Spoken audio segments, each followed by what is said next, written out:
level. But anyone who saw these two guys bat yesterday would agree that they shouldn't be batting at number 10 and 11. That's an injustice, really. I mean, that is one of the most fascinating hundreds I've seen from a number 10 batsman. So it was really fantastic cricket yesterday. So let's see what today holds, Colin.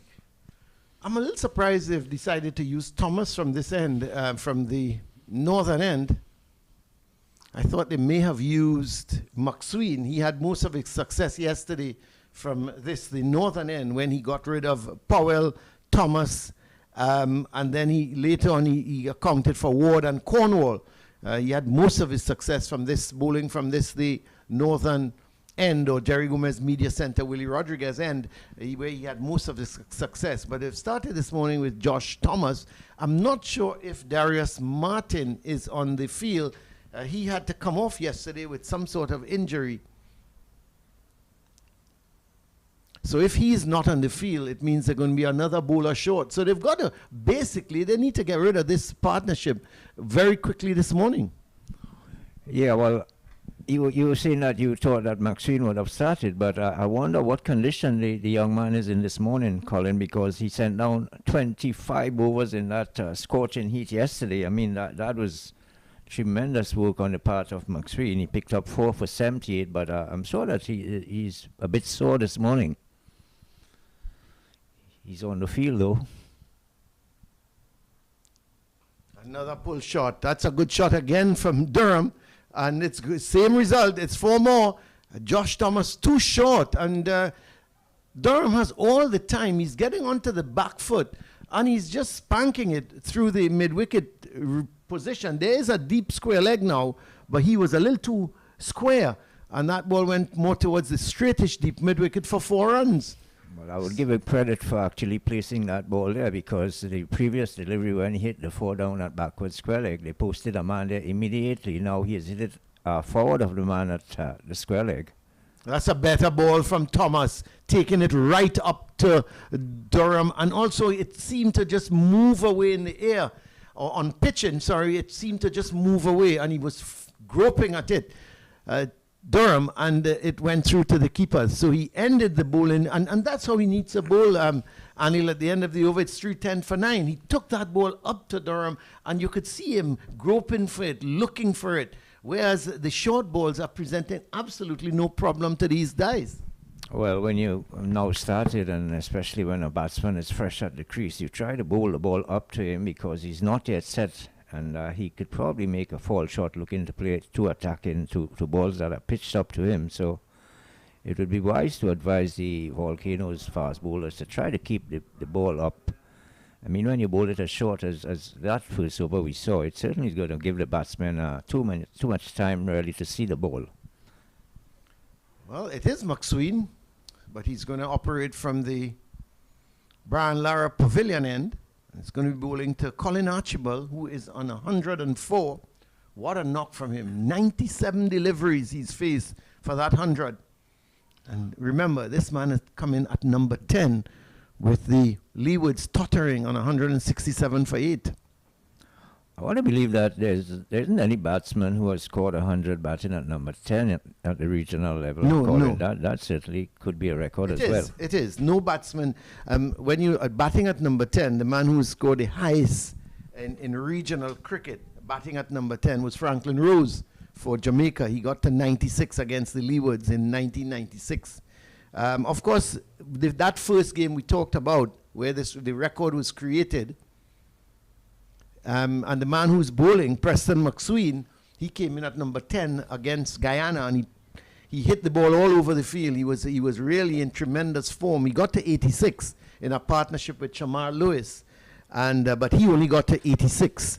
And then Winston Benjamin batting at number 10, but you think of Winston Benjamin, he's a much better batsman, I think, than a number 10, but he batted at number 10 against Guyana for the Leewards in 1988-89 at Border, and he got 85. Dave Mohammed, remember Dave Mohammed, our Trinidad and Tobago unorthodox left-arm spinner? He got 74 not out against Jamaica in 2006-2007 at Alpart. So he got a good 74 not out, and Dave wasn't a bad batsman, and we played with him a lot, but more renowned for his bowling, of course. Rion Griffith got 82, but he was playing against, well, for Guyana against the West Indies B. This was in St. Croix in 2002. And going way back, 1954, 1955, Anil. Well, were you born by, you were long born, you were a toddler. I don't think I was around. J.D. Goddard from Barbados, JDC Goddard, but he got 77 against the Australians at Bridgetown, but that, of course, was not in a regional game. I was in an international game. They were touring Australians, 1954-55, and he got 77, not out batting at number 10. So there have been quite a few, well, basically about 6 batsmen batting at number 10 that have got half centuries, and good half centuries as well, but haven't gone on to get 100. Franklin Rose was the closest, as I said, for Jamaica against the Leewards. He got to 96.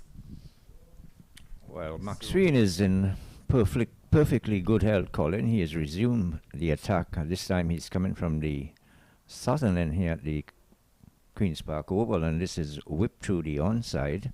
I thought he would have been a bit sore this morning after those 25 overs in the scorching heat yesterday. He really did a yeoman service to his team. Every time he was called upon, he really responded in a positive way, and he picked up 4 wickets. Yeah, he looked the most dangerous of the bowlers, didn't he? Well, he swung it more than any of the other fast bowlers. and he was fairly consistent as well with his line, especially to the left-handers.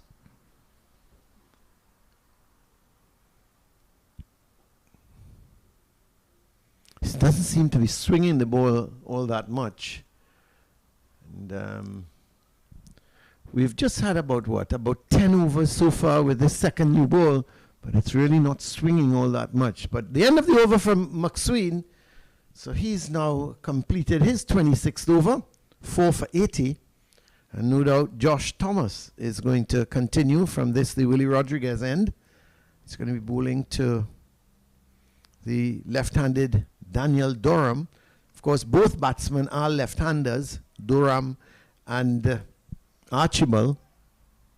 And that's the other thing, Anil. You would have thought with 2 left-handers in, it wouldn't have caused that much problems to the bowlers. They would have had to just bowl one line, one length, etc. But then there are lots of bowlers I know, and they tell you that they hate bowling to left-handers. And I'm not for 1 minute saying that is the reason why the Windwards haven't been able to dismiss these guys. I just think they've batted very well. And maybe the Windwards, they went off the boil a little bit. And what I mean by that is when you get 10 and 11 batting, you sometimes lose your intensity slightly and difficult to pick it back up, because by the time you try to pick it back up, the batsmen are on top. And I'm just looking for an explanation as to why they haven't bowled that well. Well, you rightly said that the batsmen batted extremely well yesterday. I mean, we didn't see many false shots and neither too many chances going a begging. So they batted well. You'd have to give them credit. I thought, though, that the Windward Islands probably missed out in that they didn't try to close off Archibald. When he was on strike most of the time, they should have had some more fielders trying to protect the boundary and not allow him to score too freely. I thought it was only late in the afternoon. If you look now, you can see they have 2 men cutting the boundaries on the deep, and this is for the number 11 batsman, Durham. I thought yesterday they missed a thing or two in not trying to keep Archibald off the strike and try to attack Durham a bit more.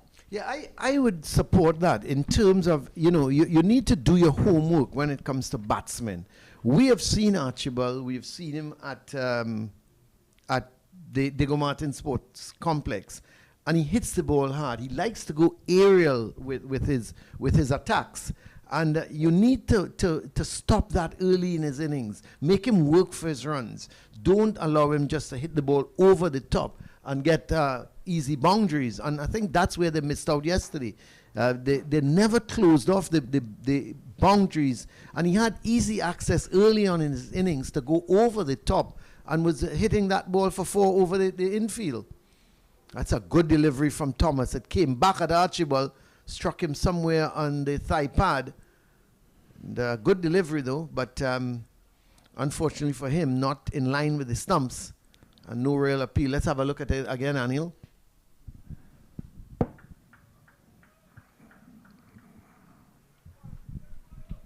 Let's just have a look at that delivery from Josh Thomas, who's starting to seam the ball about wrong a bit. We saw him in the last over hit the seam and left Durham, and this one hit and came back at Archibald.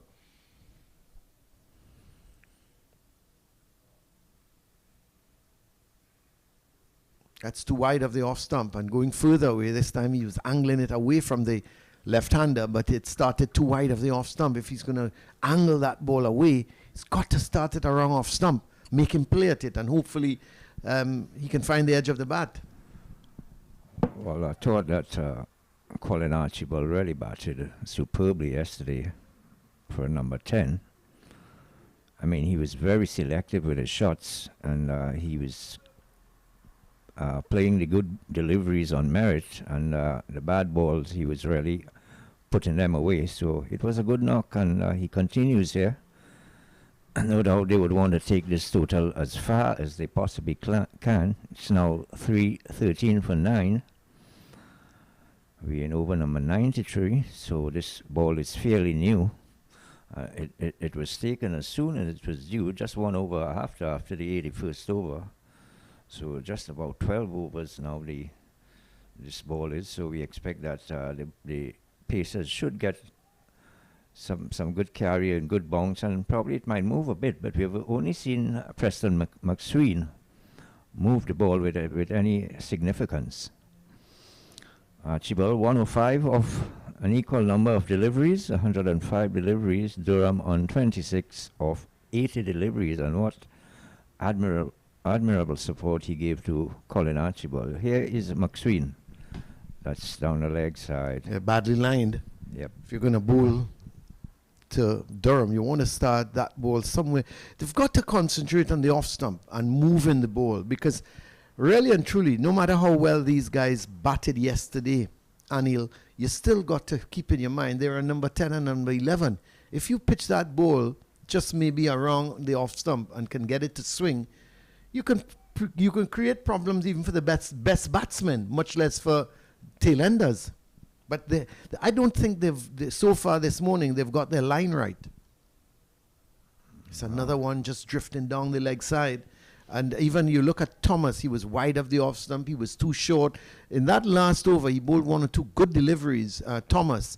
But in general, I don't think neither McSween or Thomas so far this morning have just got their length and their line just right. And at the moment, you're not recognizing which one of the batsmen is on strike, because they are both batting equally good. You know, you would have differentiated between number 11 and number 10, and Durham has shown that he's quite capable.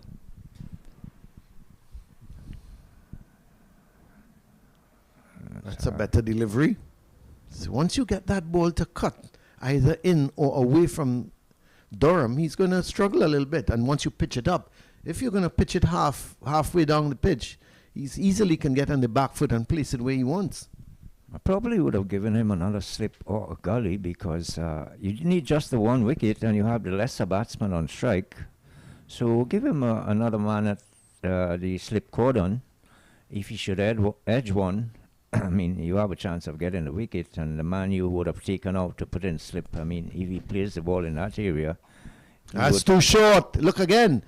Too short, and Durham just got onto the back. He seems to like to play that pull shot, but he was on the back foot, and that is a super shot, because he hit that towards the right of mid-on.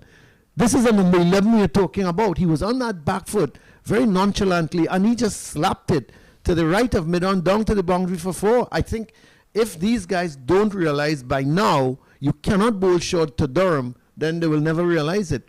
He's under 30, 317 for 9. Well, he continues to bat well, because that was just slightly short, and in a flash he was onto the back foot and pulling it just to the right of the umpire on the onside. There's a man at normal, and he couldn't get there.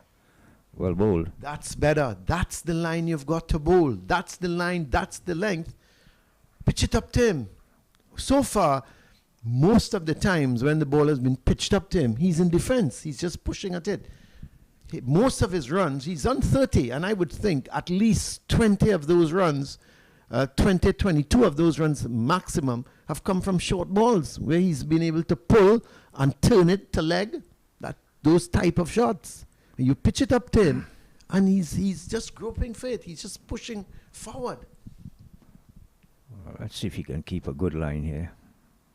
Short again, and he's being pulled away. It's amazing. It's as if he's just looking for this short ball, and they're serving it up to him, and he's just saying, thank you very much. And he plummets this one for yet another boundary. I'm not sure these guys understand what is happening here, because every time the ball Durham short, they're being put away. He's on 34 now, 321 for 9. When you think of it, they started the morning on 307 for 9.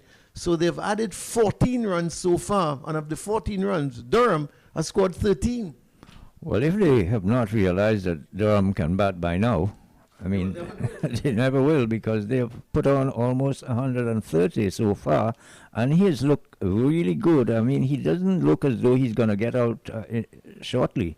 And the guy at the other end, he is on 105, not all, Colin Archibald, and he played wonderfully well all of yesterday and here this morning as well. Preston McSween started a bit offline. I mean, he's not bowling a consistent line to Durham. He bowled a couple of balls down the leg side, and then that last delivery, it was so short, it was heading down leg side as well. It was put away for 4 as well. Durham now moves on to 34, Colin. Yeah, amazing. He's added 13 runs so far this morning, and Archibald has only added 1.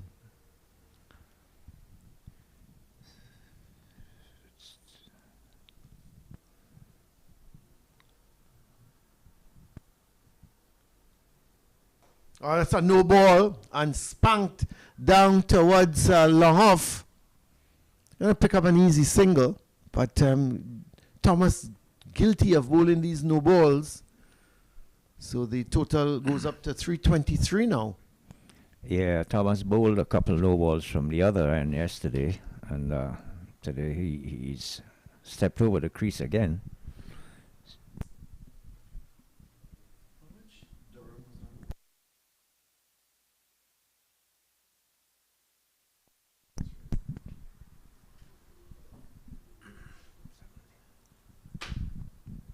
So Durham adding 17 runs so far to his overnight 17, and a short ball, and he's top-edged over the cover position for 4. Well, they continue to bowl short. Thomas continues to bowl no ball. This is poor, absolutely poor cricket on the part of Josh Thomas. Cannot be bowling these type of deliveries to batsmen who, I don't know what else to say. They are at number 10 and in number 11, but you've started a new morning here, and you've just got to keep that ball up to them around the off stump. Hodge has now come to have a word with him. And, if I was the captain, I'd say, listen, you're bowling poorly. You cannot be bowling short to Durham when you see he fancies the pull shot. He will continue to pull, and he will get away with it. And worse than that, have you checked your run-up? Because you're also bowling no balls. This is not good cricket at all. That's better. At least you're pitching it up to him. You're outside the line of the off stump. Let him leave alone. Because if this continues, the partnership now is 149. If this continues, Anil, for maybe another 45 minutes, half an hour, they can get to 375, and they will bat the Windwards Islands out of this game. Yeah, the bowling has been a bit ragged this morning. It was a lot better yesterday, because yesterday I thought that both batsmen batted extremely well. The bowling wasn't all that bad. But this morning they've started a bit ragged. They're not bowling a consistent line, and they're paying the price. This guy at number 11 can bat, Durham, and we already know Colin Archibald. We saw him at Diego Martin last week. It's a good hit of the ball. Yeah, he was hitting the ball very, very far.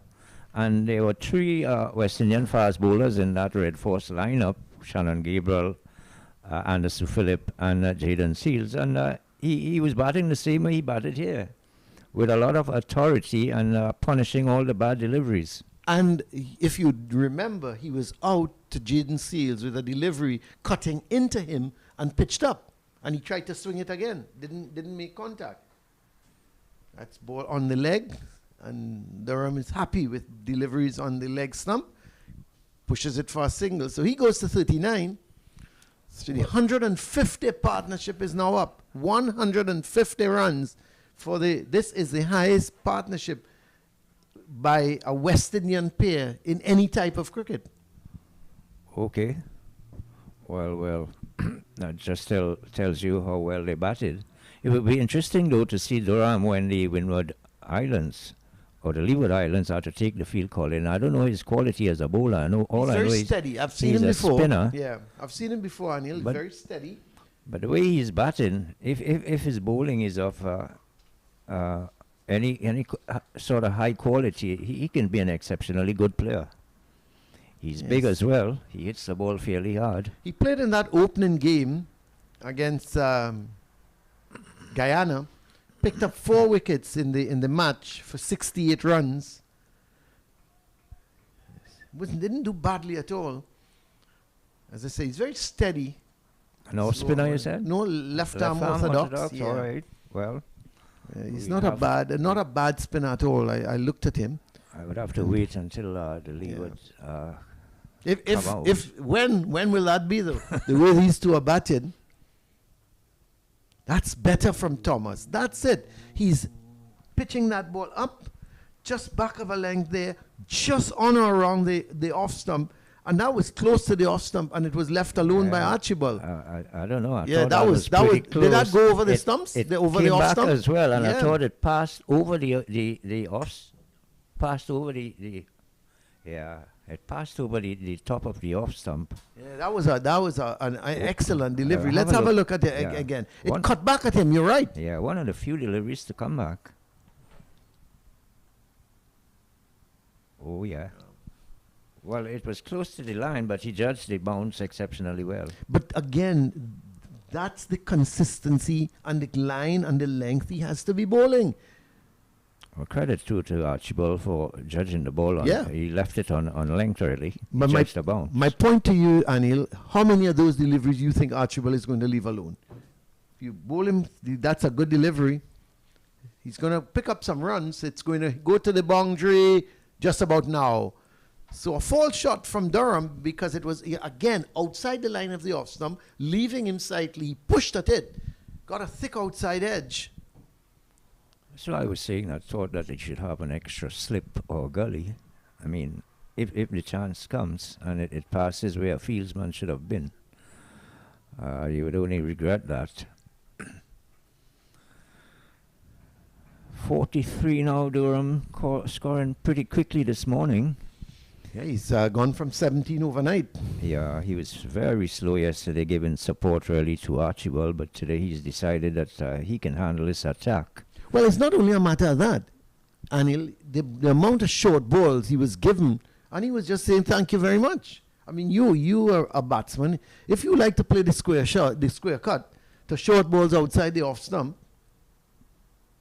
oh, that's much better, much better. If you want to bowl, if you love to play the square cut, the short balls outside the off stump, and every over you get 2, you'll be most grateful. I'll be satisfied with 1. I mean, 4 runs and over that's enough for me. No, you're quite right. You're quite right. I mean, I'm not lying. I'm very, very disappointed with the Windwards opening attack this morning.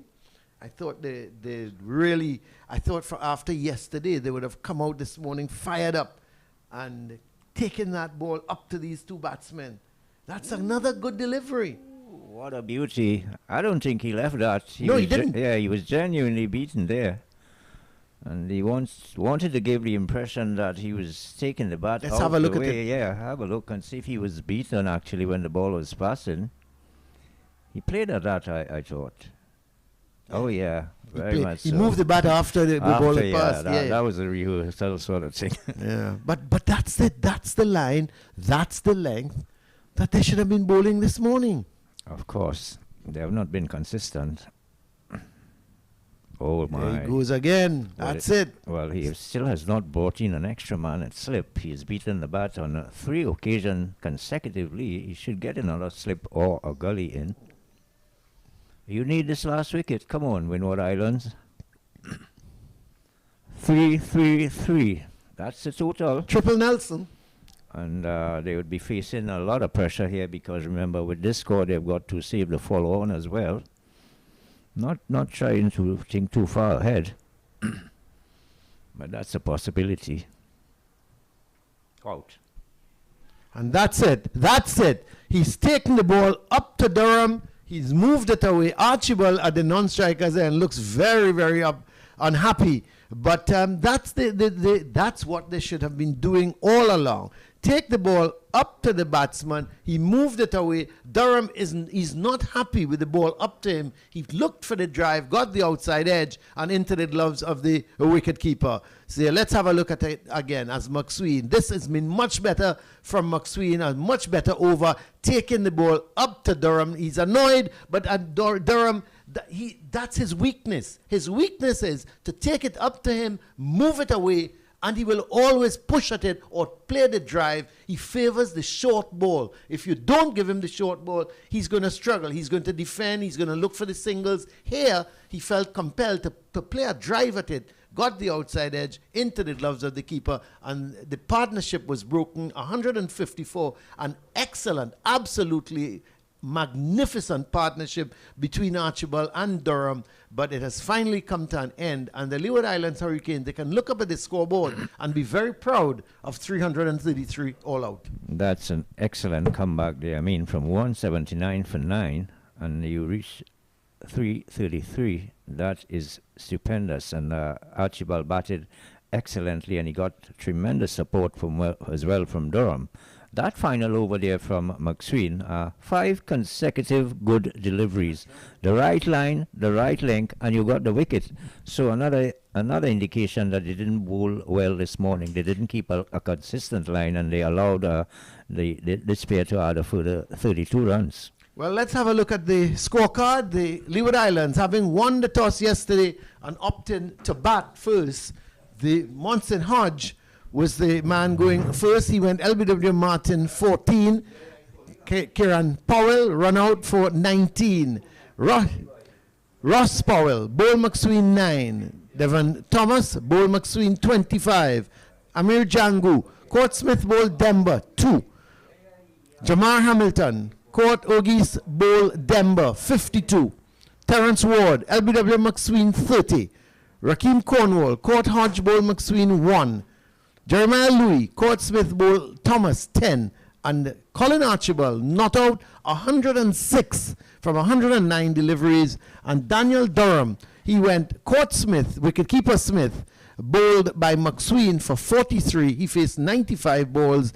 There were 22 extras and a smashing total of 333 all out, the Leeward Islands. The bowling for the Windward Islands, they really didn't bowl well this morning, but the pick of the bowlers, Preston McSween, 27.5 overs, 5 for 92. That's 27.5 overs, 5 for 92. Then Darius Martin, I'm not sure, he pulled up yesterday. He only bowled 12 overs, 1 for 22.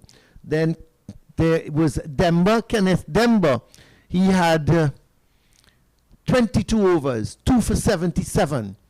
Josh Thomas, 19 overs, 1 for 86. Kaveem Hodge, 13 overs, none for 39.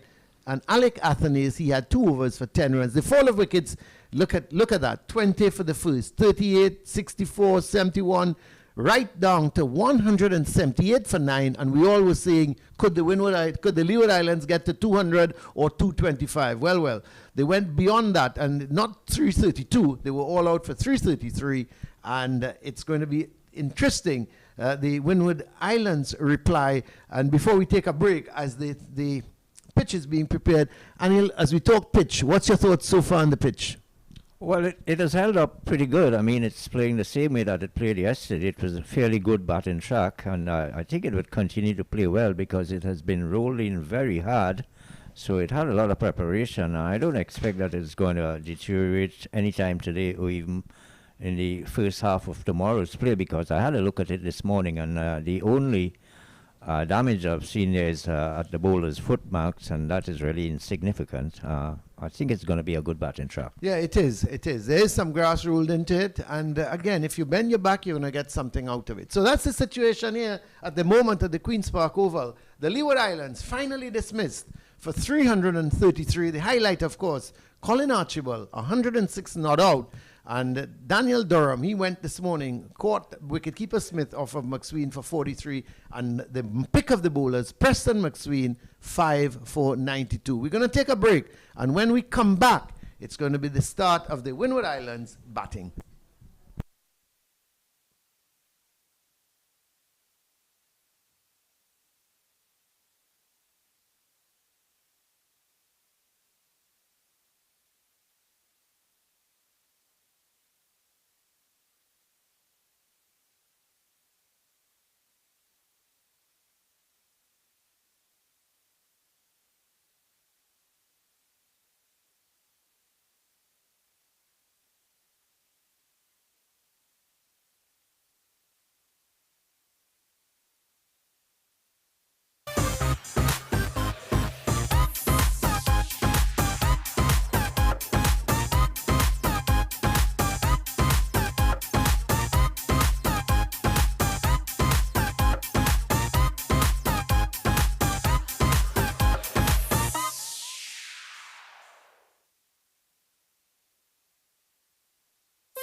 Welcome back here to the Queen's Park Oval. It's the turn of the Windward Islands Volcanoes. They're going to be taking strike, and the two openers, Kimani Melius, the right-hander, he's there with the veteran.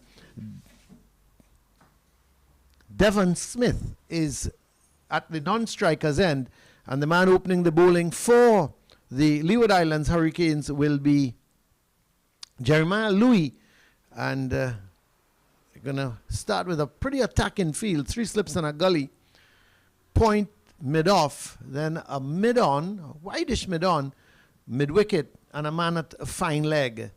So a 6-3 field, which tells me that Jeremiah Louis is going to be certainly bowling at the stumps, or maybe just outside the line of the off stump, because he's got 3 slips in position.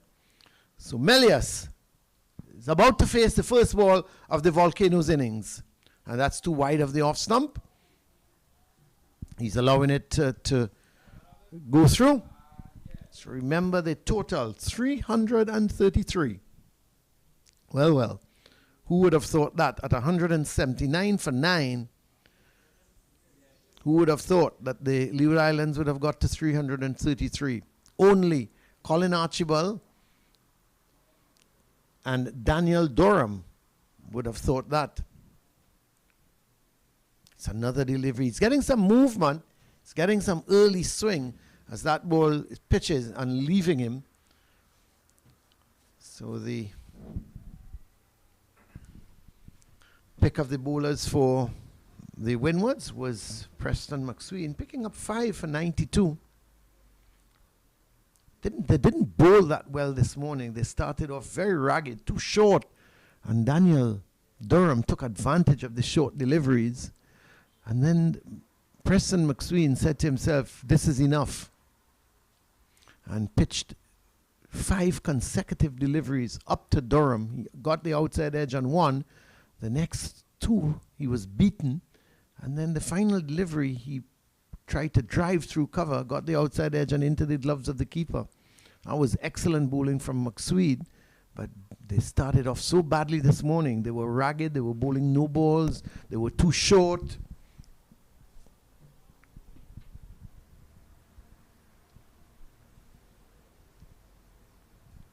But Louis, that's a bad delivery. That's going to run away for 4 byes. It was wide of the leg stump, and Jeremiah Louis, he's been pitching that ball, Anil, just outside the line of the off stump, a little too wide for my liking. He needs to get closer. He was pitching it wide of the off stump, but he was getting movement away from the right-handed Melius. I think what he was trying there was to get it more leg stump and to swing back to off, but he started too wide of that leg stump, and it just went further away. Yeah, that was a wild sort of delivery. Did the umpire signal a wide? No, he gave it as 4 byes. Well, that went very wide down the leg side. Ooh, he's got him, hasn't he? No, Louis is running away towards cover, but I think that was doing too much. That was a huge in-swing on the part of Jeremiah Louis. He's bringing this ball back. Look at the amount of swing he's getting here, Anil. That's going down the leg side, in my view. I don't know how you see it. Yeah, it was swinging too big. That was a lot of swing. Yeah, it was swinging in the air as well. Yeah, he's getting some real movement here, Jeremiah Louis. Well, he has to realize now that he's got to start it a bit wide off stump if he's getting that degree of swing. It makes no sense starting it on the stumps. It's going to go down leg side. So he's got to adjust the line here, just go a little wide off stump, and that would create a lot of problems for the batsman because the ball is really moving around. Oh. And he's getting it to swing both ways, because that one he's getting it to swing away, but he's starting that too wide of the off stump, and that's the problem he was having. He was starting that ball too far outside the line of the off stump, but the one two of those deliveries though came back at Melius. One was too wide of the leg stump, so he wasn't getting his line right. And then the one that struck him on the pad, there was so much swing that I thought the umpire there made a good decision. It was, to me, it was beating the leg stump. Yeah, you're right. Trying to keep it up to the bat as well, Jeremiah Louis. That last delivery, he obviously tried to carry it up to the bat as much as he could, but it was just a bit too wide. Rakim Cornwall He is in at first slip. Pretty attacking field they had for that over for. Yeah, no wicket. Yeah, very attacking field. 3 slips a gully. There's a man just behind square on the offside. There's a mid-off, a big gap between mid-off and the man at point. An open cover region, they no doubt inviting the drive.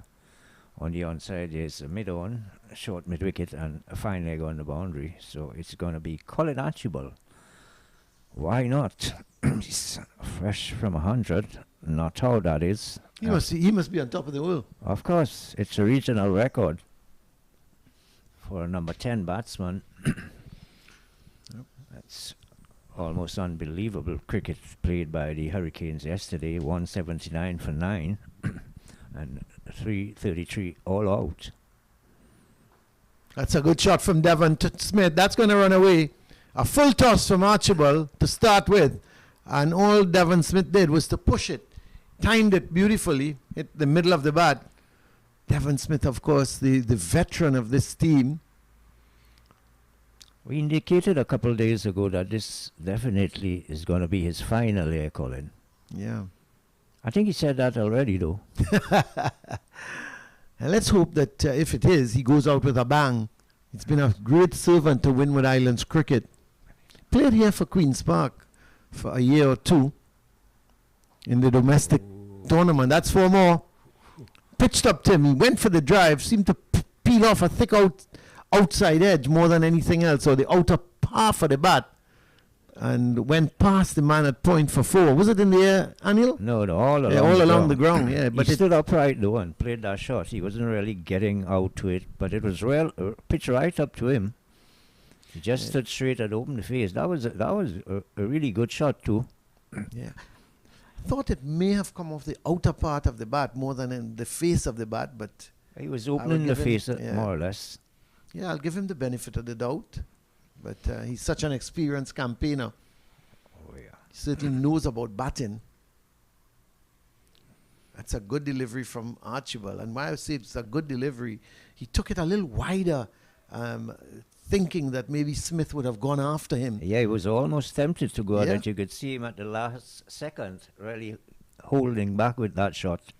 No, under normal circumstances, I would have said he needs to get closer to the off stump. But when you get struck for 2 boundaries, the confidence of the batsman is so high.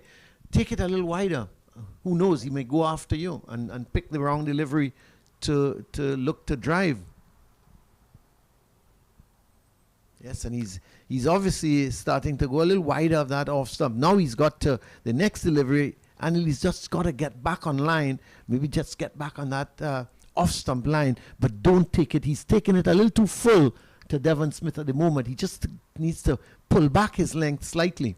Well, he seems to have an obvious plan, which I like. He's left the entire cover area open. There's a mid-off and there's a man at just backward at point, and he's got 3 slips on the gully as well, and he's enticing Smith to go for the drive, and he seems to be taking the bait. Yeah, well, that one was a little too short. It's getting a little movement as it pitched. It seemed to hit the seam and left Devon Smith. No sun with us at the moment, but certainly no immediate threat of rain or anything like that. So we had a really good day yesterday, very hot and sunny. Looks very similar to how it started yesterday, Colin. A grey sky, light grey, and very high clouds. I like that, light grey. Yeah, light grey clouds. I mean, when you have the heavy clouds, you're almost certain that you're going to get some. Yeah, the dark grey clouds. This is a light grey cloud, and very high as well. Well driven there by Devon Smith. It's a good pitched shot. up delivery.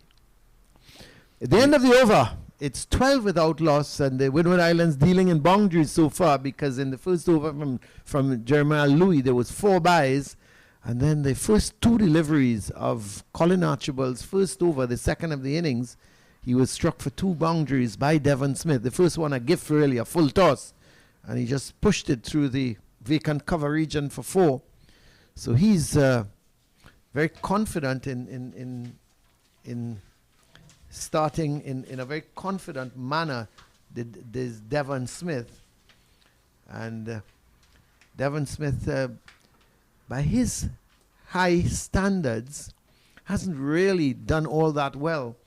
In 6 innings so far, he's only scored 115 runs with that. He's only had 150 so far for the season. As Louis starts a new over to Melius. He's only had 150 so far and an average of 19.1. So when you think of Devon Smith, that's certainly not his kind of stats. Oh yeah, he's one of the leading scorers in the regional tournament. I think he has probably, he's high up there as far as centuries are concerned, Colin. And young Kimani Melius, who is facing, he's not had a good series so far. He's just had 3 innings, 37 runs, with a top score of 17 and an average of 12. And he's opening the bat in lot of the. Well, he came off the under 19 Well, I was West about to Indies say under that, 19 yeah. scene, and he's A lot of not- people had high yeah. hopes for him, didn't they? Yeah, well, the last couple of years he hasn't really done a lot. He captained the West Indies under 19 team, and Yeah. a lot of the scribes thought that he's one for the future. But since coming into the senior setup, hasn't done very well. He was concussed in the first game, was hit by a bouncer, and had to retire hurt. And young Teddy Bishop, who is the current one of the current under 19 West Indies players, he took his place, and but he's back now, Melius, and he will be looking for a good score. Well, there hasn't been a lot of cricket as well because of the pandemic over the last couple of years. Only recently, with the restart of the 4-day tournament, he had an opportunity to really perform, but he was out of it for a little while because of the pandemic as well. Ooh. That's a very good take by Hamilton, I tell you, because it was a delivery swinging into the right-hander, but it started too wide of the leg stump, and you could see the exaggerated movement from the delivery. Let's have a look at it. Like, it starts just outside the line of the leg stump, and look how far further down it goes, and that was a great take by Hamilton. Well, Kieran Pollard came down from all the way from slip to have a chat with Louis, no doubt trying to help him adjust the line, or what he should be doing to adjust the line. Well, he's swinging the ball both ways, and but he's not getting the in-ducker. He's not getting the in-swinger, that ball that is coming back to Melius right at all. His line, he's starting that. The one delivery that struck the pad in the previous over that came back at him just did a little too much. But you got, if you're going to be bowling that ball coming back at the right-hander, you got to start it wide of the off stump. Yeah, it appears as though he cannot control the swing. I mean, it's Yes. swinging a long way. I would advise him, if he's trying to bowl the in-swinger, to bowl it wide off stump. And even the away swinger, he's starting that one wide of the off stump, and it's not troubling Melius. That's another in-swinger. That's a good shot from Melius. He's going to off the mark with a couple runs. I think they'll only get 2. As Archibald is down there doing the fielding, but swinging that ball, a lot of swing, but it was much too full. And all Melius did was to turn it nicely on the onside and picked up a couple of runs to get off the mark. Well, that 14 for none at the end of the over. That delivery as well would have gone down the leg side if he hadn't made contact with it. Would have run into the pad and it would have been going way down leg. So he's got to control the swing. I mean, he's getting a lot of swing with the new ball, especially through the air. And when he's swinging as much as that, it can be difficult at times for the fast bowler to really control the swing. He's got to make adjustments to the line as well. 14 for no. Windward Islands in reply to the Leeward Islands Hurricanes' first innings score of 333. A blistering 100 and a record-breaking 100 we saw there from Colin Archibald in that Leeward Islands knock. It's a good delivery, and Devon Smith couldn't do anything with it. He was just in defense and allowing it to run off the face of the bat. But Very experienced campaigner. And he looks fit as well, doesn't he? Yeah, he keeps himself very fit. Yeah. I tell you what as well, and he's an excellent footballer. I had the, should I say distinction? I don't know if it's the distinction or the honor to coach West Indies. This is an edge. He's found the gap. Good delivery from Archibald. It moved away from the left-handed Smith. He drove at it, and it went just to the left of Ward at the slip. He's at a third slip. It went just to his left and down to the boundary for 4. But that's a very, very good delivery. That's a good delivery from Archibald. It was pitched up to him, and it moved. And Smith was driving, and you look at the 3 slips there in place, and it was just to the left of the man there at the 3rd slip position, and that's Monson Hodge, not Ward. Hodge is the man at 3rd slip, and it went just to his left. That's another good delivery. Well, the ploy almost worked that previous delivery, Colin. They are inviting the drive. As I said, there's no one at cover, and he's pitching the ball just outside off stump on a good length, and Devon Smith has played 2. Let's have a look at that shot from Devon Smith. Well, that's the delivery that just hit and straightened. Yeah, he played 2 boundary shots on the offside, 1 behind point and 1 through cover. Yeah, they've added another slip, and he'll 4 slips now in place. Well, probably a couple of deliveries too late. Yeah. He's driving sweetly. That's a great shot from Devon Smith. He was in position, got that right foot to the pitch, and just stroked it more than anything else. That's a wonderful looking shot from Devon Smith. He goes to 16. So such a difference from the couple deliveries. Let me get it right. Couple deliveries before when he edged it, and here he was in position in time and got the right leg into the pitch and just stroked it more than anything else. A lot more control in that shot. It was pitched up further up to him, so he was right to the pitch, but the front foot was out there and his head was over the ball. So it was technically a perfect shot. He beat the man at mid-off.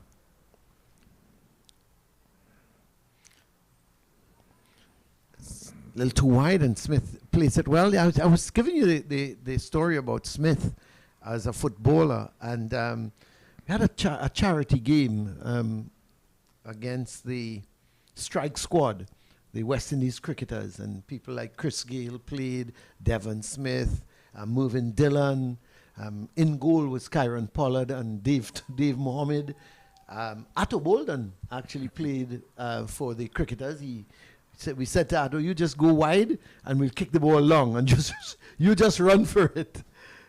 Well, didn't you make that team, Colin? No, I didn't play. I coached the team. I decided I couldn't lend my skill to that kind of team. Pedro Collins played, Fidel Edwards. It's the end of the over. However, it's 22 for none. The Windward Islands in reply to 333. But Devon Smith played a wide midfielder on the left. And I tell you, he made the strike squad guys, he was just going past them. Of course, they were much older, the strike squad at that. They really just used their experience to play, but they couldn't match the speed of the West Indies cricketers. West Indies cricketers still got 5. Well, but it was very fun. It was entertaining. And but Devon Smith was an excellent ball player. Every time he picked up the ball, he was doing something with it. He was dribbling. He was, excellent. Well, he doesn't look a very big guy. If you look at him out there, he's fairly short, just over 5'7", 5'8", around there. But he has a body of a bodybuilder, Colin. I don't know if you really looked at him close up, but he's got a fantastic physique. More in the mold of a bodybuilder, really. Yeah. This is where most of the power comes from, because he hits the ball with tremendous power. Yeah, he drives with a lot of power. Jeremiah Louis starts his 3rd over, none for 2, but he hasn't bowled all that well. He's been moving the ball both ways, but he's yet to get that line. The first delivery was a good delivery of this over. He pitched it just around the off stump and just leaving Melius, who got in position and pushed it out on the offside. But he's just got to get his line going. That's a good shot. That's a good shot. A delivery angled back into the right-hander, and they're going to pick up 2 runs. It was pitched up to him, and he was playing with a very straight bat. Hit it in the middle of the bat, and Louis himself couldn't stop it, and or partially stopped it, and they were able to pick up 2 runs. But that's a good-looking shot from Melius. Goes to 4, 24 for none. Well, that ball actually didn't move as much as some of we have seen before. It was right up to him as well, so he had the opportunity to play the drive up the front foot. Yeah, what I liked about it is he timed it well. That's too short. And, surprised Melius didn't get across to that and more or less cut it. He just pushed at it more than anything else. Well, I'm sure he was circumspect there, because a lot of the deliveries are coming back into him, so he was probably watching to see which way this one was heading, because he really was late in trying to dab that. Picked the outswinger just a bit late. Yeah, and I thought had he got into position earlier, could have probably dealt with it in an appropriate manner, because it was too short. That's a better delivery, and Smith is thinking of the single. It's not on. It's a good call from Melius. The sun is trying to peep out here, but it's been a good day so far. It's been good cricket. The Windward Islands, they need to bat well now. Certainly didn't bowl well. They bowled well. Shouldn't say that. They bowled well up until the last pair came together, and they were ragged. This morning they were too short, and Durham helped himself to 43, batting at number 11.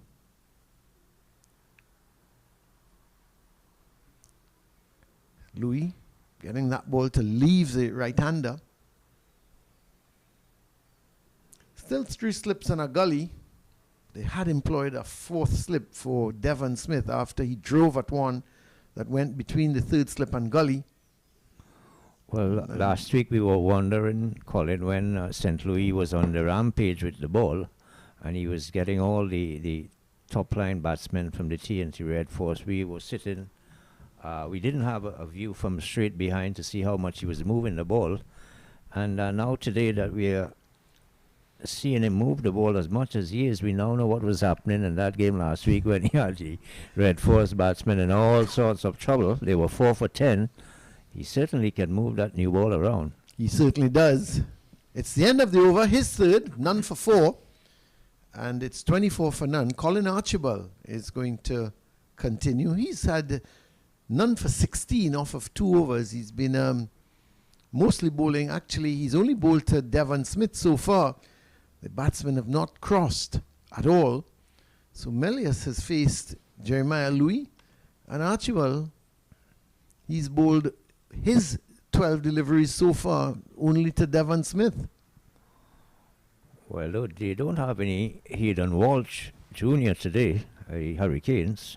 No doubt Cornwall and Durham, who has been brought in, the left-arm orthodox spinner, would have to do the brunt of the spinning. Cornwall batted at number 8, Colin. It's a little surprise there. I don't know if he's still being affected by whatever injury he had in that last game. Remember, he was off the field on quite a few occasions when they played the Red Force. That's another good shot. That's is going to run away for 4. Badly lined by Archibald. Just on the leg stump. There's no one, when you look at this field, there's a 7-2 field. The 2 men on the onside is a wideish mid-on, almost a straight mid-wicket. Then there's a man at fine leg. And Archibald, he pitched that ball outside the line of the leg stump. And Devon Smith said, thank you very much. And he just turned it forward of square. Man at fine leg, it seems to be Ross Powell down there. He just had to retrieve the ball more than anything else. And Smith helps himself to yet another boundary. He's dealing in boundaries here so far. He's on 20 with 5 fours. And the total is 28 for none. Again, a good delivery. Had a little bit more bounce in it. And Smith is not a tall man, as we said. He's about 5'7". thankfully for him, he got on top of it, and the ball came off the face of the bat and went straight to that man at Gully, Durham. He's come a little straighter now at Gully. There's still that little gap between Hodge and himself, between between the third slip and the gully, the straightish gully. But they're not tempted. They've taken out that fourth slip, and they've put him in the cover region to protect that drive from Devon Smith. Loud appeal goes up. Not out, says the umpire. Seem to be heading down the leg side. Well, Smith held his position after he was struck on the front pad, just for the umpire to see that it was heading down the leg. Would have beaten leg, Colin. Let's have a look at it here again.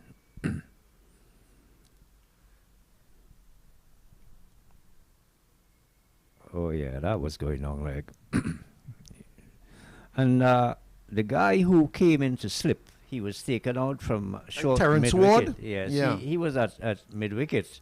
And as soon as they brought him into the slip cordon to strengthen the slip cordon, he bowled it on the pads. He was struck through mid-wicket for 4. That's a good shot. Ooh. That's a good bit of fielding there at the wideish mid. I would say a wideish mid-on by Devon Thomas. He was diving to his left and stopped it from going past him. It's a good bit of fielding because it was hit. I wouldn't say powerfully, but he timed it well, Devon Smith, and it came off the bat quickly. And Thomas was equal to it. Dived to his left and stopped a certain boundary. Yeah, he was pretty close as well. He's in line with the bowling crease, so he's pretty close for a mid-on. A short mid-on he is. That's a good diving stop with his left hand as well.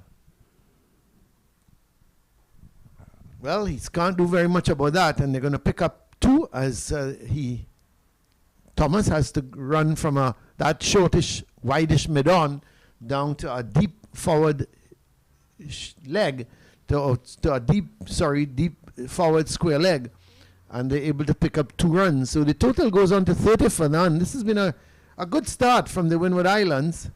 Devon Smith is on 22, and they certainly will be looking for him to go much further than 22.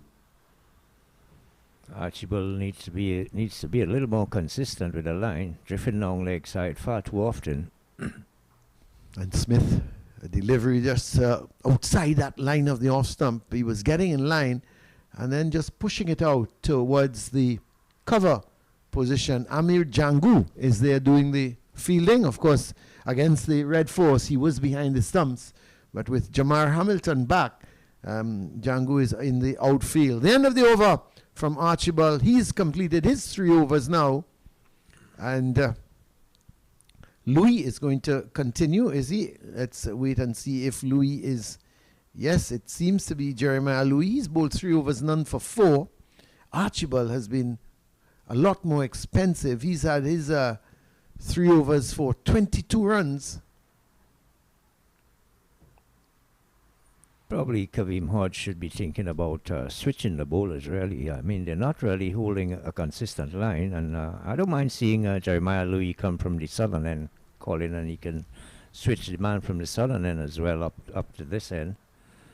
The problem Jamar Hamilton will face with that, Anil, you've got the third seamer who, in fact, was Shino Berridge against the Red Force. There is no third seamer. So he may very well have to turn to spin. You know, there's Cornwall, there's Durham, and, you know, there's Terence Ward bowls a bit of off spin. You know, the only man who bowls a little bit of medium pace is Devon Thomas. And so I think they're missing one medium pacer. It's a good delivery just outside the line of the off stump. Didn't seem to swing all that much on pitching, just straightened. And Melius allowed it to go through to be taken by the keeper. Yeah, I thought Berridge bowled fairly well down at Diego Martin, even though he didn't pick up as many wickets as Louis and Archibald. He helped to share the workload, and it's a different cry here today.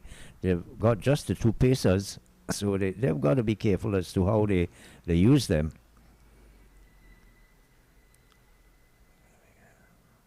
That's a good delivery. Pitch seemed unhitting, left him, cut away from the right-hander. But Melius was in position and realizing that ball was leaving him, wasn't tempted to play at it and allowed it to go through. Just got about, what, another 50 minutes, 50 minutes to lunch. And these two would be hoping to bat through to that luncheon interval. The Leeward Islands, on the other hand, they would want to pick up a couple wickets. That slip cordon looks a bit too close to each other, they call it. I It thought does. they should have been spread a little more, cover some more ground. They are within touching distance, more or less.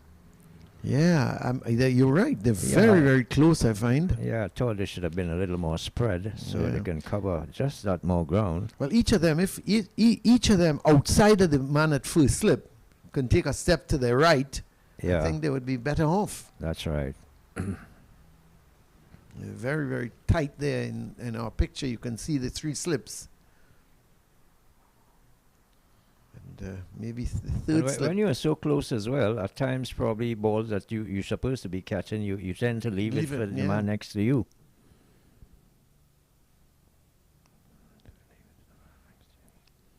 It's lined on the pads. I think Melius, let's see if he's either got a bat onto it.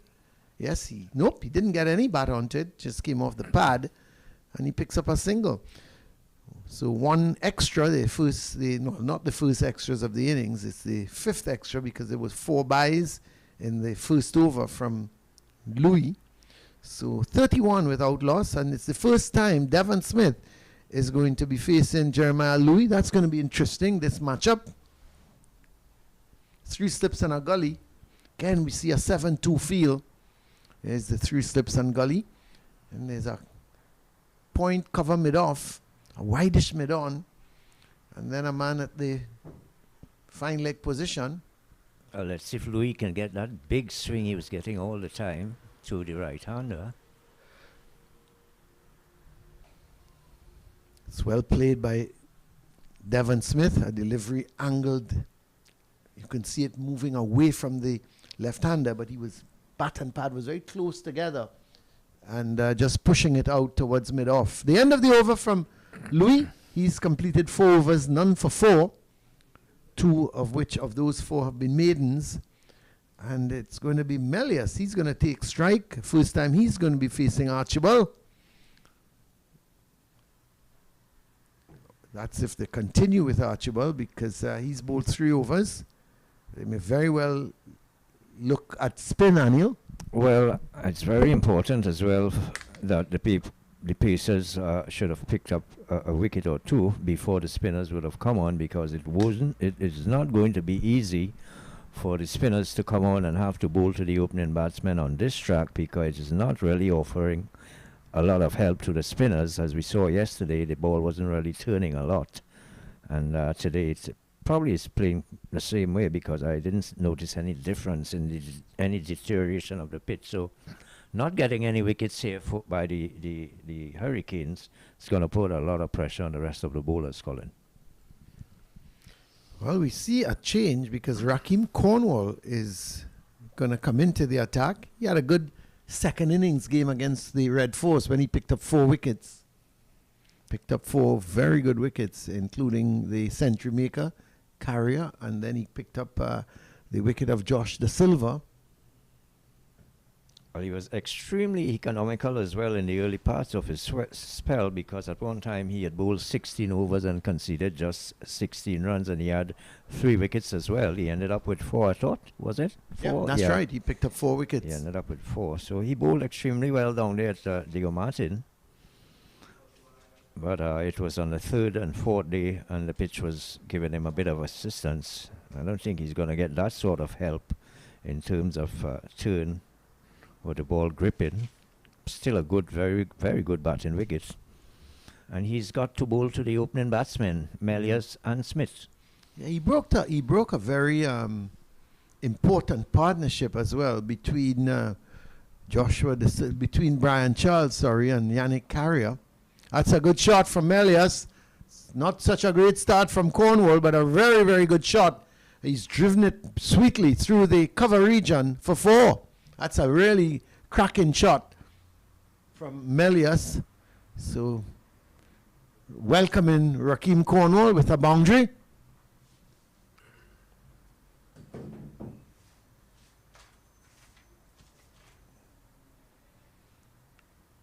So he goes to 8, the total up to 35 without loss. Cornwall operating from the Brian Lara Pavilion end, and as you rightly said, don't expect he's going to get much turn because the ball is only 7 overs old and the pitch, it's day 2 of the pitch. We haven't even completed the first session yet. Picks up an easy single. It's good cricket on the part of Melius. Not trying to hit the ball too hard. He was to the pitch and then just opened the face, guiding it out to point, cover point. Gets a single. So it's 36 for none.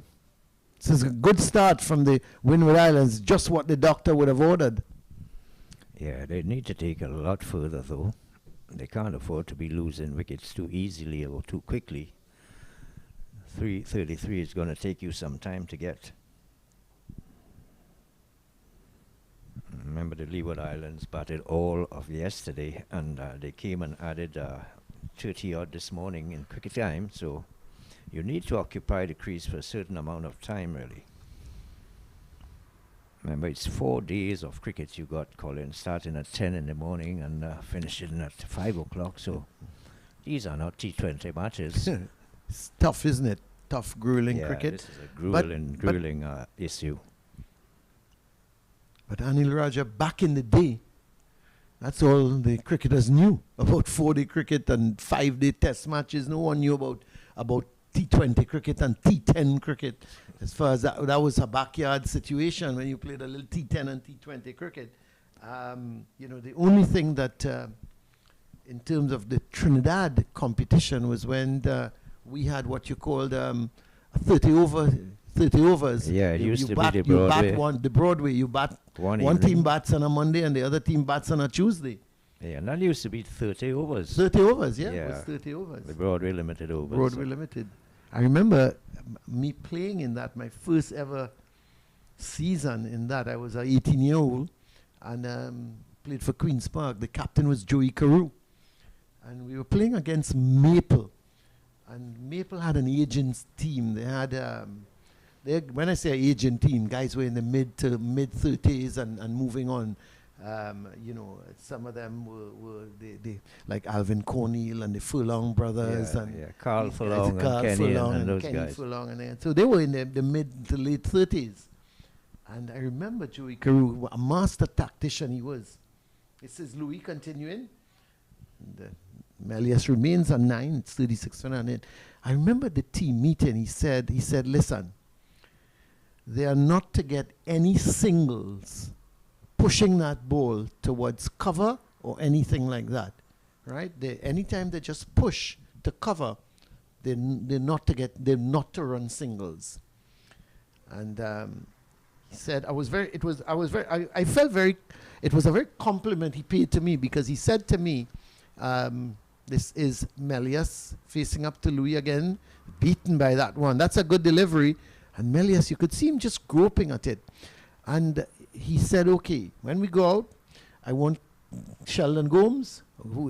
Let's have a look at that replay. Look a bit lazy there. Yeah, I thought he was a little bit late as well, isn't it? Yeah. It was a good length ball. He was undecided. He wasn't sure whether he should have been on the back foot. And then at the last second minute just pushed it in. Yeah. 36 for none, and Louis now, he seemed to have settled down nicely in terms of his line and length. And Melius pushing at that. Yes, if you look at Louis now, Anil, he's on that off stump. He keeps it on that off stump. I don't think he's getting as much movement as he was. And but his line is now much better. His length is good. And he's making Melius come on that front foot, which is good cricket. Yeah, he now seems to have a little more control with the line. I don't think the ball is swinging as much as it did in the first couple of overs. I don't know if it's just for those couple of deliveries, but I didn't see it swing a lot in the last couple. But it was enormous swing when he started. And he said to me, Colin, I want you on one side of the wicket and Sheldon Gomes on the other side. Okay? So if it was a right-hander who was batting, Sheldon would be at short cover. I would be at mid-wicket. If it was a left-hander, I would be at cover Sheldon. And he didn't switch me around, which I was very happy about, because Sheldon Gomes was Sheldon Gomes. You don't run. You don't even if the ball he's at cover and the ball is going to backward point, you're still taking a chance trying to run a single to Sheldon Gomes. And the late Sheldon Gomes, I should say, what a fine. Oh, he's hit it in the air, but just dropping in front of the man at cover. You could see Melius was reaching. He was trying to play a little cover drive there and was reaching at it and wasn't to the pitch. And I think that dropped just in front of Devon Thomas. Great effort by him. Really great effort. He's a bit short as well at cover. Yeah. So no doubt looking for that. They were looking for that. Yeah, they're looking for it. Yeah, Sheldon Gomes used to be one of the finest he was in the island. I remember him running out Lawrence through here, and I'll give you that one as well. It was a brilliant bit of fielding. Here is Louis. That's a bold aim, is it? Oh, my word. So the ball had come back to Melius. Yes, the off stump is out of the ground. Yeah, inside edge onto the wicket. Yeah, that's so sad for Melius, because he did get the inside edge. I didn't believe it went back onto the stumps. Look here and see if he should have been on the front foot. I'm not too sure if the ball was up. Yeah, I thought he probably should have been a little more forward there, Colin. He went across the crease rather than getting out to it. Yeah, he should have gotten that front foot out there. Give Louis credit, though. This has been a super over. He's kept that ball just on or around the off stump and has really made Melius play at every delivery. Well, the Volcanoes have now lost their first wicket. The youngster, Kimani Melius, goes for 9. A beautiful delivery here from Jeremiah Louis. It pitched just about slightly outside off. It was just off a good length. I can't understand why Melius decided that he was going to play on the back foot. It allowed the ball to move on him, and it cut back, took the inside edge, and it was deflected onto the stump. So he goes there, and that's the fall of the first wicket there. 36 for 1, Leeward Island Volcanoes in reply to the Hurricanes' first inning score of 333, and in a spot about here. Well, the skipper is coming in, Kevin Hodge, and he's coming to partner Devon Smith, who's on 22, and Devon Smith, well set at the moment. He's got to 22 and looking comfortable, and situation where Hodge will have to partner him. So the game started, and eventually Maple, they were 5 run-outs. Sheldon threw him, and I got 2 of them. They were pushing and taking off for these singles. And I think they realized it too late. They just weren't getting the singles. But it was an excellent bit of captaincy by Joey, because he knew that they would be looking for the singles, of course, to take the pressure off of them. They would be looking for singles. But Sheldon Gomes, I remember a game, Trinidad and Tobago playing Jamaica, and I don't know if it was Bernard Julian, can't remember the actual bowler, whether it was Bernard Julian or Prince Bartholomew opening the bowling for Trinidad, and there were 3 slips and a gully, a leg gully and a forward short leg. So so there were only 5 men on the offside, because I think it was Bernard, so he was bowling this big in-swinger. So there were only 5 men on the offside, which was there was 3 slips to gully and then the cover, because the reason for the 3 slips was Bernard used to bowl that ball leaving the right-hander. This is a good delivery that pitched up to Devon Smith, but he used his feet beautifully, because I thought that delivery was sort of angled into him. It was a good delivery, but he made it into a very ordinary delivery, because he used his feet, got to the pitch, and he got under it, and he lifted it beautifully over mid-on down to the boundary for 4. That's a brilliant shot, because when I first saw the delivery, I thought, well, he was angling it into the left-hander, but immediately he used his feet to get to the pitch. So when he's backing away, giving himself some room. So 40 for 1. And Lawrence Rowe had come into bat. They had lost a wicket. And Sheldon Gomes was fielding at a square cover point. And Lawrence Rowe, as elegant as he was, came in, maybe this 3rd or 4th delivery he faced, and he just pushed it sweetly as usual, just pure timing. towards cover. And he called for the single.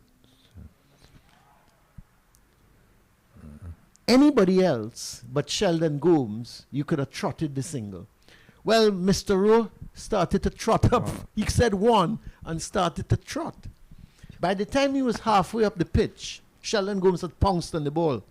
This is Devon Smith using his feet again beautifully. That smashed high right back over the bowler's head for 6. Another wonderful use of the feet by Devon Smith. You really can't fault him for that. He's such an experienced campaigner that Raheem Cornwall just gave that a little bit more air. And Devon Smith came down the track and he hammered it high over the bowler's head for 6. He's looking ominous at this point in time.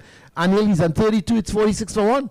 Well, he picked those two slower flighted deliveries very, very early, and he was down the track. And the first shot that he whipped more on the onside, but this was a clean, straight hit. And he picked those two flighted balls, as you rightly said, just a bit slower and flighted just a little more, but he picked it very early and he was right to the pitch. Everyone is in close, nobody is in the deep, and he went straight back overhead. That's a lovely shot. The shot before as well for 4. So good counter-attack in here by Smith, even though he lost his partner in the previous over. Yep, at 36 to 1, it's now 46 to 1. And just as I suggested, the medium pace of Devon Thomas is going to be brought into the attack because they're lacking that third seamer with Shino Berridge not in the team. So if they need someone to just bowl a little bit of medium pace, they've got to call on Devon Thomas, which they have done. Yeah, and Lawrence Rowe was just trotting up the pitch, and the ball was heading towards, this is no joke, towards a cover. And Sheldon Gomes sprinted across. Oh, that's a lot of swing for Devon Thomas. Signaled a wide, rightfully so. And So if you notice, Colin, it's when they try to carry the ball up as much as they could is when it is swinging very late as well. that's right. 47 for 1. So for those young fast bowlers out there, when you want to get the ball to swing, I mean, you can't be hitting it too short in the pitch. You got to carry it up to the batsman. Yeah. Give it a lot more time in the air so that you can move. This is Thomas again. That's too wide of the off stump. Skipper Hodge. Yeah, you were telling us about Lawrence Rowe. So by the time Lawrence Rowe, he was about halfway up, he looked up and saw Sheldon Gomes pounce on this ball. He changed gears. But it was too late. Yeah. Sheldon Gomes he didn't even, the bowler was nowhere by the stumps. Sheldon Gomes just picked up this ball in his right hand and he rifled it at the non-striker's end. It's a good shot from Hodge, but straight to the man at cover. He rifled this thing to the stumps and Lawrence Rowe was scrambling. I don't even think he got a chance to ground his bat. It rattled, and Sheldon Gomes probably just had one stump to aim at.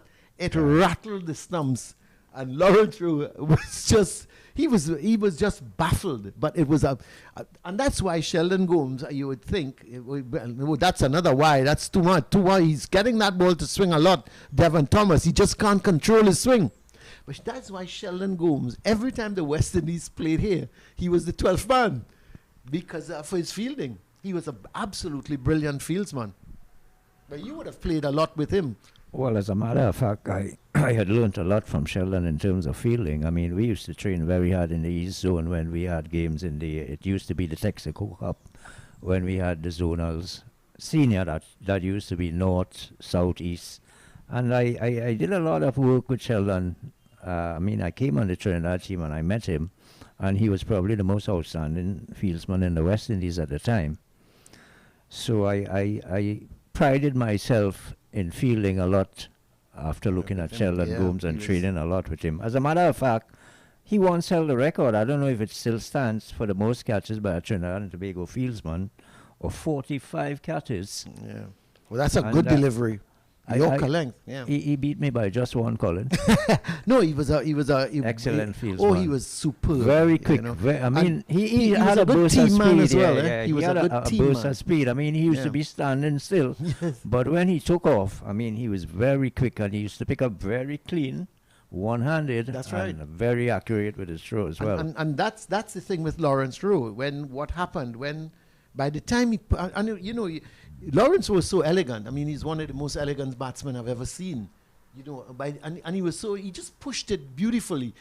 Everything looked perfect. And he just called nonchalantly one and was trotted up. And by the time he looked around, Sheldon had pounced on this ball. When I tell you, he was quick, as you rightly said, and he rifled the stumps. And Lawrence Rowe, he didn't even have a chance to dive, to ground his bat. He was just, he was bamboozled. And so the end of the over from Devon Thomas, he's been getting some swing.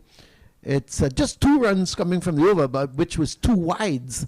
So it's the end of the over from him, 48-for-1. And I tell you what as well, he was an excellent batsman. Sheldon Gomes could have, I think he suffered a little bit from nerves more than anything else when he played for Trinidad. He was such a superb player. I mean, I batted with him in club cricket.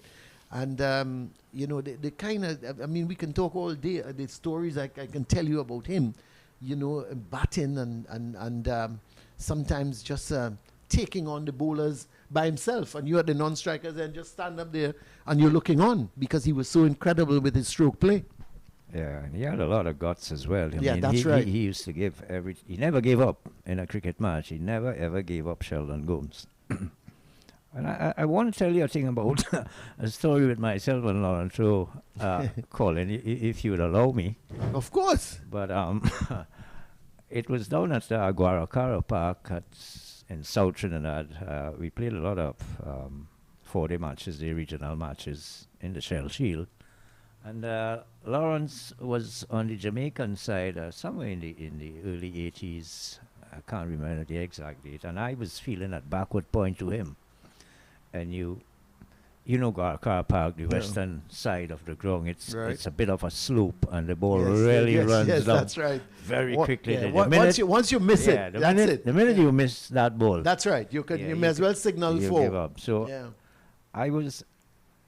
It's cut away, but straight to point. I was feeling that backward point to Lawrence, and you were always coached and trained that once the batsman gets on the front foot to a spinner, at backward point you got to go close in quickly because there's no way he's going to hit the ball through there with any sort of power. So every time Lawrence got on the front foot, I was closing in quickly because I didn't want him to run any signals on me, only to see the ball speeding past me on either side.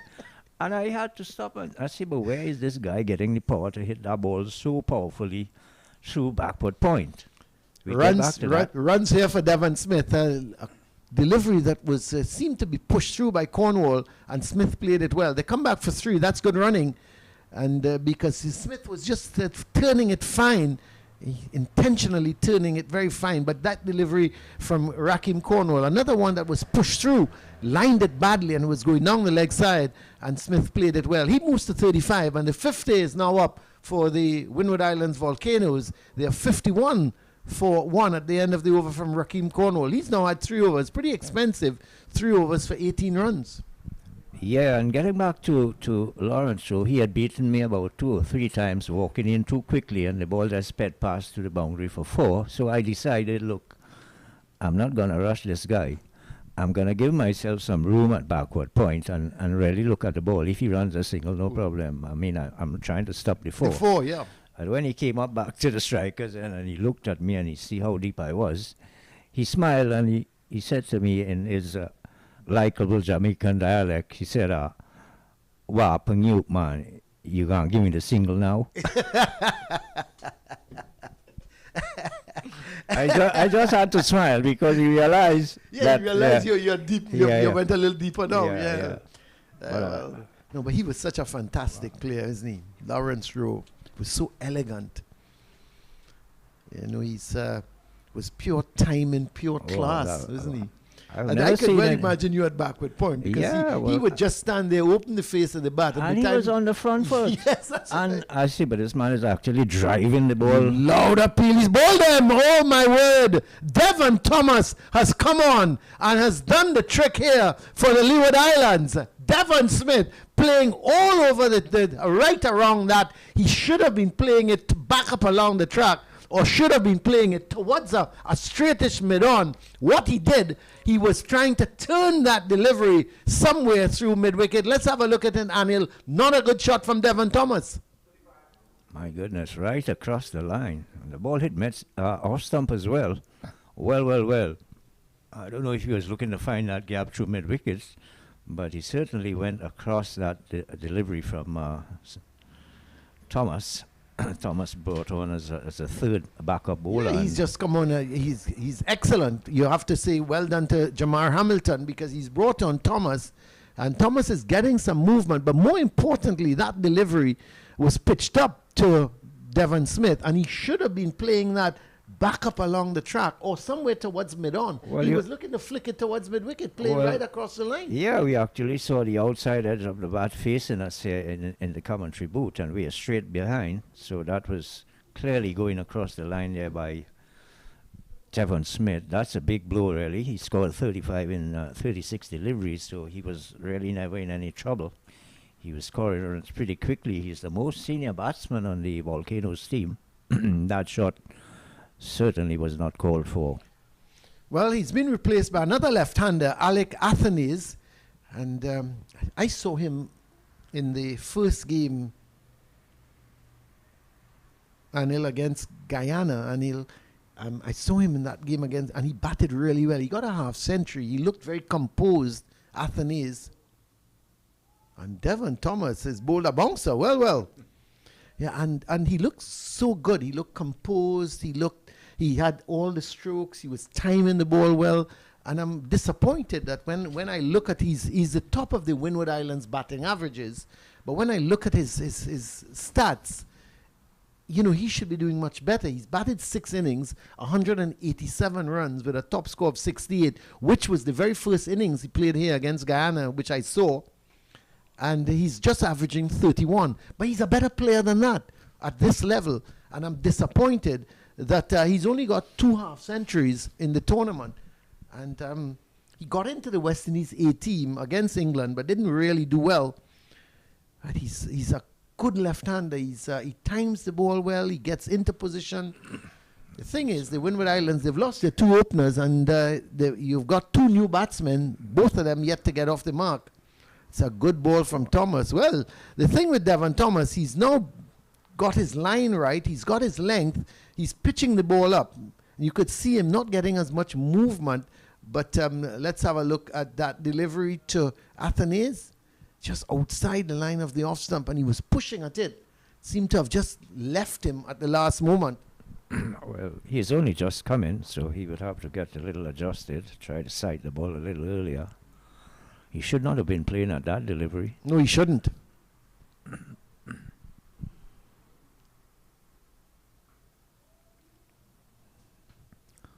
Well, the end of the over from Thomas, a successful over in which he picked up that wicket of Devon Smith. You have to say, it was not a good shot from Devon Smith.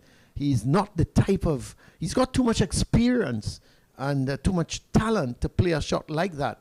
And he must be very, very disappointed. And you don't expect Devon Thomas to come on really and pick up wickets. He's a good bowler, but he's not top class. He's not a frontline bowler. You bring him on if he does break a partnership, you're happy. But I think Devon Thomas is far too experienced to give his wicket away like that. Yeah, it was a round bad shot by Devon Thomas. He went right across the line. And the ball actually hit the off stump. So let's see the field here for Rakeem Cornwall. There's a slip, a forward short leg. There's a very short mid-on. And there's a normal short mid-wicket. He turns this well fielded by the man at forward short leg.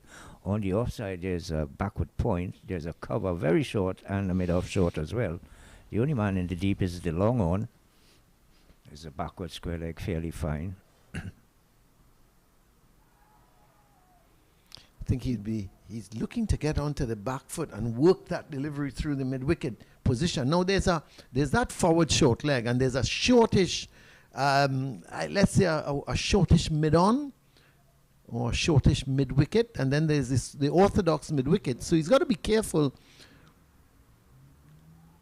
Hodge, and when he's getting onto that back foot, because there's that short mid-wicket in a catching position, and then there's the orthodox mid-wicket as well. So if it is hit in the air, there are two men there that can certainly take the catch. Hodge is going to get off the mark, just turning this delivery to the man at that deep backward square position. Terence Ward is there doing the fielding.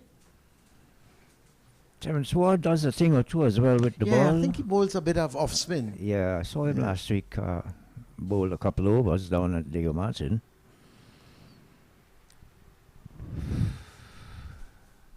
Just about 20 minutes away from the luncheon interval on day 2 here.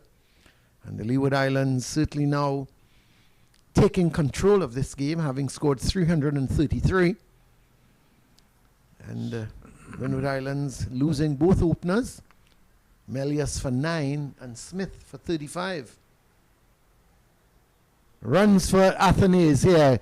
He's just getting on the back foot, opening the face, guiding it down towards that third man position. They've gone for 2. They'll come back for 3 as a good bit of fielding on the part of Ward as he just stopped it a meter or 2 from the boundary rope.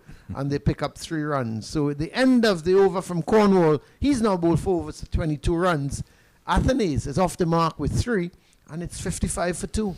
Well, the Leeward Islands should be fairly satisfied at this time because they have removed the mainstay for the Volcanoes batting, that is Devon Smith, and he was looking very threatening, Colin. He scored very quickly.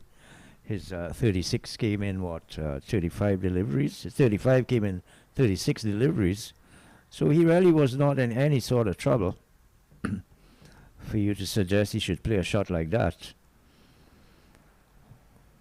So they would be looking to make further inroads here, the Leeward Islands. They are very much aware as to the current standings in this regional 4-day tournament as far as the points are concerned. They are in second position and only just behind the leaders, the Barbados Pride, by a couple points. So an outright victory here would really put them in an excellent position. Remember as well, their final game would be against Jamaican Scorpions.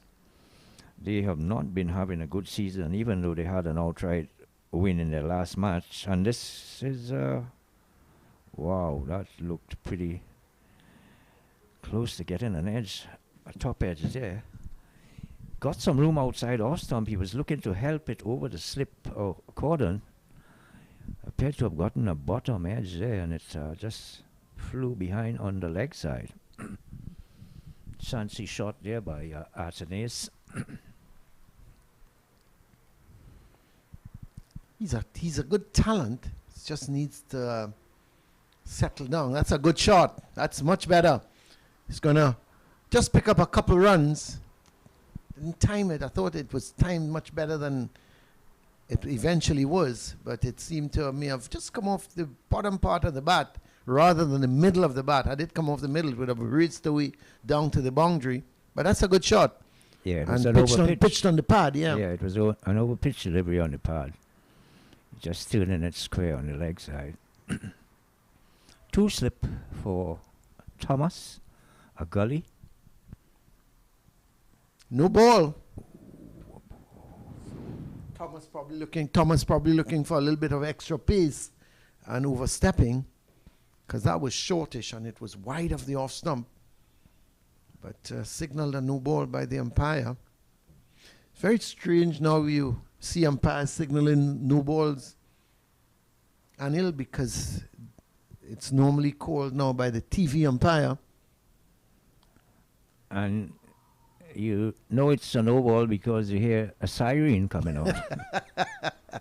Yeah, it's called by the TV umpire, which is a little tough for the batsman, because you know sometimes when you're batting, you're so happy the umpire says no ball, you just suddenly just have a swing at it.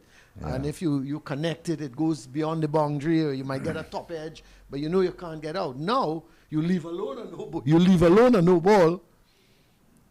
Yeah, because that's a good shot. That's a beauty. It was short, and he cut it, got in line with it, got that left leg to the pitch, and he just opened the face, and he guided it beautifully past the man at point, all timing from Athanaize, and that's what I'm talking about, Anil. He's a good timer of the ball. He gets into position immediately, and he was stroking that down to the boundary for 4. Immediately, Devon Thomas has decided now to come around the wicket to Athanaize, who's moved on to 9. Yeah, that was a short, wide delivery. It was asking to be hit. He got away with the previous delivery like that, but not on this occasion. Falling just short of the man at gully, pushing it with hard. He was pushing at it and never kept it down. And luckily, it was dropping just short of Durham. Durham here is the man at gully, that tall figure, built more like a fast bowler, isn't he? Oh my, yeah. When I saw him, I thought he was a fast bowler. Well, in the West Indies now, Anil, when you look at a 6'6" player, he's a slow bowler. When you look at a 5'9" player, he's a fast bowler. It's suddenly swinged around. It's switched around now. When you look at Suleiman Ben, Omari Banks, those guys were 6-footers. You look at Fidel Edwards. You look at this guy from Jamaica. Oh my way, name slips me now. Taylor. Those guys weren't tall guys. Malcolm Marshall wasn't a tall guy. Wasn't that, but he was exceptional. He was he was the exception to the rule. He was a magnificent bowler, wasn't he? Swung the ball. Oh yeah, he did everything. Yeah, he's one of the world-rated fast bowlers, one of the best. Cornwall is going to continue. Hodge has got to be careful. He's getting onto that, getting back and across. And if that ball is pushed through by Cornwall, he's got to be careful.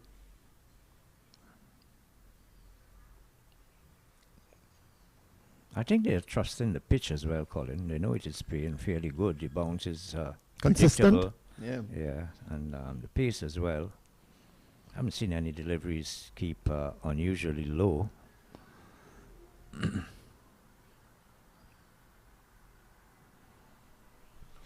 So it's a good little session for the Leeward Islands as well, because they have picked up 2 wickets and they got the most important wicket of Devon Thomas. So they would be fairly satisfied with that. Yeah, Hodge hasn't done as well in this tournament. He's had 6 innings, 115 runs. He's just got 150. He got 63, but he's averaging 19. Okay. And it's very disappointing for Kavim Hodge.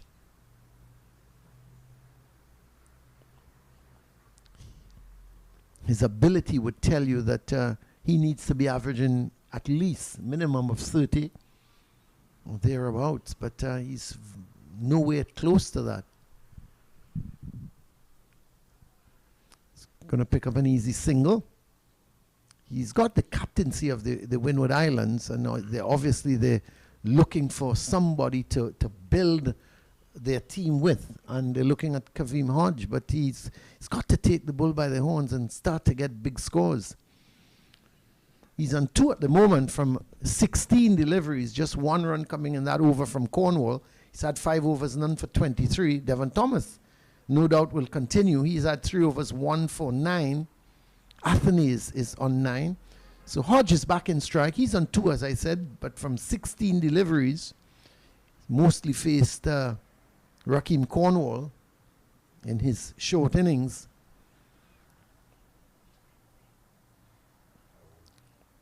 It appears to me every time Devon Thomas tries to put a little extra into the ball, he loses his line. And that one, you could see him trying to, not only bowling the in-swinger, but he was trying to bowl it a little quicker and lost his line totally. Yeah, he's bowled some badly line deliveries. A lot of cover now. He got a man at mid-off, a cover, a backward point. So there are fielders trying to cut the run. This can be 2 here. Yep, that's 2, because Archibald had a long way, and matter of fact, he didn't field the ball cleanly, and they should have been more alert to get a 3rd run. But he had a long way, Archibald, to run in. I would say maybe about 15 to 20 meters. running from a fine leg position to a deep backward square leg. And Hodge has helped himself to 2 runs. We see a bit of a change in the field, is it? No? I thought they were going to take off Durham from a gully position and put him behind square, but they opted not to do that. So still 2 slips a gully, and you've got a point cover mid-off. Then a mid-on, mid-wicket, and a man down at fine leg. That's the line he needs to be bowling, Thomas. Just about off stump. You've got 6 men on the offside, 2 slip a gully, a man at square on the offside. There's a cover and a mid-off. On the onside, there's a mid-on, a short mid-wicket, and a deep fine leg. So you need to be bowling that ball just about off stump. Try to bring the slip cordon into play. It's well played there by Hodge, getting right behind this ball and watching it all the way onto the bat. I'm sure that they would be aware as well that it's just a couple of minutes before the luncheon interval, so they would want to keep their wickets intact, Hodge and Athanaize. Yeah, they wouldn't want to lose another wicket, would they? To go 3 wickets down before the lunch interval would be an absolute disaster for the Windward Islands. The pitch holds no terrors, so if they just bat properly and play each ball on its merit, they can. I'm not saying they can get past the 333, but they can have a very competitive score. Oh yeah, but they've got to occupy the crease for a very long time. I think they should be looking to bat into tomorrow as well. That one came back at Hodge. Played it well in the end. Came down on it because that ball was coming back at him and certainly angled into the stumps. Similar to delivery to the one that, have a look at it here, to the one that Melius got. Yeah, Melius had got the inside edge instead of more of the face, and he deflected it onto the leg stump. But here, Athanaize was able, Hodge was able to get more of the face of the bat behind that one. Thought he should have been a little forward to that delivery as well, Colin. Yeah, I thought so. He's a lot of the deliveries I find he's faced 22 deliveries, and I would say 3/4 of those he's been more on the back foot. Yeah, and with the Hodge getting that ball to come back into the right-hander, it's a bit dangerous to go on the back foot to balls that are of a goodish length. So Athanaize is facing up for the first time to Cornwall.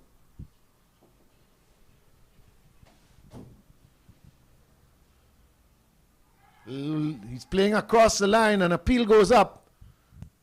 He seemed to be playing across the line there. Anil, I don't know what you make of that. Well, that's a dangerous shot. It was a very strong appeal as well. Let's see. Well, it was heading down leg. It was with the angle. Come on, Cornwall. Here he is. Down the leg side. Plays and misses again. That's a good take by wicket-keeper Jamar Hamilton. Just an update out of the Diego Martin Sporting Complex. Jamaica, a very healthy 393 all out. And Guyana, in reply, just 4 for none. So the Jamaicans really piling on the runs there. Blackwood is not out overnight, wasn't he? Well, he probably has gotten a big one. So this is Raheem Cornwall. He has Athanaize in all sorts of trouble here. There was a very confident appeal for an LBW just now, but that ball was clearly heading down the leg side. Cornwall bowling some very quick arm balls. He's a very strong man, and when he puts a little extra in it, it can come off pretty quickly as well. This is a slower flighted delivery and just wide off the off stump, trying to tempt Athanaize into a shot on the offside, but he just allowed it to go by.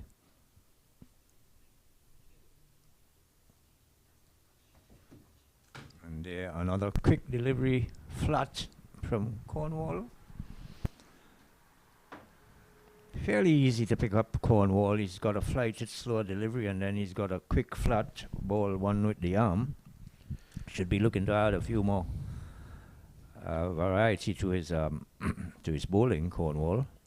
Not good news coming out of Tarouba, the For whom? Brian Lara Cricket Academy. Not good news Well- for whom? Well, if you're a Trinidadian, Okay, all right. or So it means that, let's say a Trinbagonian, well, not good news coming out of the Brian Lara Academy. Do you want to hear it? well, We'd we'd hear, brace yourself. Are you seated well? we'd hear it in any case. Barbados 166 for 3 in reply to the Trinidad and Tobago total of 133. So they've already started to chase the game, even from yesterday, Yeah. Colin. When you Well, I think overnight they were 87 for 2, something thereabouts. yeah, well, when you So- get shut out for such a small score in the first innings, I mean, you start to trail the game immediately. Yeah. Their backs to the wall again.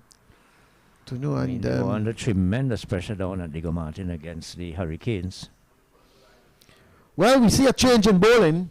Devon Thomas has come out of the attack, and Daniel Durham is into the attack.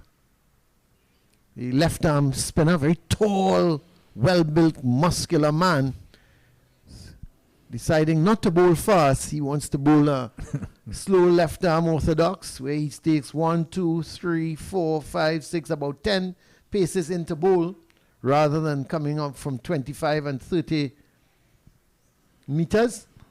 Well, he's as tall as Suleiman Ben, really. Oh, yeah. It's interesting, really, to see a guy with such a stature Oh, that one bowling came, yeah. left arm orthodox. You know, as a coach, Anil, if you this guy comes to you, the first thing you say, okay, take the ball, run from about 25 meters and run in and bowl. Let me see you, if you've never seen him before.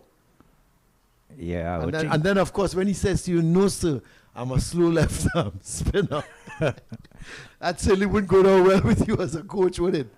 Well, I tell you, with that height, he can be a very good left arm orthodox spinner. I mean, he's supposed to get a bit more bounce. He's coming from very high up. It would make the trajectory a bit difficult for the batsman. And if he's got, obviously, he should have some long fingers as well. When he does impart spin on the ball, it should be turning. So he is an interesting prospect.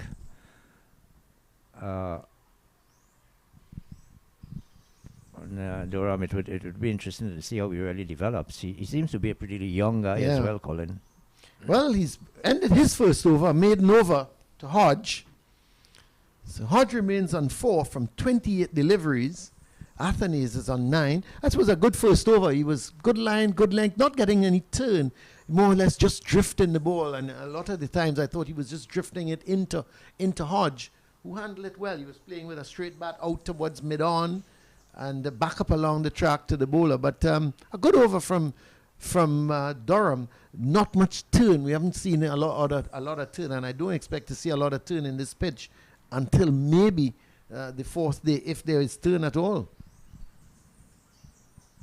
I'm particularly interested in Durham is that he's shown some good skill as a batsman, Yeah, coming in at good number temperament 11. as So well, if his bowling can really come up to the level, he can be a pretty good player.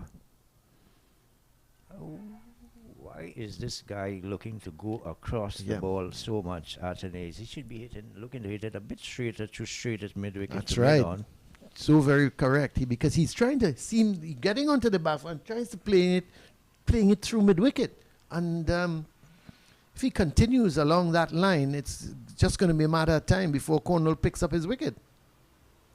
I think he's looking at the field placing and realizes that there's no one in the deep on the onside. So the slightest opportunity he gets to work the ball on the onside, he's looking to take that opportunity. But I think he's doing it to some of the wrong deliveries. That's right. His shot selection is not good.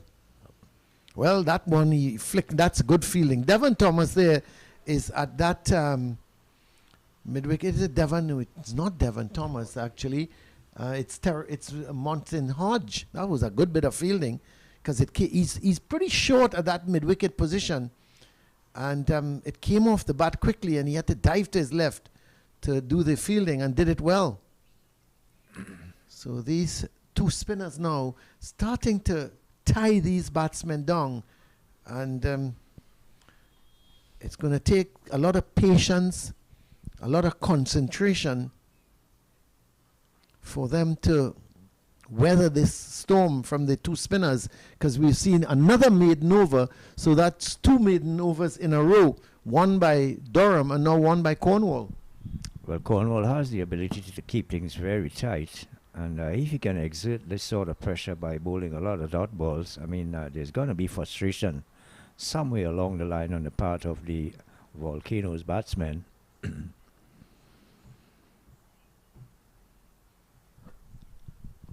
While the Pacers are getting a rest, Colin, I'm sure that the captain of the Leeward Islands, Jamar Hamilton, would be thinking in terms of always having one of his pacemen in operation. The bad thing is that he's only got two on this team. But I think that the fast bowlers are always going to get wickets on this.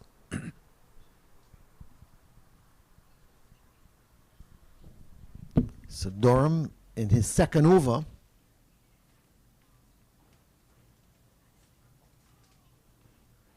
gave that a little bit more air, and I thought Hodge could have used his feet, but decided just to push out at it, getting onto that front foot and pushing it out to mid-wicket.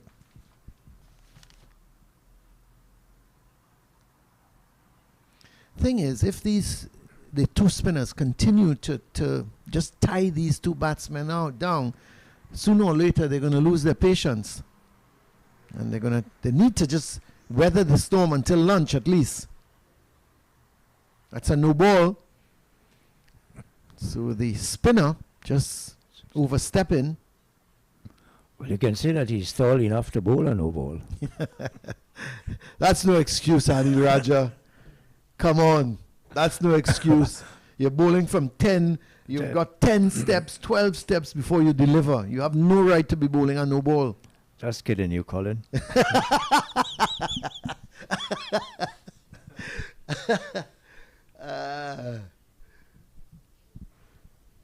66 for 2. Halfway through over number 21 here.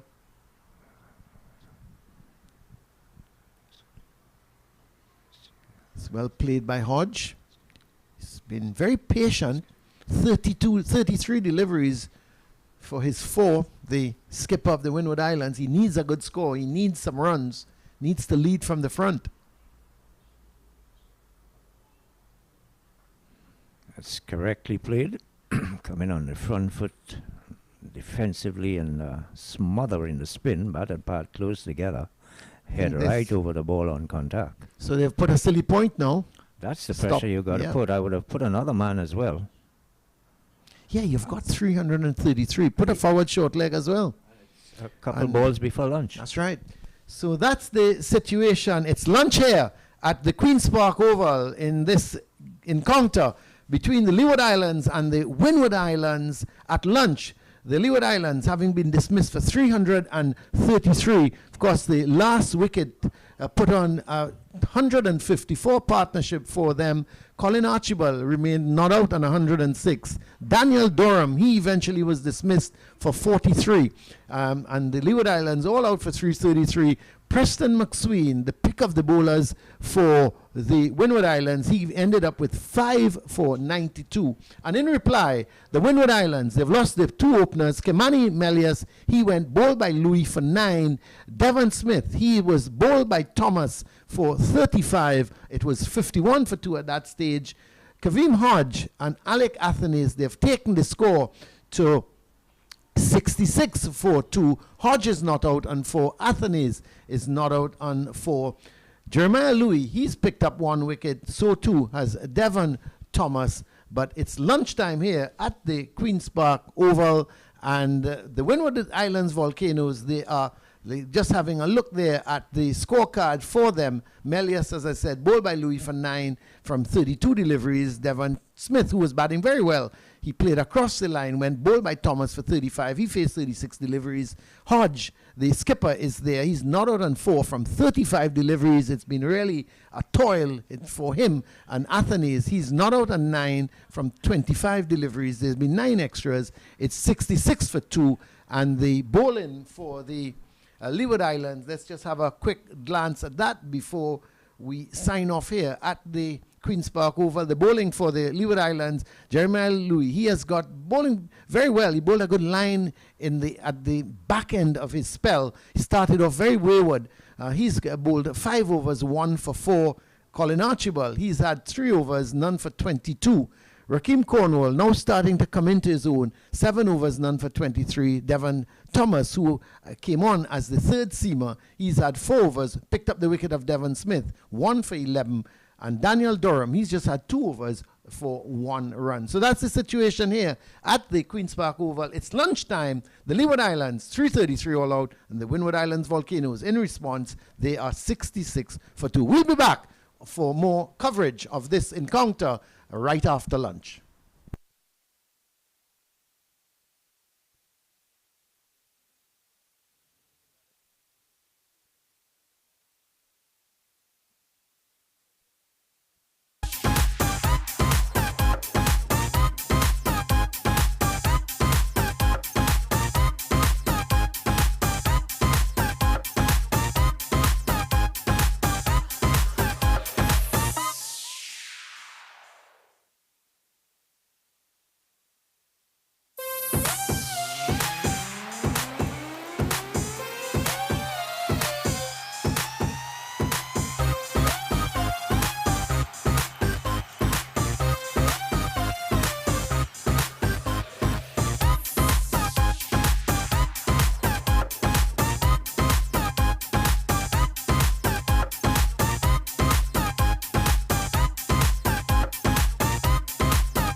Yeah, and welcome back here to the Queen's Park Oval in Port of Spain, Trinidad. We are about to resume play after lunch on the second day here in the game between the Windward Island Volcanoes. They're up against the Leeward Islands Hurricanes.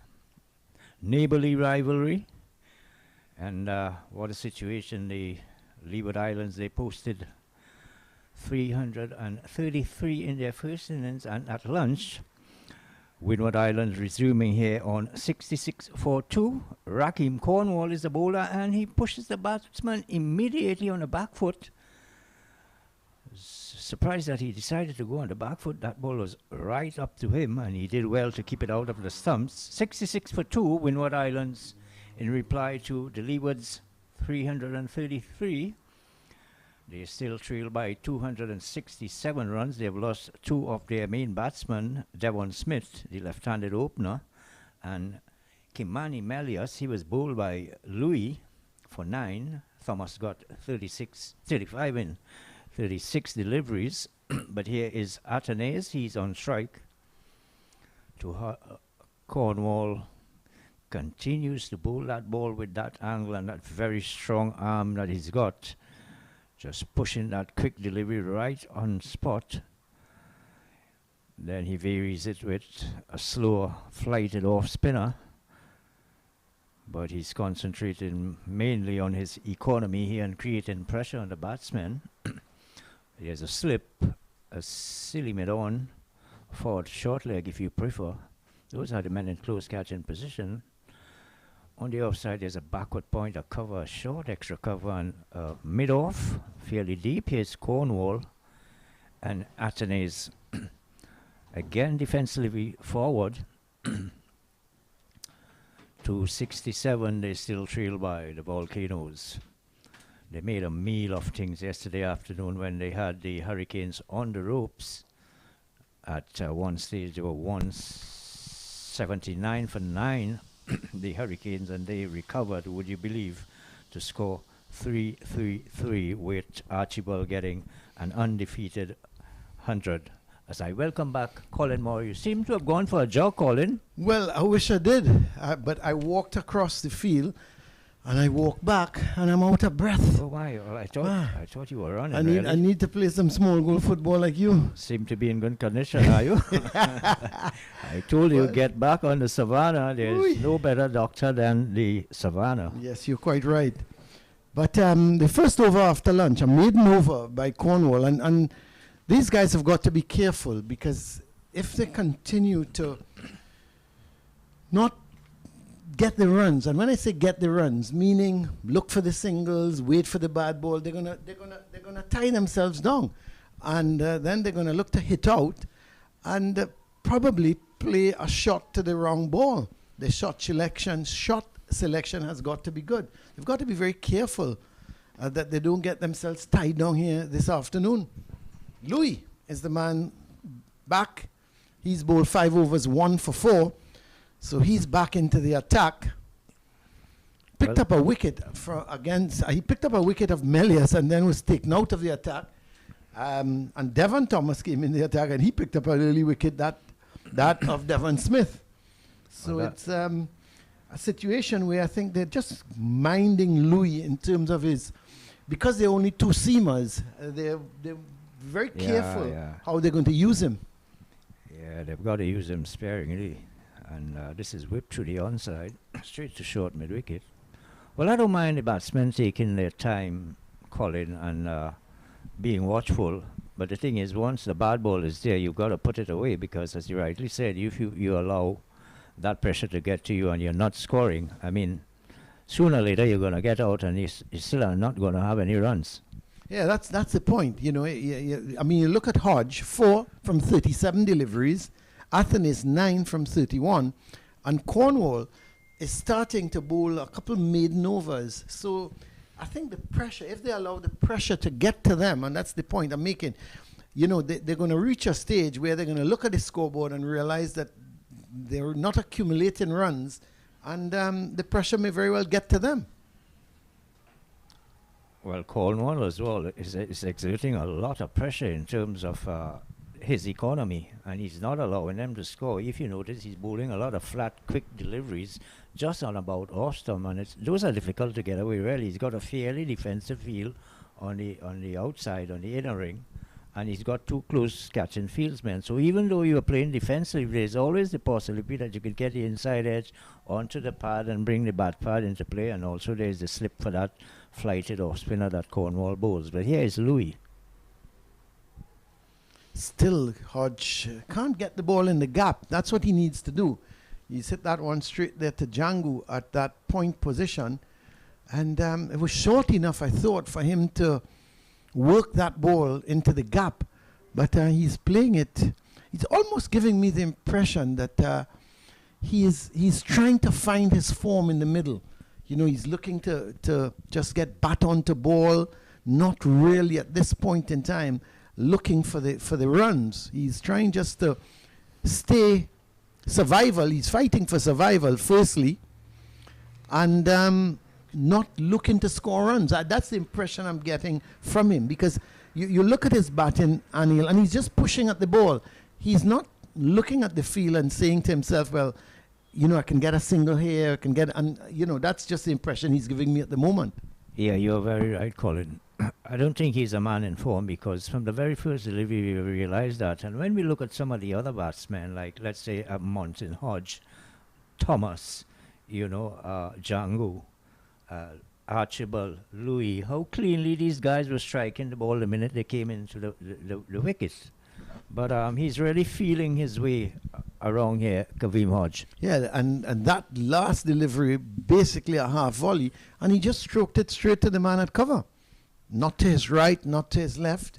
And it's all well and good. You 4 from 41 deliveries is not the kind of return when you're chasing 333 that he should want. And I'm not for one moment suggesting he should get on with it, because if he gets on with it and gets out, you know, he's going to get criticized for that. But what I'm suggesting is he needs to start to place the ball away from the fieldsman. He needs to start to look at the gaps in the field and decide where he can get a single or where he can get two. And then once he starts to do that and the runs come a little bit easier for him, and he can wait on the bad deliveries. Well, you know the saying, Colin, you can find form out in the middle. That's true. Very, very true. So he's got to stick around and see if he can really come into his own. Well, he can't make runs in the pavilion, so the only way he can make it is out in the middle. That's and correct. Let's hope that he... but I'm hoping that he just picks it up a little bit in terms of his scoring rate. Now, Athanaize is different. That's a lovely shot. Well timed.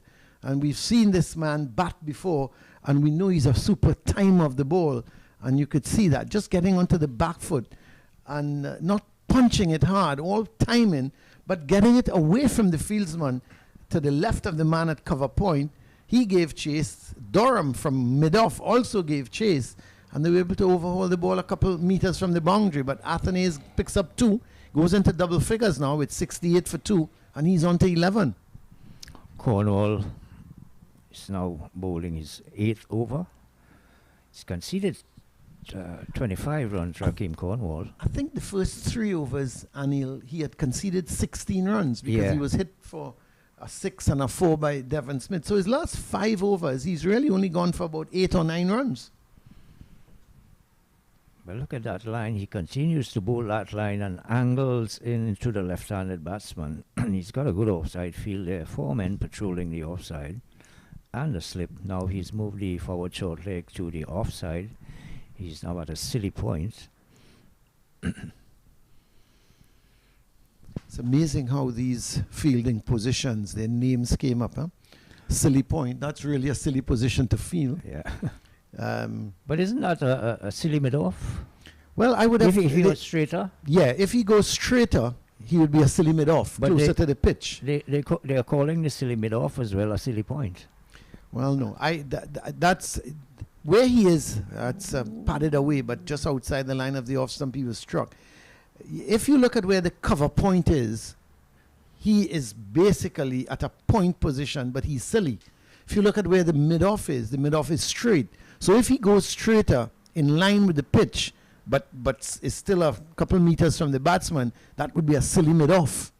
So there's a big difference, as far as I'm concerned, in terms of the silly point as opposed to the silly mid-off. Okay. But we used to call the forward short leg that they call now a bat pad. Yeah, well, it's still a bat pad, Yeah. but it's forward short leg. Forward short leg. Yeah.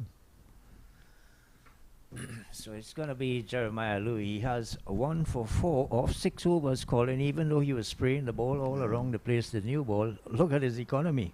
Yeah. Yeah. He's settled down nicely after the first couple of overs. And in terms of Melius in particular, when he did get Melius out, he was just consistently just outside the line of the off stump to him.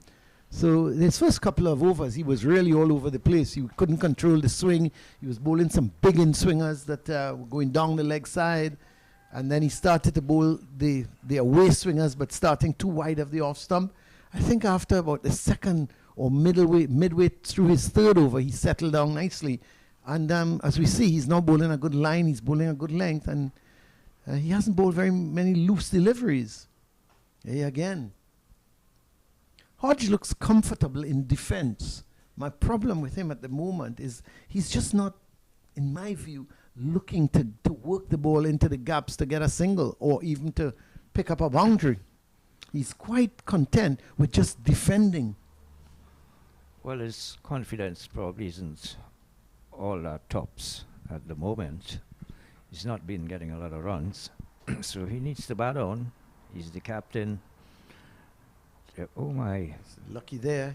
He was looking to turn a delivery in the end. He didn't play it. He just again was just pushing at it, and because of that, if he had looked to play that shot, he may have well got the leading edge and would have gone in the air. But here he was more or less in defense, so he just took the leading edge and rolled out towards cover. Yeah, he appeared to have relaxed the bottom man as well, but he did get the leading edge. It went all the way on the ground to the man at cover. The leading edges, they can go anywhere really.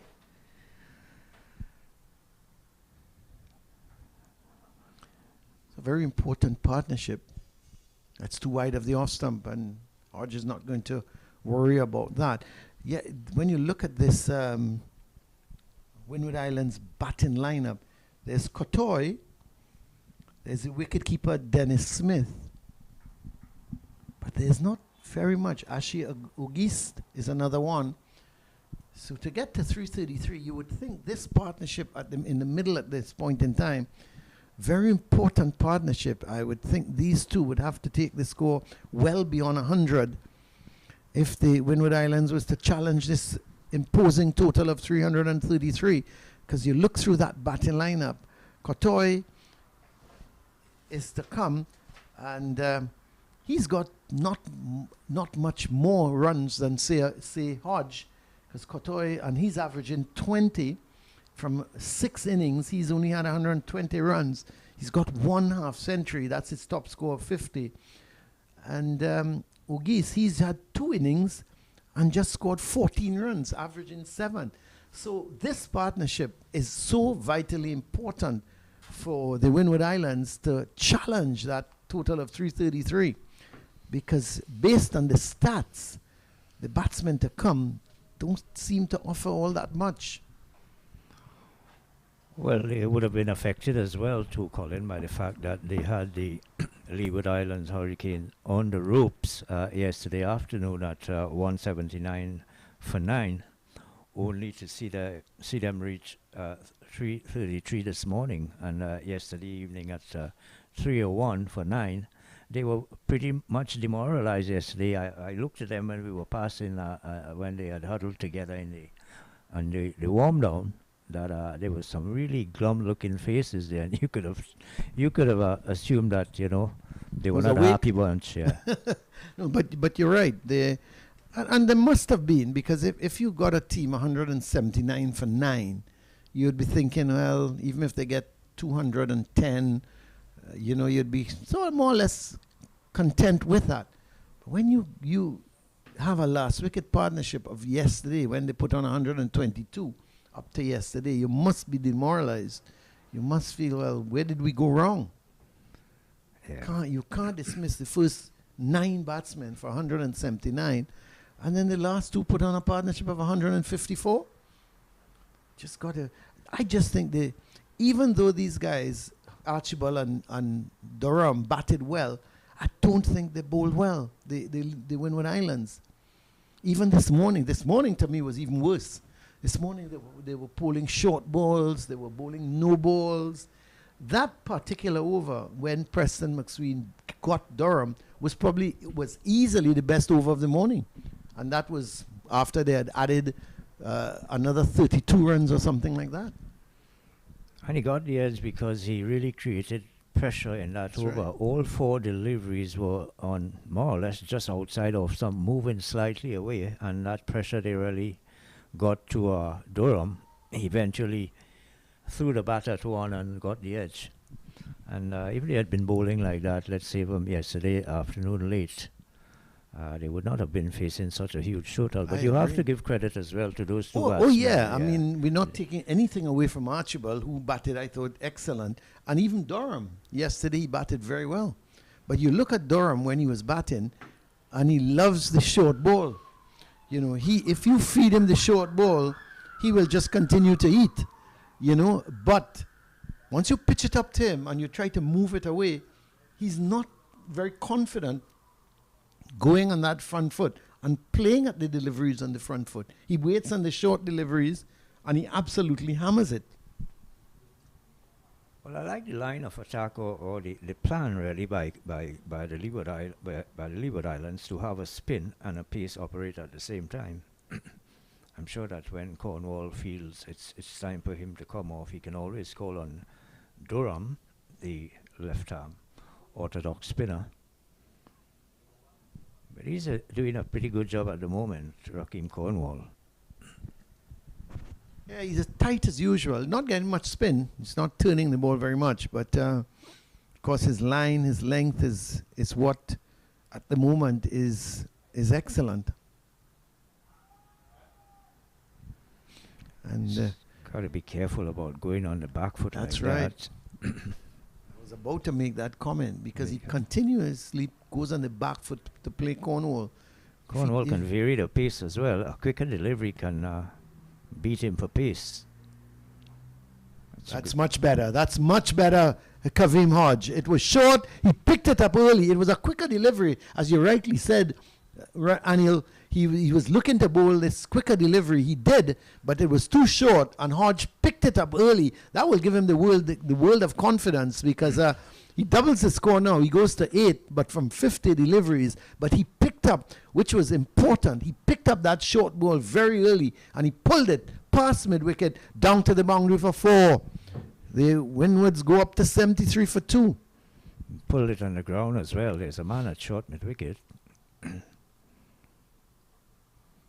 Very quick on the back foot there for that short ball. No, there's a man at long on. I would not have a man at long on. I would bring him into mid on, and if Hodge wants to go over the top, then that's fine.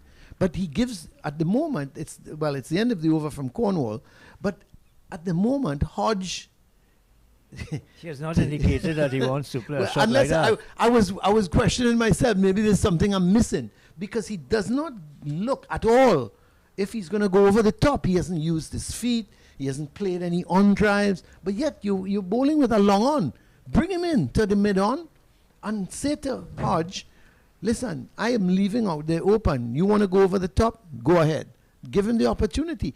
And even if he goes over the top and hits for 4 or 6, that's fine. You're defending 333 runs. You got nothing to lose at this point in time. Well, they missed a couple of occasions down at Diego Martin last week, Windward Island in their field setting when they were trying to get the Leeward. When they were trying to get that, was it Seals? Yes, Jaden Seals, who was staying together with Karaya, and they missed out on a couple of times that they should have gotten the wicket down deep mid wicket. To me, a couple lapses with the tactics really. Yeah. To me, one of the funniest things though was when Jaden Seals hit who was it? Hayden Walsh for 4 consecutive 4s, all through the slipper, all through from the wicketkeeper to a gully. All edges. It was amazing. Yeah. Absolutely, I can't ever recall seeing something like that. One he edge went straight through the legs of Django. One went past first slip. One went between first slip and second slip.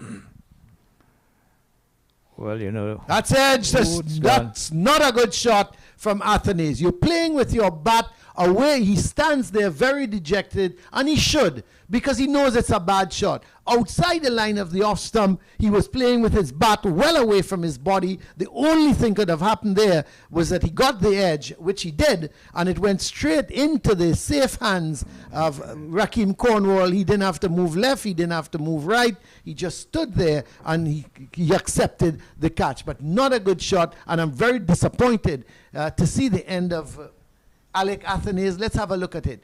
But it's a delivery he should have left alone. Came right across Anil and was pushing at it. He should have left it alone. It would have gone harmlessly through to the keeper. But it's the end of Athanaize. He goes, caught Cornwall, bowled Louis. Louis has picked up his second wicket for 12. It's now the Windward Islands are 73 for 3. Well. That was very badly played there by Athanaize. I mean, he picked up the line, he picked up the swing as well. He knew very well that was going very wide off stump. He even shuffled slightly to off stump, but he made a late decision to just hang the bat out there. I can't understand why. Very far away from the body. And he brought his own downfall, really. So Yes, Louis seems content to pick up a wicket, one in every spell, Colin. Yeah, but he's bowled well. He's settled down nice. I mean, you look at him bowling now, and everything is just on or outside. Well, let's say outside the line of the off stump, or if it's not on the off stump, it's just wide of the off stump. And he's such a good bowler when he settles down and not trying to do too much. So he's picked up his second wicket. Look at those figures: 7.2 overs, 5 maidens, 2 for 4. Couldn't want anything better than that. Well, the new batsman is Auguste.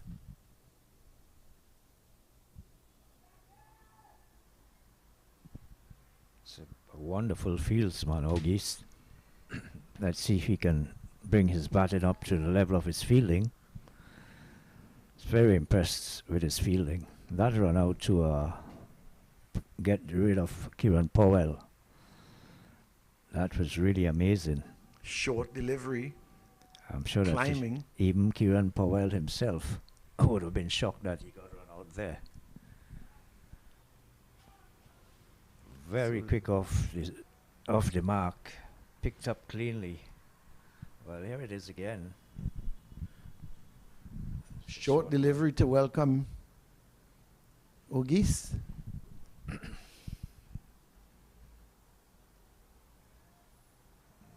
Gradually clawing their way to take control of the game, the Leeward Island Hurricane. Now picked up 3 wickets with the score on 73.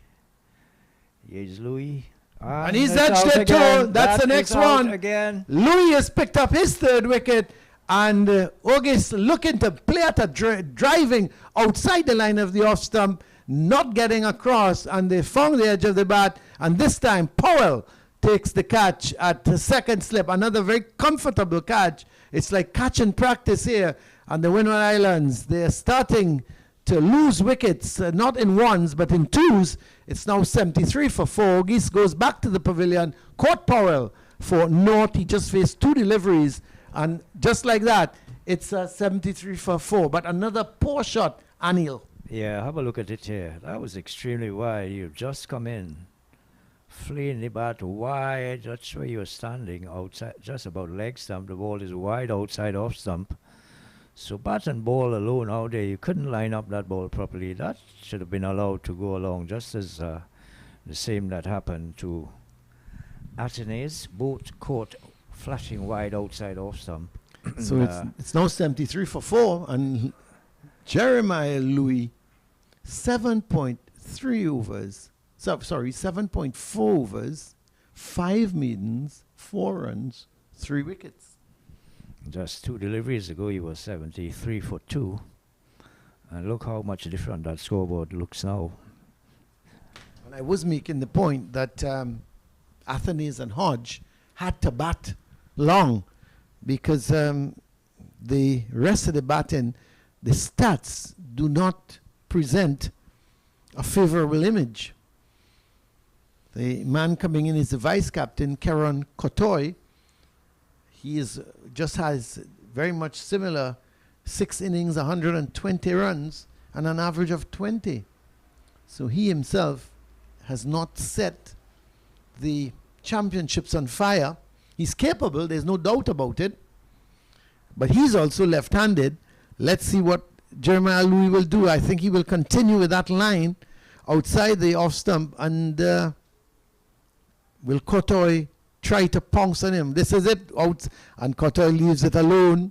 Now that was much closer to the off stump. I probably would not have had a problem if Cottoy had played at it, because it was just outside the line of the off stump. He did well to leave it alone, because he's obviously learned, he's looked at the downfall of Athanaize and Auguste, and he's learned from that. But that was much closer to the off stump. It was well pitched up as well. I thought if he had been there in the wicket for some time, he probably would have been driving at that delivery. Looked like a bit of a half volley to me. 3 men on the offside cutting the run scoring shots, and he's got 3 slips as well. This is That's very too wide, yeah. But the end of a very successful over, picking up 2 wickets in the over, Jeremiah Louis, that of Athanaize and Auguste. So it's now 73 for 4 after 27 overs. Hodge is still there. He's on 8, but he's faced 51 deliveries, and no doubt Raheem Cornwall is going to continue, and it's going to be bowling to the Windward Islands skipper. So the skipper and the vice skipper both are at the crease at the moment, Hodge and Cottoy. Cottoy, who is the vice captain of this team, left-hander. So we've had 1, 2, 3, 4 left-handers in the first 6 for the Windward Islands batting. But it's going to be Cornwall and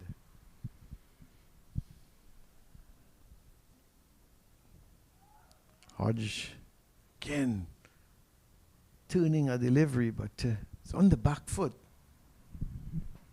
It's a very tight set field here. You got 5 men looking to cut the single. You've got 3 men in close catching positions, and just the 1 man in the deep, the long on. I was about to point that out to you, Anil, but Anil, we've still got that man at long on. Well, in case he wants to go for the big hit, because he's under a lot of pressure here. Looking to play defensive, there's always the possibility of him getting caught around the bat. So I would be very, how should I put it? I would be so disappointed if Hodge gets caught at long on. I don't think he's going to go for that shot, but if the pressure gets to him and he sees a flighted delivery, he can be tempted. Well, I like the ploy here by Cornwall. Doesn't seem to be. He seems that he's going to stick it out and just try to wait for the bad ball. The other thing is the 3 men on the offside, they are all cutting a single. So he's really got to hit it well and hit it in the gap to get runs. So too the 2 men on the onside, the short mid-wicket, short backward square legger in a run-saving position. Oh, it's like a little bit more bounce. Yeah. The end of a maiden over from Cornwall. So he's now bowled his 11 overs, none for 30. And is Louis going to come back? He's the first spell he had, he only bowled, I think, 4 overs in his first spell. And he's coming back now to bowl, what, his 8th over? Oh, he's bowled 8 overs already. So he's already bowled 4 overs in this spell. So it may be just 1 more over, see what happens, and the skipper may very well look to take him out of the attack. Well, he has 3 wickets for 4 runs, Colin. So is he looking to go past the runs with more wickets? More wickets than runs. Yeah, I would think that the skipper would be maybe giving him an over or 2. And we haven't seen Colin Archibald for a while. Well, that's gone past gully. He was driving at that. He was trying to hit it squarer. And luckily for Cottoy, it went to the left of Durham at gully. And Went down to the boundary for 4. Did that come out the outside edge or did it hit the bottom of the bat? I thought it came off more the bottom of the bat than the outside edge. Certainly wasn't in the middle. And it raced past. Yeah. Keep that. That last ball. The 4.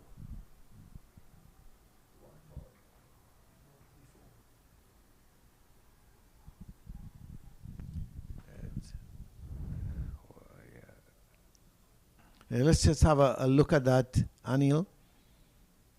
It seemed to have come off the bottom of the bat, didn't it? What's your thoughts? He appeared as though he was going to take the bat away at the very last moment, but the decision was a bit late. The ball had already hit the face of the bat low down and flew past the gully. That's what I saw. Well, when we were looking at that replay, Cottoy picked up 2 runs playing a ball past point, just pushing it. So he picks up another 2. So he goes to 6 from 4 deliveries. See Hamilton, is he going to make a change in the field? He's just trying to adjust the man at where that ball went, past the man at point. In Amir Jangu, he's pushing him a little bit squarer, more towards a backward point than a cover point. And he's asked cover to come round to his right, and he's also asked mid-off to do the same. Oh, good line again. That's a bit too wide. Yeah, Cottoy has learned from his the 2 previous batsmen. Surprised. I thought Cottoy may have come at number 5 because he's very well experienced.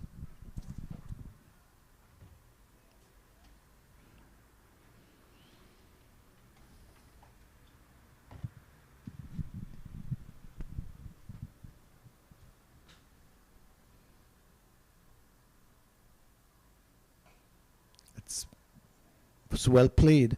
Good line from Louis. Got closer this time to the off stump, keeping it up to the bat, and Cottoy coming on that front foot. He looks very confident at the moment. I like how Cottoy looks in terms of he's looking very confident. He's coming onto that front foot. He's not going to be intimidated by the bowling of Jeremiah Louis. Oh yeah, a good short ball on middle stump. Well, let's see. He's edged it! Oh, it dropped just in front of Durham. Durham there at... now he's come towards... He's not at a square gully. He's come a little closer towards maybe what I would say, Anil, is a 4th slip, Anil. And it dropped just before him. Let's have a look at it. He pushed at it outside the line of the off stump. Yeah, dropped just short. Just slightly short. He would have had to do extremely well to get his hands under that Colin because it traveled very quickly too. Now he's taken a step up at that 4. If you look at him, as opposed to the first 2 slips in Cornwall and Powell, he's come a little bit closer based on that edge from Cottoy. That's too wide. It's the end of the over from Louis. This time he didn't pick up a wicket, but he's completed his 9 overs, 6 maidens, 10 runs and 3 wickets. It's 79 for 4. Hodge is on 8, Cottoy is on 6. Well, the only problem I see here for the Leeward Islands is how well they manage Jeremiah Louis, because remember they've got a fast bowler short. They've got just 2 and got a little help every now and then from Thomas, but they've got to use him sparingly. I think he's the main strike bowler since the last game, and even here today off the 4 wickets he has taken 3 of those wickets, Jeremiah Louis. So you've got to be careful as to how you use him. Here's Cornwall.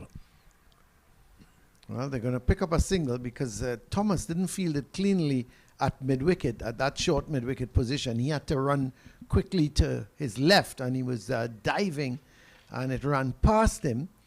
He gave chase, and the batsman hustled through for the single. So 1 more to Hodge. Total goes up to 80 now for 4. Hodge is on 9. Brings the left-handed Cottoy into strike. He is on 6. Now, the man at long on He's coming to the orthodox mid-off position, and so there's the orthodox mid-off and mid-on.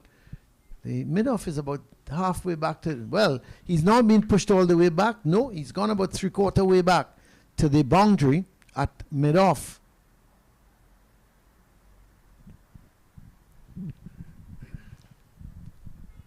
Cornwall, ready, keeping things tight. Hasn't yet picked up a wicket, but certainly keeping things tight from the Brian Lara Pavilion end. As Cottoy uses his feet, he's on driving. He's going to go pick up a quick single because Durham has to move to his left to do the fielding.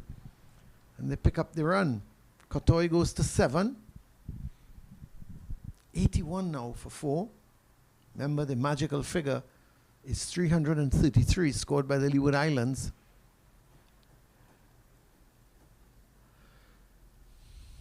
Yes, came off the ground. Yeah, that's a spectator's catch, Anil Raja.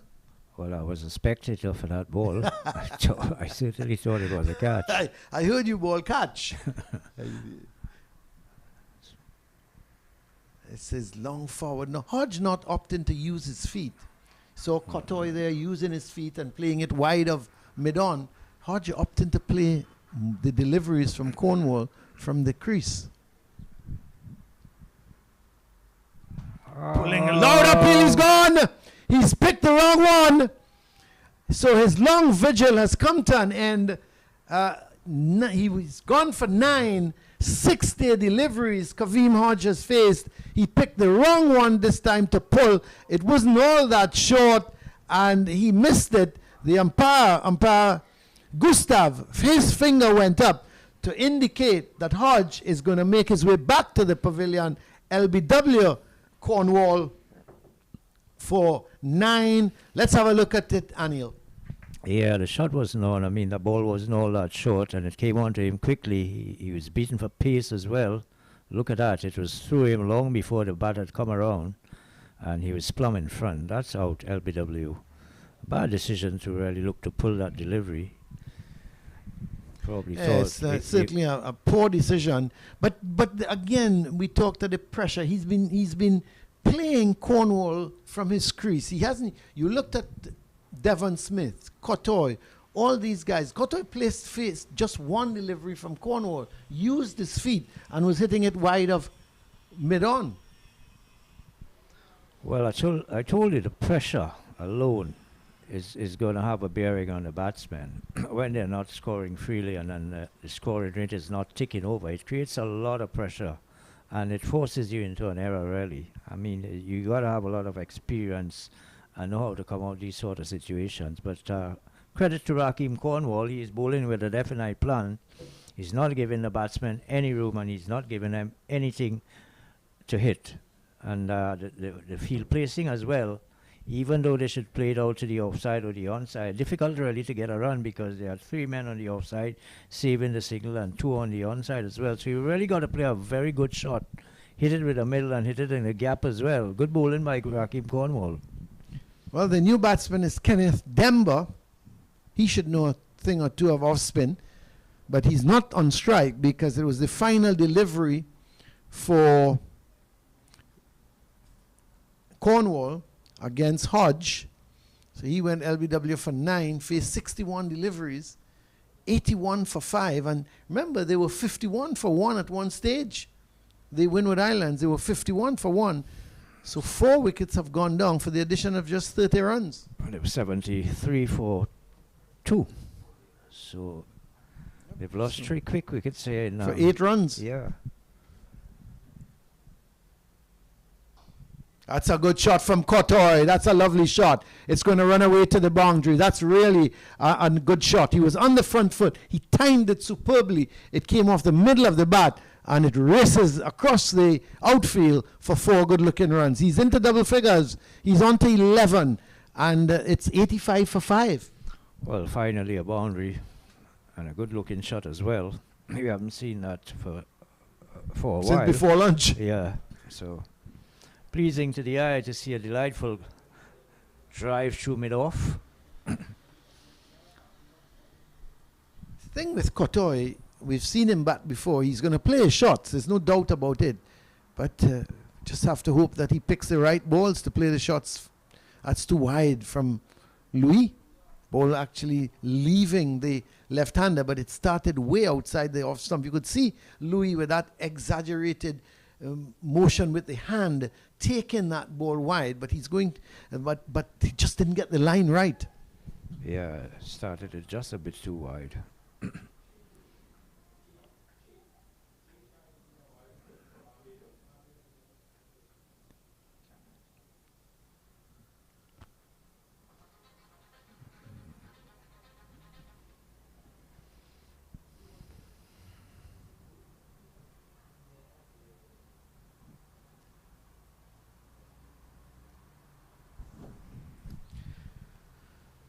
So it's been a good day again in terms of the weather. Let's just hope this weather holds for the remainder of the match. Can't see it going 4 days, Anil, unless the Leeward Islands go back into bat. Well, Or unless we have a big partnership like we saw with the Leeward Islands. Unless we have a big partnership in the Windward Islands innings. That's another good shot. He's reaching to the base. It's not going to go to the boundary this time. He's going to overhaul it. Powell, or does he? No. I thought that would have been 4. If we had TV cameras here, that would have been the umpire would have looked towards the TV umpire. I thought when he reached the ball and he pulled it back, his boot had touched the rope. But well, I thought he would have signaled the 4 because he knew for a fact that he was touching the ball while he was over the rope. Yeah, well, it's difficult for him to really sometimes tell that. But it was a good shot again by Cottoy. He's not going to stick around and push and prod. He's going to play his shots, and if the ball is there to be hit, he's going to hit it. Just has to pick the right delivery. That's a good attempt there. I love that. Did it hit him in his helmet? I think it hit him in his I was helmet. going to make the comment a while ago that why not bowl a couple of short pitch deliveries on middle stump? Yeah, I think it hit him in his helmet. So Oh Lord. we have to have the concussion check, as is Yeah. mandatory now. Well, he stood But, right there and played the hook yeah. shot. He didn't get inside the line. Never did he? Let's Look, see. Yeah, he just He stood right in line with it. was a no ball as well. But I tell you, it was a good short ball from Jeremiah Louis, wasn't it? It was short, it was straight at the body or at the head of Cottoy, and I thought he made the attempt to hook at the last minute. Yeah. I thought that he should have been bowling a few more short pitch deliveries. Isn't he getting the thing about it? I noticed, and you could judge for yourself. He puts a little extra into these short deliveries. It comes off quicker. Like that one, I think that caught Cottoy by surprise. By the time he was looking to hook, it was already hit him on his helmet. Yeah. Obviously, you would put a little extra when you look in the bowl a short, quick bouncer. So, not surprised that that one came up so quickly. It caught the batsman, you rightly said, by surprise. 88 for 5, so we're just having a concussion check on Cottoy. He's going to be all right. Walks away and says he's fine. Kenneth Demba just gives him the reassurance to continue batting.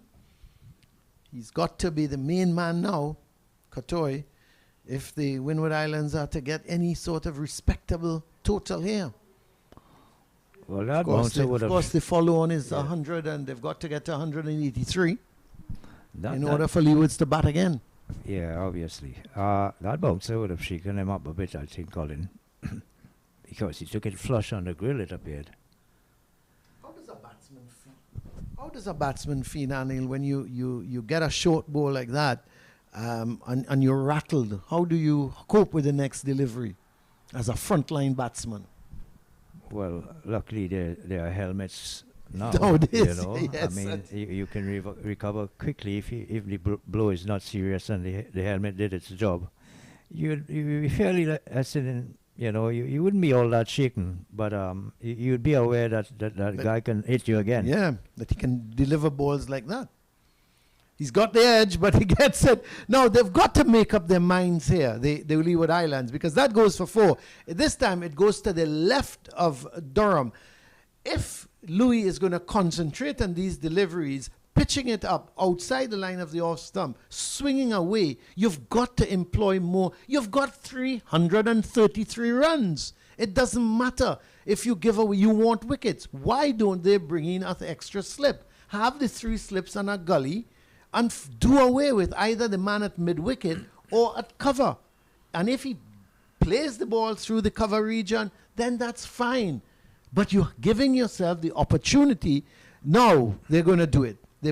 I'm now see the man from mid-wicket, he's running across to put it into this, but the horse is bolted. Let's hope from a Leeward Islands perspective, if he edges again, that they're able to pick up the catch there. But that's what the field should have been. 3 slips on a straightish gully. And I still find those 3 slips are very close. Extremely close together. I think they should be spread out a bit more. That's a good delivery. That's well played from Cottoy. Yorker length delivery. Yeah, and so they've now got it right with the 3 slips. You got 333 runs. Half the team is down. You want wickets. You want to get these guys out. Put attack in fields. Move the man from the mid-wicket position, but the horse has already bolted. So for their sake, they'll be hoping that Cottoy can edge again. But Louis, in the meantime, he's bowled 7 overs on the trot, so he's getting a little bit tired. They've got to be careful. How long can he go again for? Well, the thing is, Louis got 2 of the 3 wickets with 2 balls going down to slip. First slip and second slip. And then you have 2 slip with a new batsman. You're really right, Colin. They missed the boat. They missed the boat there again. And let me tell you what they've been doing. They've been shifting poor Durham, Daniel Durham. They've been sort of shifting him to his right and then to his left. He went to his left, the ball passed his right. Then he went to his right and the ball passed his left. Here's Cornwall starting a new over when, in fact, they should have deployed another slip. But let's hope for their sake that if Cottoy edges again or Demba, that they will have enough men in the region to pick up the catch. A full toss, Demba doesn't make use of it. That seemed to slip out the hands of Cornwall. Well, it's just a second delivery, Demba. 92 for 5.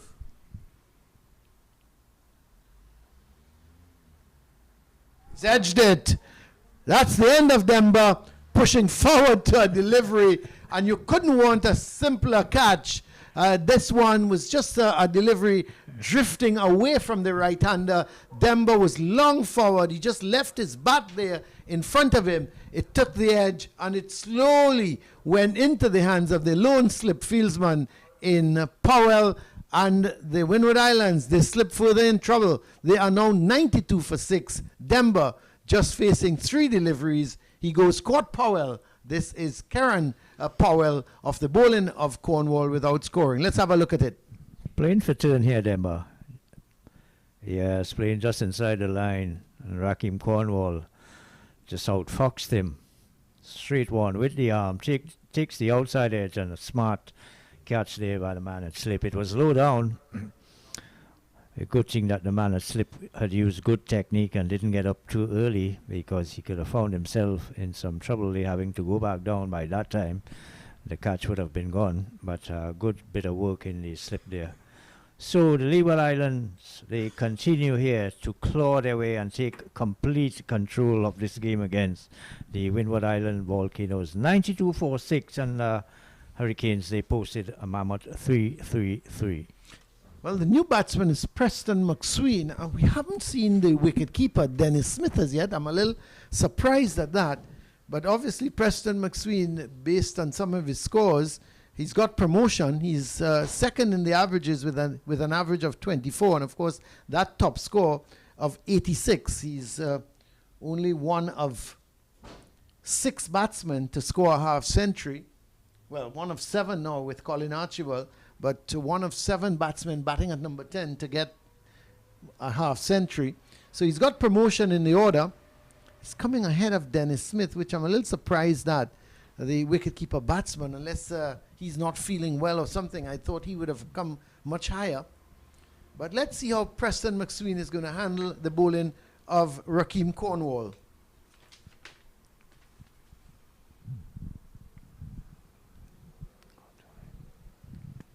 So McSween faces up his first delivery. He's looking to flick a delivery immediately on the leg side. He gets a bit of an inside edge, it seems. It goes down to the deep fine leg. Well, it goes right down towards fine leg. He picks up 2 runs because it was a delivery just angled on his leg stump, and he was trying to whip it through the onside, trying to get it past, I would say maybe to the right of the man at mid-wicket. Took a little bit of an inside edge and flew down to fine leg. Picks up 2 runs, 94 for 6. One thing with Preston McSween, he's not going to push and prod. As this one, he's again turning it. He's not going to get runs because it goes just to the right of Ward at that short fine leg. Or let me say he's more of a backward square leg. We see the man at mid-wicket is coming out. That short, that's Devon Thomas, and he's going towards a leg gully. And Ward is going more towards a backward square leg, more closer to the umpire. So they have now a leg gully in position. And this time McSween is long forward. It's tough when you bowl the amount of overs he bowled. It's the end of the over, 94 for 6. It's tough when you bowl the amount of over he's bowled, and he's probably wants to put his feet up at lunchtime. And after lunch, you just about, an hour after lunch, he's back out in the middle. Yeah, 28 overs he sent down, McSween. Brilliant bowling, 5 for 92. Now he's got to make the runs with the bat, Colin. Is this game fair or what? Well, it's very frustrating as a fast bowler because you turn and you look at your batsmen. All they've done all day is run down the ball, field the ball. And when it's time for them to sit down and bat, they don't. And he's now got to come out with Cottoy and do a job here. They've got to not only consolidate, they've got to score some runs. They've got to bat for as long as possible and get some kind of partnership going, because at 94 for 6, they're in trouble here in terms of they could be very well be dismissed for somewhere in the vicinity of 125, 130, if they get that much. Now in his 11th over, Jeremiah Louis, 3 for 21, is really breaking the backs of the Windward Island Volcanoes. And most of those 21 runs has actually come off the bat of Cottoy. Yeah, I told you I like the spin pace attack, Colin. I think the Leewards, they've done a wonderful job since they came out. Pacers didn't start all that well, but they came into their own, and they're now in full control here. Ooh, it's gone a little wide of the off stump. You know the intention. He's looking to get that ball, leaving the left-hander with the 3 slips and that straight gully in position.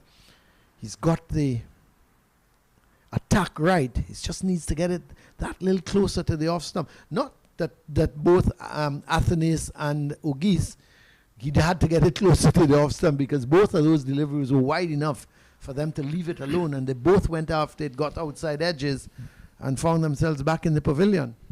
I would have gone for the jugular, Colin. I would have taken out one of the men that either cover and strengthen that slip cordon a bit more. So you would have gone for 3 slips 4 and slips, 2 gullies. Three slips and 2 gullies? Yeah, a fourth slip or 2 gullies. Almost the same. Leave the cover area open as well, entice him to go for the drive. As you rightly said, they've got enough runs on the board, and they've already taken 6 wickets. It matters not if you give away a couple boundaries, but you need the wickets. Yeah, that's right. And Cottoy is the one that need to get here. He's very capable. I think he's learned, which is good. He's learned from the 2 dismissals of the other 2 left-handers, and he's leaving those balls outside the off stump. So what Louis needs to do is get a little closer to that off stump, make him play.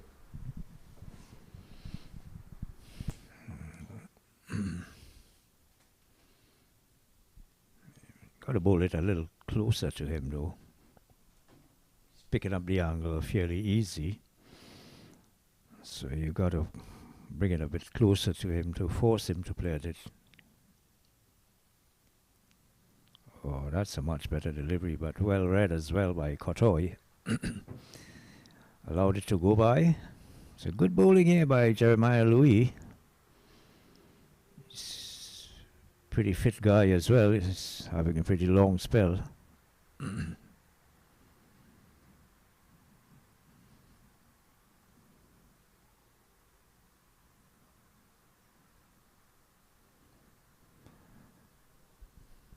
Over number 33. This is the final delivery in this over.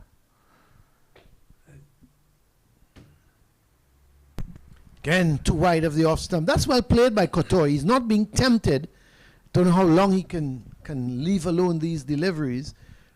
But the more balls he uses up facing Louis, Hamilton will have to make a decision. How long does he keep Louis going for? Remember, if they get the Windwards out cheaply today, they'll have to make a decision if they need to send them back in or bat to give the bowlers enough rest, especially Jeremiah Louis. Yeah, the fact is that they have a pacer short, Colin. They left out Berridge from this game. And Devon Thomas came and got a wicket. Yeah. Incredible. That's how the game is. If you told me that Devon Thomas would come and get his namesake out, Devon Smith, I would have said, Anil Raja, something is going wrong with you. He got the prize wicket of Devon Smith. Yeah. When Devon Smith was set as well. He was on 35 and batting very well. After the 6 deliveries. So he was really striking it quite nicely. But it was a poor shot, wasn't it? Really a poor shot from Devon Smith. We've seen the demise of some of the batsmen really with poor shots. Hodge, Athanaize, Auguste, Devon Smith.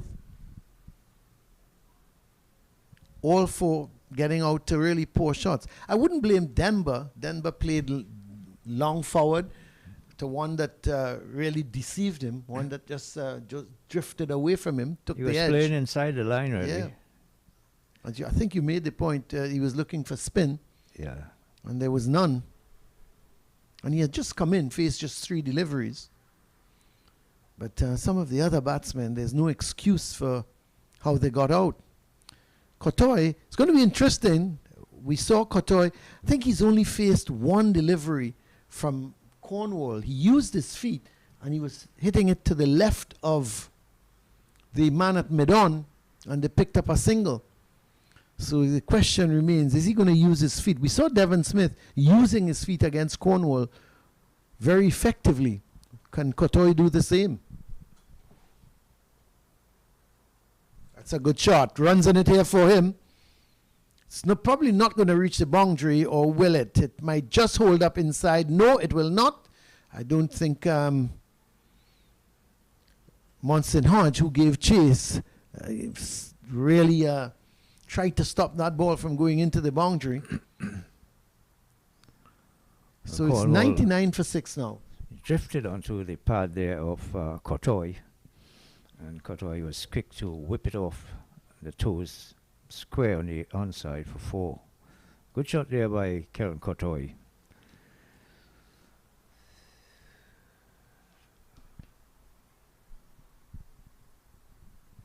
Backing away, giving himself some room. He cuts it, runs on it again for him.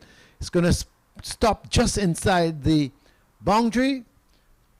Picks up 2 runs. As Ward gave chase. So Cottoy playing his shots.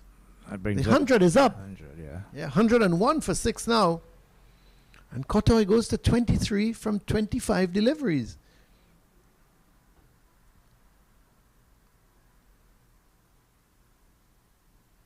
He's going to turn a delivery. They're going to go through for a quick single. That's good running.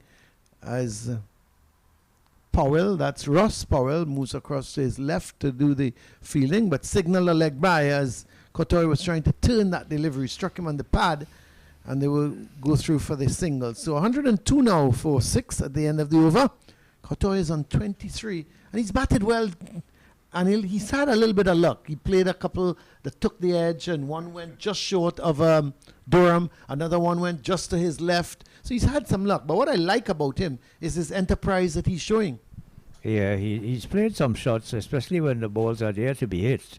And this is a very important, even though your back's against the wall, and you're looking to stay out there and look as tight and as cautious as you can, you've got to be able to put away the bad deliveries as well. So Cottoy has done that.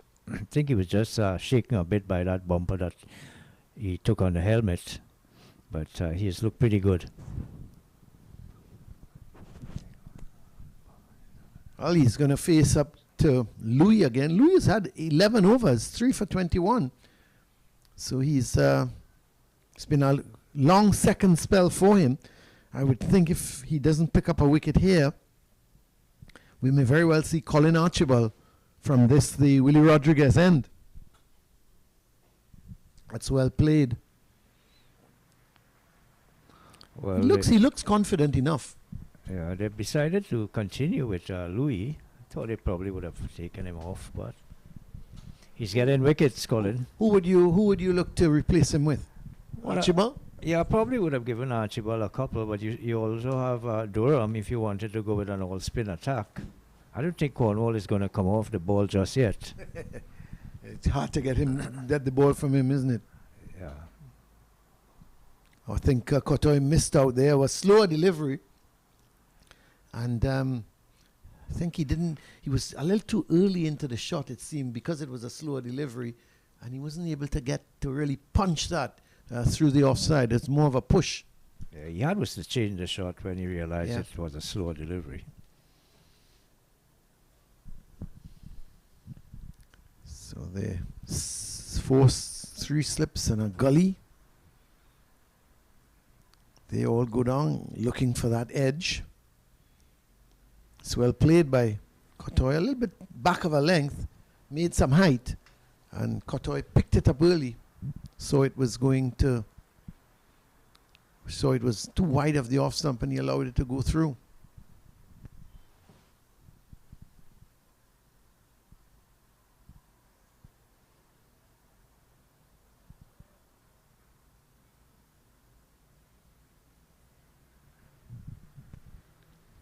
Big number 18 on his back, Jeremiah Louis. That's a good shot as well. Badly angled by Louis, and it's running down to the boundary ropes just about now. That's a good shot. For once, Louis straight in line. Wasn't outside that line of the off stump. This time he went on the pads. They've moved the man from mid-wicket, so it was a easy type of shot for Cottoy to play, because there was Devon Thomas is at a wideish mid-on, but that was played towards the orthodox mid-wicket position, and so he picked up 4 runs. He goes to 27. It's looking good. 106 now, 4-6. I want to guess that this would be Jeremiah Louis' last over before he's moved from the attack. I would have gone around the wicket and tried something, Colin, because Cottoy is picking up fairly easy now from over the wicket. Have a look at that. Allowing the ball to go around the wicket if it's a final over, and look to come in with the angle. You might get one to leave him late, or you might get him, having to play at it, getting the edge or something like that. Yeah, I hear you. The only thing with that is he's had all his success so far from bowling this ball over the wicket. So it's going to take a lot for him to decide, look, I'm going to go around the wicket. But if you're getting no success the way Cottoy is playing him, then try something different. I agree with you. Maybe try a ball or 2 around the wicket and see what happens. He's tried the bouncer, but that's far too short. That could have hit his big toe if he wasn't careful, because that was so short. But it's the end of the over. Louis has now bowled 12 overs, 3 for 25. Cottoy is 27. McSween is on 3. It's 106. There is that ball. Whoa. That was so short that Cottoy didn't even duck. So it's now 106 for 6. Windward Islands, remember, it's in reply to the Leeward Islands, 333. And at 106 for 6 after 35 overs, It's a water break here, a refreshment break. The first break after the luncheon interval. Let's have a look at the bowling figures. Louis, he's had 12 overs, 3 for 25. He's been the pick of the bowlers. Archibald, 3 overs, none for 22. He hasn't been used very much. Cornwall, 14 overs, 2 for 41. Devon Thomas, 4 overs, 1 for 11. And Daniel Durham, he has had 2 overs, none for 1. So it's 106 for 6 at this point in time. The batting for the Windward Islands, there it's not a pretty picture. Melius, he went bowled by Louis for 9. Smith bowled Thomas 35. Hodge, LBW Cornwall 9.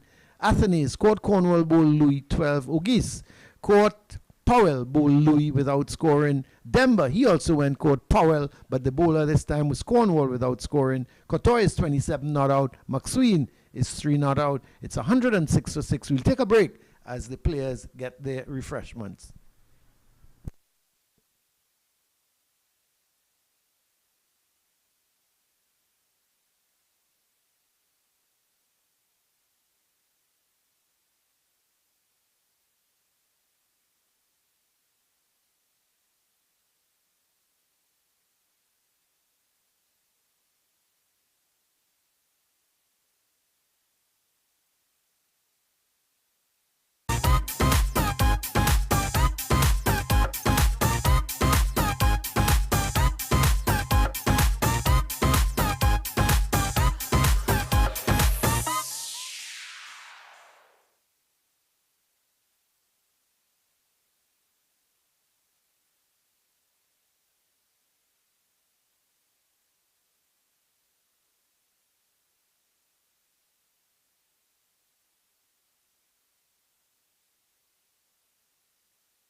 So Cornwall is going to continue with the bowling after that little refreshment break for the players and for us as well.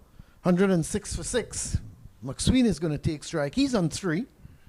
Cottoy is at the non-strikers end on 27. So it's going to be Rakeem Cornwall, 2 for 41 from his 14 overs. On the front foot, pushing this out towards that mid-wicket position. Very attacking field. There's a slip, there's a leg gully, and then there is that forward short leg. So trying to assert some pressure on McSween. He's looking to pull a delivery. He's bowled him behind his back. Well, who would have thought that? It took the leg stump or the leg bail as McSween was getting on the back foot and looking to whip this through the onside. Didn't make contact, and he left a little bit of a gap, and he's been bowled around his legs by Cornwall. So McSween goes, bowled Cornwall for 3. And he faced 8 deliveries, and it's now 106 for 7. Well, Rakeem Cornwall, 3 for 41. Let's have a look at it. It caught me by surprise, Anil. I didn't realize he was bowled. Let's have a look. Where did that ball pass? It hit the inside of the front pad and came back on the stump, actually. Did you think so? It hit the it hit the inside of the front pad. Well, yeah.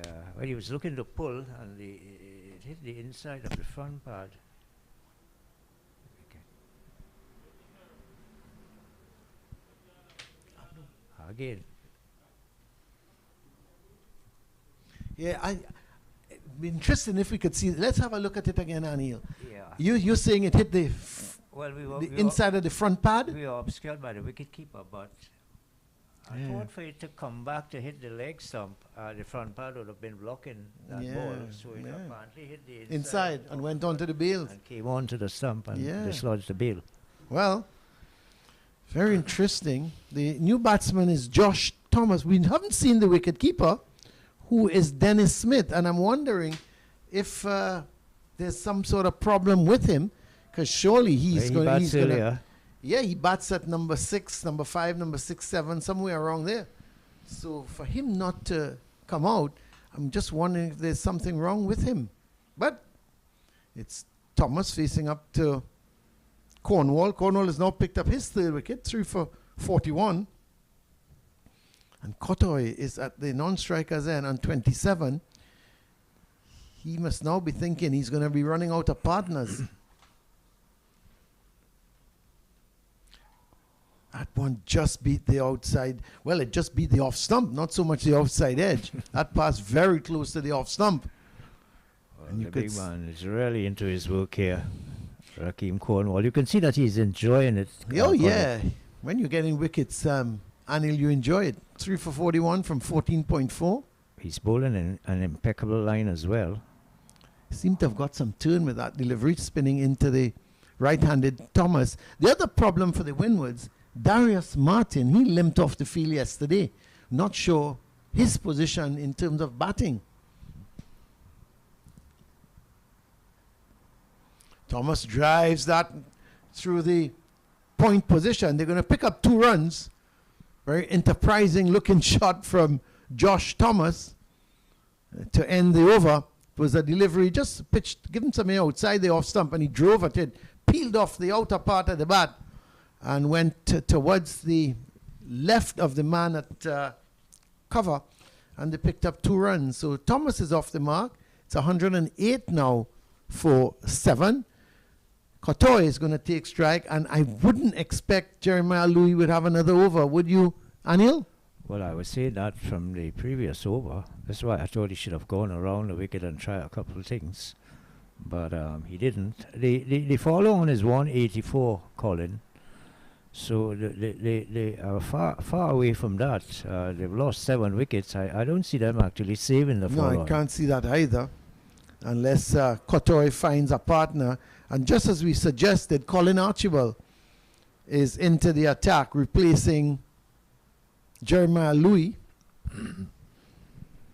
Yeah, his first spell, he bowled 3 overs. He had none for 22, Archibald.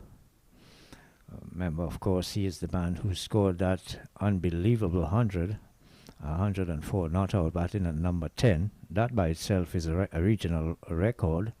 The highest score by number 10. And also they broke the record for the last wicket partnership. I'll give you that amount in a while. Archibald and Durham. Durham scored 43. And Archibald remained at 106 not out. But here he is now with the ball. His left arm over the wicket. This ball is in line with the middle stump. Thought that Cottoy was getting his pad in line with the ball there, and then had to play around the front pad. Fortunately for him that he made contact with the bat.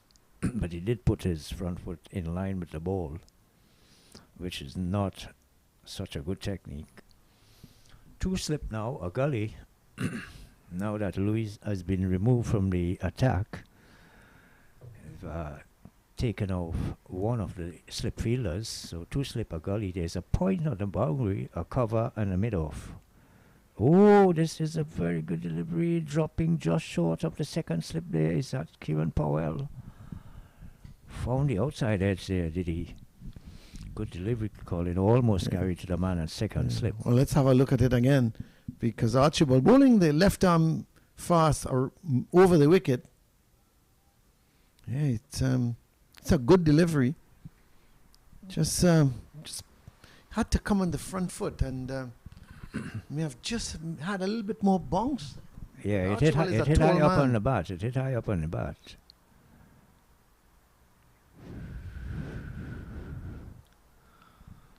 That's one of the reasons I wanted Louis to bowl his final over from around the wicket. Yeah. batsman make him play really, bowl it a lot closer to him, and with the angle alone, you've got to be aware of the fact that you have to be cautious when leaving balls alone with a bowler coming right arm around the wicket, angling it into you. Interesting field placement. There's, in addition to the two slips and a gully, there's a deep point right out on the boundary. There's a cover, and there's a mid-off. Then there's a wideish mid-on, a deep square leg, and a man at fine leg. You would think that the Leeward Islands made just about 180 rather than 333 with that deep fieldsman at point and then the deep backward square leg. Well, they're now coming in. He's bringing both of them in because Archibald has bowled 3 deliveries so far. So they're obviously coming in to try and save a single because he doesn't want Cottoy to get a single and come up to the next end. But 3 deliveries left in the over. See Cottoy just pulling out of this. As 36 overs have been bowled in this innings. 45.2 overs remaining in the day's play.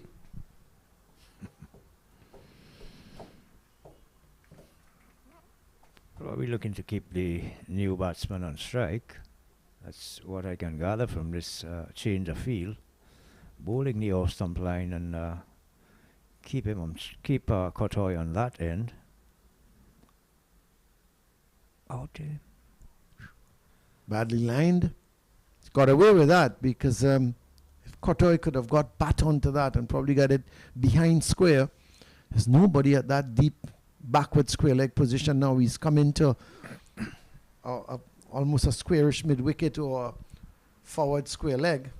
He went far across the stumps there, Cottoy. I thought that the leg stump was visible when he was moving across. Probably the reason why he wasn't able to make contact with that ball just pitched outside the leg stump. Yeah, he should went have a put bit it away. too far across. That's well bowled, well played. Getting on the front foot and pushing forward to that delivery. A good delivery to end the over from Archibald. He's now completed his 4th over, none for 22. Cottoy remains on 27, exposes Josh Thomas to Rakeem Cornwall. Thomas is on 2, and the Windward Islands a long way off from 333. So they need a further 75 runs calling to avoid being asked to follow on. It'd be interesting though, even though the Leeward Islands were to bowl them out below the follow on, if they are going to enforce the follow on, as you said, they would have to think in terms of their bowlers needing some rest. This delivery beats Thomas. I'm not too sure what happened there. But he just pushed at it, and it. Hamilton is having a good laugh at it because he probably can't understand how that ball beat the outside edge and beat the off stump.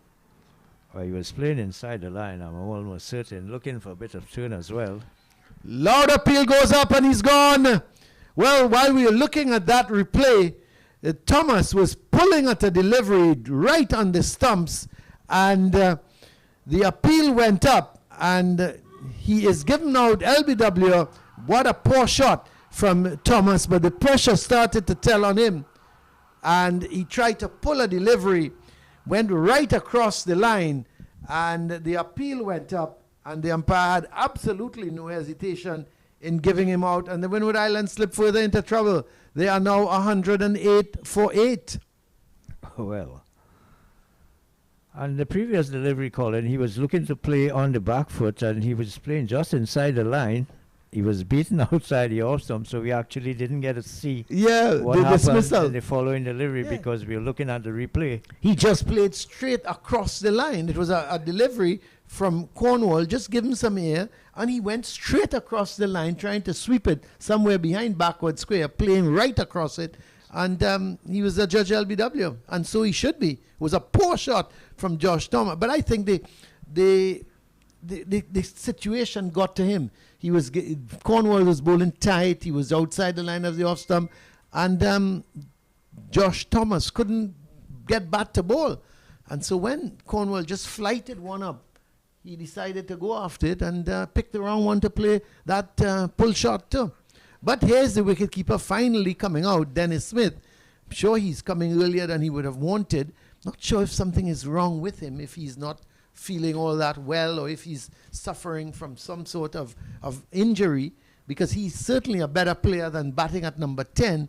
He's got a top score of 65 in the tournament, just an average of 15, but he got to 65 in the game when the Windwards played against, I think, Trinidad and Tobago at the Brian Lara Academy.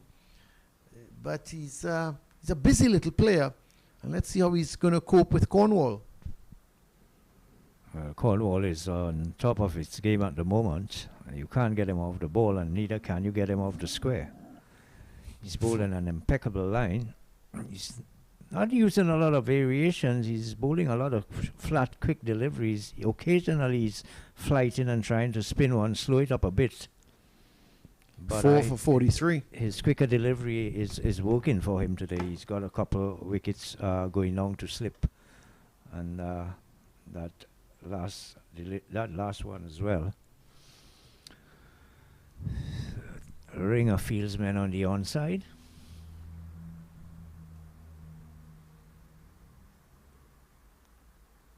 Well, he's hitting this one. That's a good shot. Badly lined delivery from Cornwall, just outside the line of the leg stump, and Smith hit him high over the short fine leg position down to the boundary for 4. That's a good shot. He knew exactly where the field was, and when you look at the field placement here for Cornwall, on the leg side, there's that leg gully. There's just a short fine leg, a forward short leg, a squarish mid-wicket, a short mid-wicket that is straight, and a long on. So he went over the infield. That was a good shot from Smith. Went over the infield to pick up a boundary. And the last delivery, he's in defense. It's the end of the over from Cornwall. It's 112 for 8. Smith is on 4, and Cottoy is on 27. So another successful over for the Windward Island Volcanoes. Cornwall, 4 for 47 now. He's sent down 16 overs, and the Volcanoes, they certainly are staring the fact that they can be asked to follow on. Whether the Leeward Islands are going to enforce the follow-on is another question. Well, today is only day 2, so they can certainly go back in and bat. And give their bowlers a good rest. That's right. Give the bowlers a rest and bat the Windwards out of the game. If they get a lead of around, say, 200 and go back in, bat the rest of today and bat maybe until lunchtime, hour after lunch tomorrow, and pile on another 250. It's very similar to what happened in Diego Martin. And give the Windwards 450 to make. Well, I think they would need to bat for about a week to make those runs. Here's Archibald. Out. That's 4 runs. My goodness. Just got enough bat on it at the last minute, Anil Raja. While you were shouting out, Cottoy says, no, sir. He's going to take a boundary. Yeah. Because he was coming right across. And at the last minute, he flicked it. And he got some bat onto it. Let's have a look. While you were shouting out, he got some bat onto it. He got his front pad in line with it, I'm sure about that. Look at that. Yeah, but it was just going down the leg side. He probably picked up the drift. Yeah. It was drifting down leg, but I think he's going too far across the stump as well, Colin. Well, he's on 31 now. 116 for 8. That was a good shot in the end. It turned out to be from Cottoy. He's batting well, I think. Not that I think. That's not good. I think he's batting much better than that. He's batting very well. He's settled down nicely. Had some luck early in his innings. He played a couple drives that was just to the left of... One went to the left of gully, one went just short of gully, and then one went to the right of gully between the second slip and gully. They've taken out that third slip now for Archibald. Of course, he's a different type of bowler to Jeremiah Louis. Jeremiah Louis tends just to drift that ball, pitching it off stump and drifting it away from the left-hander, where Archibald seems to be more intent on that ball coming back at the left-hander. It's angling it into him.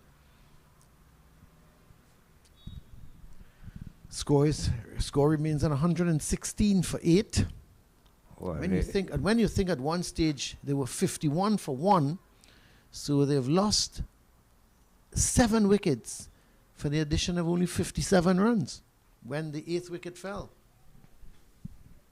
Well, he's maintaining that man at backward square leg and the point on the boundary. You think he's looking to save some runs? I'm not too sure what the plan is. And just to go back to the amount of runs and the wickets, you would have made the point that they were 81 for 2. So no, sorry, they were 73 for 2. So you look at that, and they've added 43 runs, but they've lost 6 wickets. It's not the kind of batting card that the Windward Islands would be proud of. And when you look at it, most of the batsmen gave their wickets away. There were some very injudicious shots being played. You can see a clear difference between Archibald and Louis. Louis was getting the ball to really move around, swinging it especially away from the left-hander, but Archibald not doing a lot with the ball really. He's into his 5th over, none for 26 so far. He would want to, he's been primarily picked as a bowler. This is a man who batted at number 10 and got to 106 not out. So they would forgive him probably if he doesn't pick up a wicket. But his main job on this team is to pick up wickets. But when you're 179 for 9, and your number 10 can come in and get 106 and you go to 333, well, you tend to forgive him whatever happens after that. So the end of the over, just 4 runs coming from it. And Cottoy is on 31, Smith is on 4, 116 for 8. So they continue to plug away the Leeward Islands Hurricane in a very, very strong position here. It'll be interesting to see if they can really dismiss the Leeward Islands under that follow-on, if they would be enforcing the follow-on. They won like that in their last game against the TNT Red Force. A big victory, 187 runs. So they would be looking to go ahead in the standings here, Colin. Remember, they have the Jamaican Scorpion as well in that final match, and they would be favouring themselves as well to beat the Scorpions. Just an update on that. Ghana in the second innings, they're 60. Last we heard, they were 66 for none, chasing that big total of 396. And we'll tell you in a moment, the Trinidad and Tobago, the problems they continue to face, because Barbados are 213 for 5. So they lead there just about 80, but still Barbados, they're with 5 wickets intact.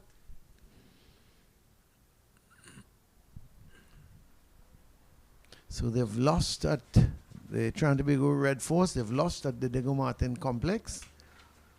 They seem to be losing. Not seem to be. They're losing at the moment. There's Smith coming down the track. And then all of a sudden, he seemed to have checked the shot. It came off the outside edge. It's heading down towards third man. And Powell gave chase and they picked up 2 runs, but an awkward looking shot. He was coming down the track to drive and then he didn't seem to the pit. Let's have a look at this. It was a strange looking shot from Dennis Smith because he started to come down the track. Look at him. And then all of a sudden he was sort of opening the face of the bat. Let me give him credit that he was opening the face of the bat and it went for 2 runs. Here he's hitting this through the gap. That's a good shot. It's probably not going to get to the boundary again. And they'll have to oh, that's it, nearly get into the boundary. They'll have to come back for the 3rd. That's good work by Durham because he must have picked up that maybe half a meter or so inside the boundary rope. And they picked up 3 runs. So they total on now to 121 for 8. Smith goes on to 9. He's a busy little player, Dennis Smith. He's not going to stand there and push and prod. He used his feet and to Cornwall. Was in the air for a while. But he found the gap. There's only for Cornwall, there's a mid-off and there's a more of a squarish cover. And he was hitting it through the orthodox, most likely extra cover position. And they picked up 3 runs. Yeah, they'll have to hustle. They did well because Ward had to come to his left to do the fielding. And it gave them enough time to get through for that single. So 1 more to the total. And Smith there I think he's not seemingly to be all that well. He's down on his haunches, and he's going now to have a word with Cottoy, but all seems well. So they picked up that single. It's the end of the over from Cornwall. He's now got 4 for 53 from 17, and the total is 122 for 8. Cottoy is 32. He has strike, and Smith is on 9. Yeah, just to go back to the point standing, Colin, we got Barbados, who more than likely, if we want to think that they might probably win that game outright, the same thing here as the Leeward Islands. They can win here outright as well. Barbados would be just a couple of points ahead of the Leeward Islands as they are presently. The Leeward Islands would be up against Jamaica in the final round, right here at the Cricket Academy, while Barbados would be up against the Windward Island Volcanoes at Diego Martin. So more than likely, if as we want to predict, and Barbados should win their final game as well, and Leeward Islands as well winning their final game against Jamaica, Barbados might just edge them out. Yeah. And I would think when you look at the fixtures, Barbados have the easier running, because Barbados they play Windward Islands, and the way the Windward Islands are playing at the moment, they would have to play some really good cricket to counter the Barbadians. And whereas the Jamaicans seem to be coming into their own as this tournament progresses. And we see 2 runs there for Cottoy, as was playing a delivery out to the deep mid-wicket position. They've now blocked that. They've taken out the man at gully. There's just a slip now. Well, let's say a slip on a straight gully. And that's just a short delivery, and Cottoy swings this one. That's a good shot. It was short, and he was into position very early. It was not a good delivery from Archibald. It was short, and he absolutely hammered it to the boundary for 4. That's a wonderful looking shot, and he goes to 38. The total now to 128 for 8. Well, don't be too worried by the clouds you saw there just a minute ago. It looks a little darker than it actually is. I don't see any signs of rain here at the Queen's Park Oval, and I predicted earlier that it is going to be a similar day to yesterday, and so far it is looking exactly like that. This is down the leg side. It's a badly lined delivery here by Archibald. He has to be more consistent with the line, Archibald. Cottoy, in the meanwhile, has moved on to 38 of 48 deliveries. Smith is 9 off 9 as well, and you're right, Colin. He played quite a lot of shots for the 9 deliveries that he has faced. Yeah, he's a bit of a shotgun, isn't he? Yeah. He's a busy little player. I like him. Something has to be wrong with him. He may not have been feeling well that he's coming at number 10, or maybe he wants to break Colin Archibald's record. That's a good delivery from Archibald. Right up in the block hole, and Cottoy, he's been there a little while. He's faced 49 deliveries, so he would have been seeing that one. A Yorker length delivery came down on it and pushed it out towards mid-wicket. I want to believe that he's moving about just a bit too much too early before the ball is released. He always seems to be in front of the stump while the ball is now arriving, and then has to make adjustment to get the front part out the way. Let's look at him here. If he's, he's coming down the track. Well, he got that runs in the dark. It's going to get 4 because he was not a good shot. He sort of lifted his head, and he was trying to hit that somewhere. It gave me the impression somewhere over extra cover. His head was in the air. Got an inside edge, and he was lucky that did not go back onto the stumps. But that's really the first bad shot, I would think. He was coming down the track. Yeah, where was he doing? Coming down the track. Yeah, what was that about? He was looking to go straight back overhead, but he was not close enough to it, and he went with the swing. All of a sudden, he played that rash-looking shot. There was no need for it. Well, he made an adjustment. He was coming down the track apparently to go back over the bowler's head, and then it was a bit too short, and he just just swung around and he got the inside half of the bat and it went down to fine leg. So are you telling me the adjustment he made is when he swung around and got an inside edge? Yeah, he tried to adjust. He was looking to come down the track to go straight up ahead. That is what I made out. Okay, Anil, I accept your explanation on behalf of Mr. Cottoy, because it was a strange looking shot. And well, it wasn't intentional. No, the final product wasn't intentional. The final product. Yeah. I hear you. Well, he's on 42. It's 132 for 8. The important thing, he's top scored here for the Windward Islands with that 42. He's the only other man really to get anything of substance was Devon Smith with 35. The rest of the batting really was doesn't read well. Melius 9, Hodge 9, Athanaize 12, Auguste 0, Demba 0, McSween 3, and Josh Thomas 2. Doesn't make good reading at all.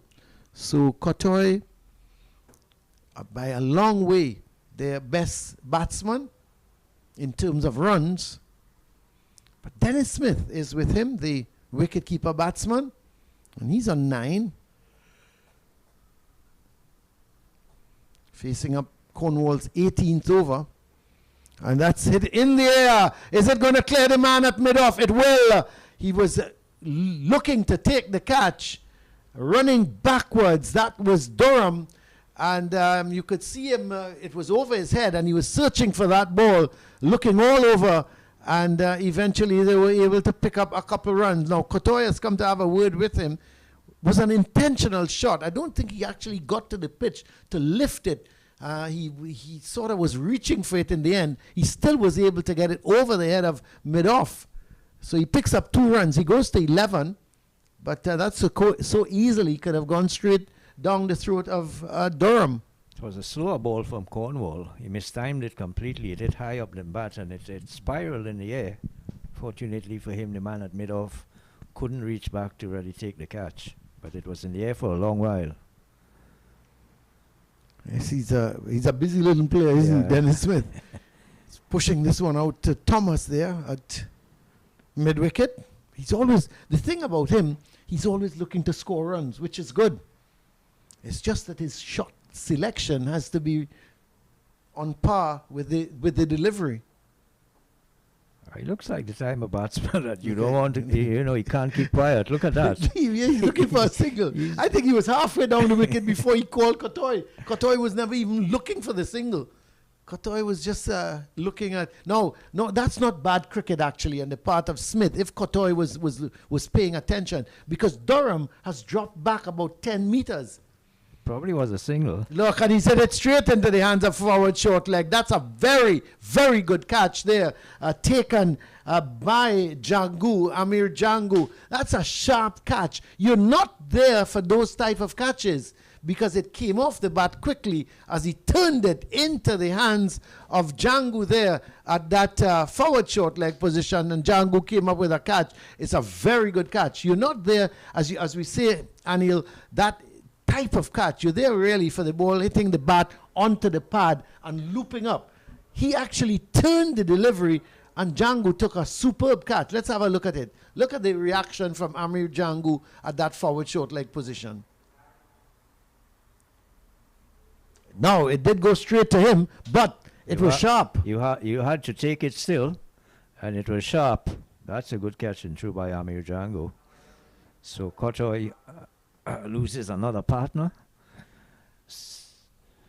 Smith is out for 13 of 13 delivery. A busy little knock there by Smith. And Martin, the new batsman, Darius Martin. So he's actually come out. Not too sure how fit he is.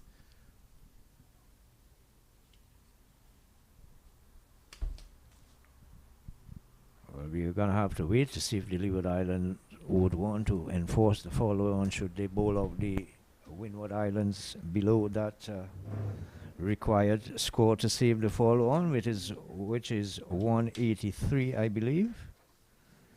Yes, they still have some distance to clear that.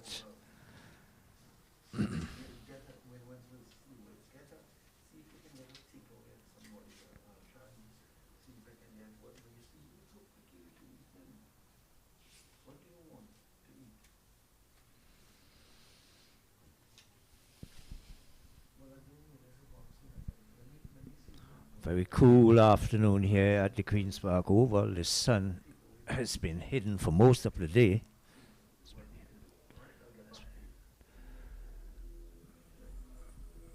Very cool, very hazy sort of afternoon here in the city. Raheem Cornwall is not all that cool. He has now taken 5 wickets. Yeah, 5 for 55. 5 for 55, all the 5s. And the big man is really having the time of his life out there. Yeah, it's the end of the over. 134 for 9. And Cottoy is back on strike. He's on 42. He would want to at least get to his 50. We're hoping Martin can stay with him. But the lead at the moment, 199. So it's a situation where the Leeward Islands, will they go back and bat? We'll have to, just a few minutes, we've got about what, 15 minutes to tee? Yeah. 15 to 20 minutes to tee, depending on the umpire's watches. Well, they need a further 50 runs to make the Leeward Islands bat again. Well, unless Martin can stay with Cottoy, that's a dream. And it's certainly going to be a situation where the Leeward Islands will then have to make another decision. I think they would go back and bat, just to give Jeremiah Louis in particular a longer rest. That's depending if they get this wicket now.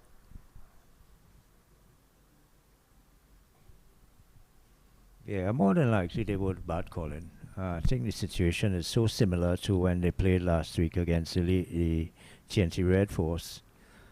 They were in a similar situation in that they wanted to give their bowlers enough rest because they had toiled down at Digger Martin to force the follow-on, but they didn't enforce it.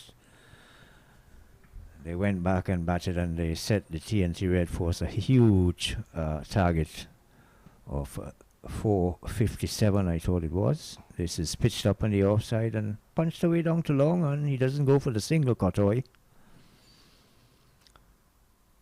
So he's looking to palm most of the strike now, Cottoy. But you would expect if you're doing that with the number 11 batsman that you would play in a lot more attacking cricket, looking to play a lot more shots. Well, the field is well spread out. That's the only thing. There's outside at the man, and even he is about halfway back to the boundary at cover. But there are 2 slips. And then everybody else is pretty well spread. It's that man at cover just running around to his right, Monson Hodge, to do the fielding.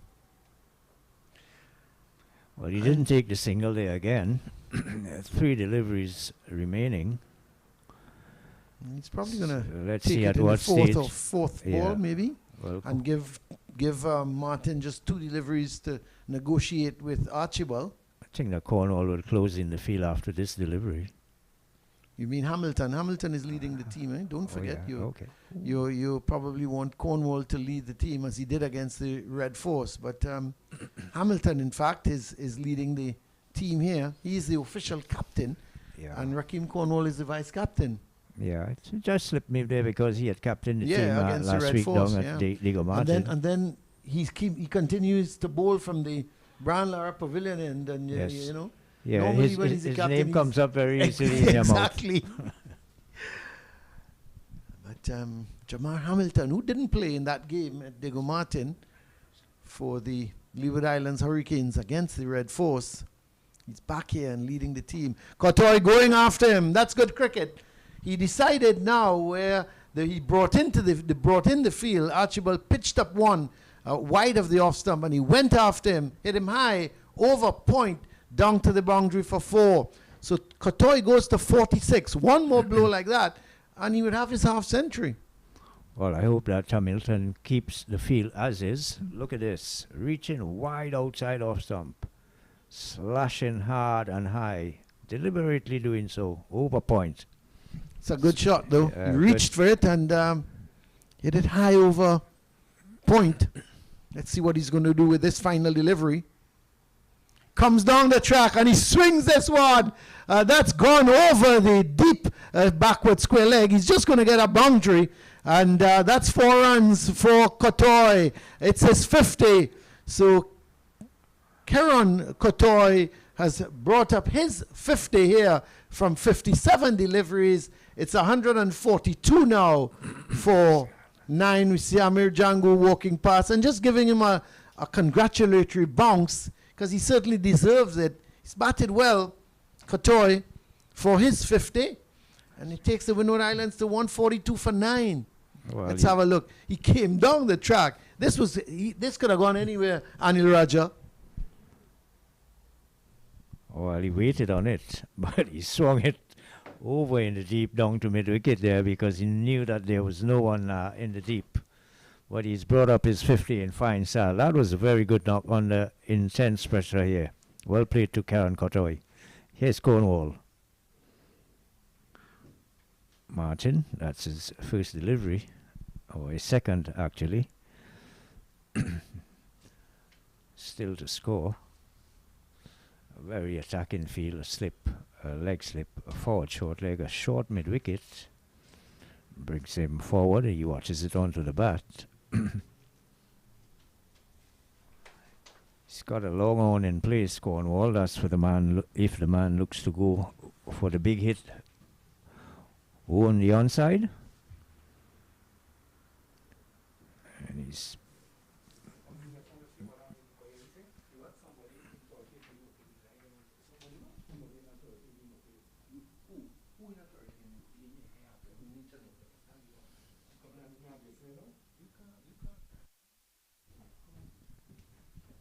well, he whips this wide of the man at long on. It goes to a straightish mid-wicket, and he picks up a 4 there. So Martin is off the mark. He is on 4, deciding that he was going to take a chance with Cornwall and go over wide long on down to straight mid-wicket boundary. And now Cornwall is putting the man from short mid-wicket down into the deep mid-wicket boundary, a straightish deep mid-wicket.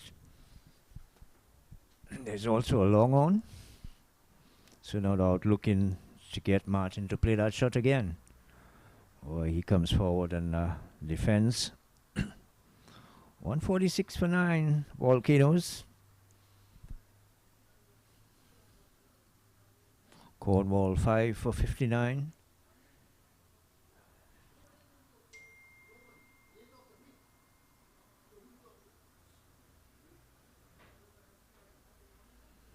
Well, that brings the over to an end, and at the end of that over, Windward Islands still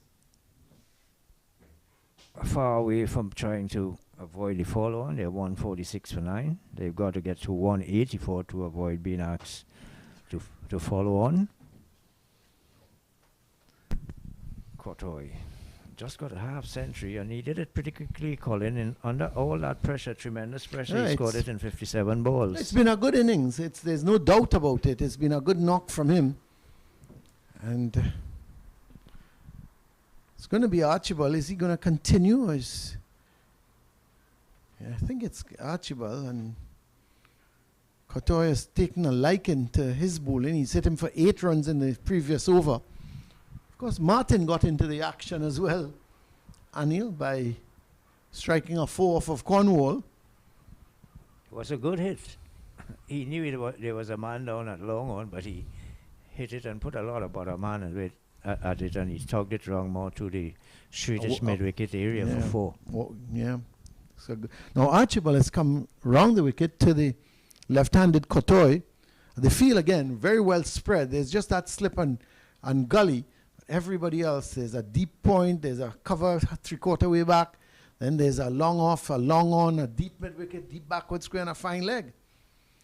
He missed out on that one, pitching outside the line of the leg stump. All Cottoy needed to do was to get a little bit of a fine, tickle it wrong to the leg side, just get it fine, and he might have picked up 4 runs. Well, again, they're calling he was too far inside the wicket. I think he was moving a bit too early. He was way inside the on the stump, and he missed that ball. I thought if he had stood where he is at the moment, where his stance is, he would have made contact with that delivery.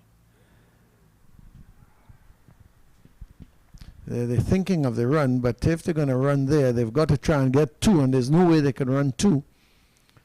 So both batsmen go back to their crease. Yeah, but again, you see him there coming a little too far inside of the line. Even that delivery, it struck him on the pad, but he was getting a little bit too far across to the offside. And had he not got that far, he would have been able to get more bat onto that ball. Precisely.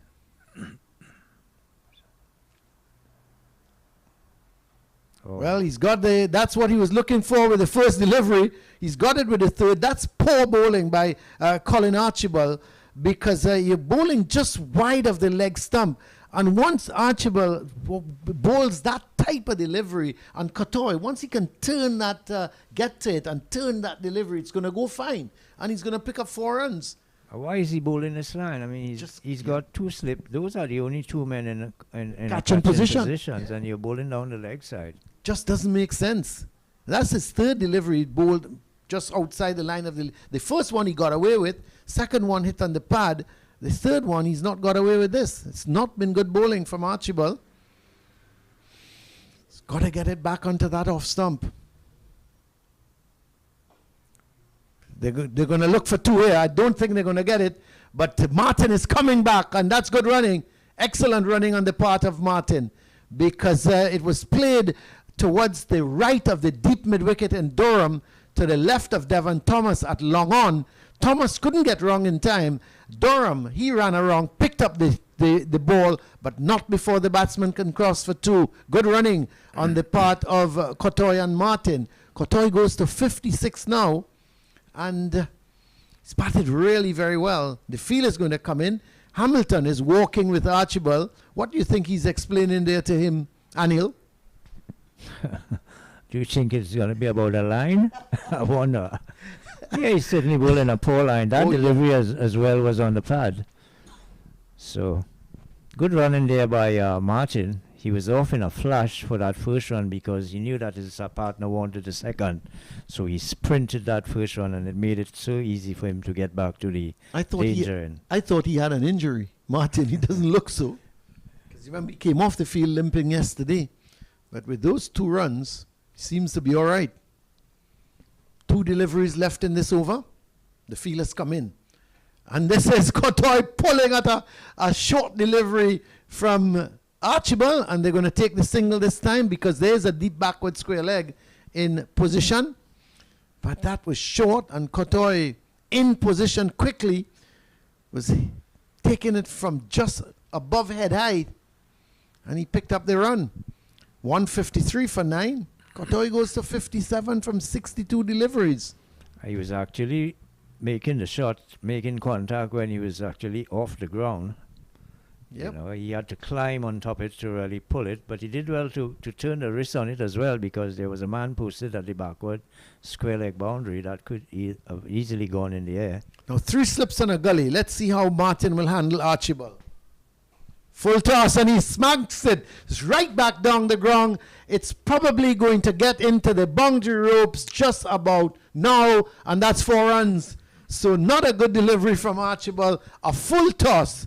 And Martin, who looked good actually, playing that shot because it was an on-drive. It was in the air, but of course away from the man at mid-on, down to the boundary for 4. So he goes to 8 now from 8 deliveries, and it's 157 for 9.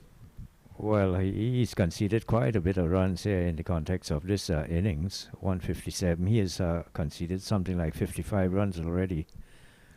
So Archibald fairly expensive. He hasn't bowled well though, has he? No, this last over, as a matter of fact, this probably is the worst over I've seen him bowl in this match. And we saw him at the Diego Martin Sporting Complex picking up 4 wickets against the Trinidad and Tobago Red Force. He bowled a good line, he bowled a good length, he bowled with some pace. Here he's looked a shadow of the bowler he can be.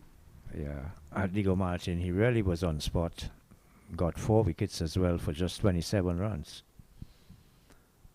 But not getting it right here at the Queen's Park Oval. And he's not under any pressure whatsoever. So I can't understand him really bowling so many poor deliveries. I don't like the idea of going around the wicket to the right-hander as well. The left-handed batsman, Colin. The left-hand fast bowler. This is The thing about him, he has a very wide arm action, so it's difficult to control the line with that wide arm action, unlike for bowlers who have the arms closer to the head. yeah. You know, it's easier to control the line. And coming around the wicket makes it even worse. Oh my, was that a catch? Yeah, it was. And Cornwall just sticked his right hand out at it as if that it wasn't a catch, but it was in the air. And Cornwall, don't know if he realized it early enough. Probably wasn't expecting it. He stuck out a hand fairly late. I thought it wasn't all that difficult. I've seen more difficult bowling catches, ball and court being taken. This time he whips it on the onside, takes the single now, Cottoy. And that's only the third delivery, so he has exposed Martin to Cornwall. So let's see, the field is going to close in, obviously. All the men in the deep have been called in now, or are they? The long on remains and the deep mid-wicket remains. Deep mid-wicket going a bit straighter now. So it's going to be the big man, Jimbo. 5 for 60, and this is 20-odd. It's well played by Martin. Just his job now is really to stay there and to try to defend as best as he can with Cottoy. He's just got 2 more deliveries in this over to survive. That beats the outside edge and beats the off stump as well. Hamilton took the bails off, but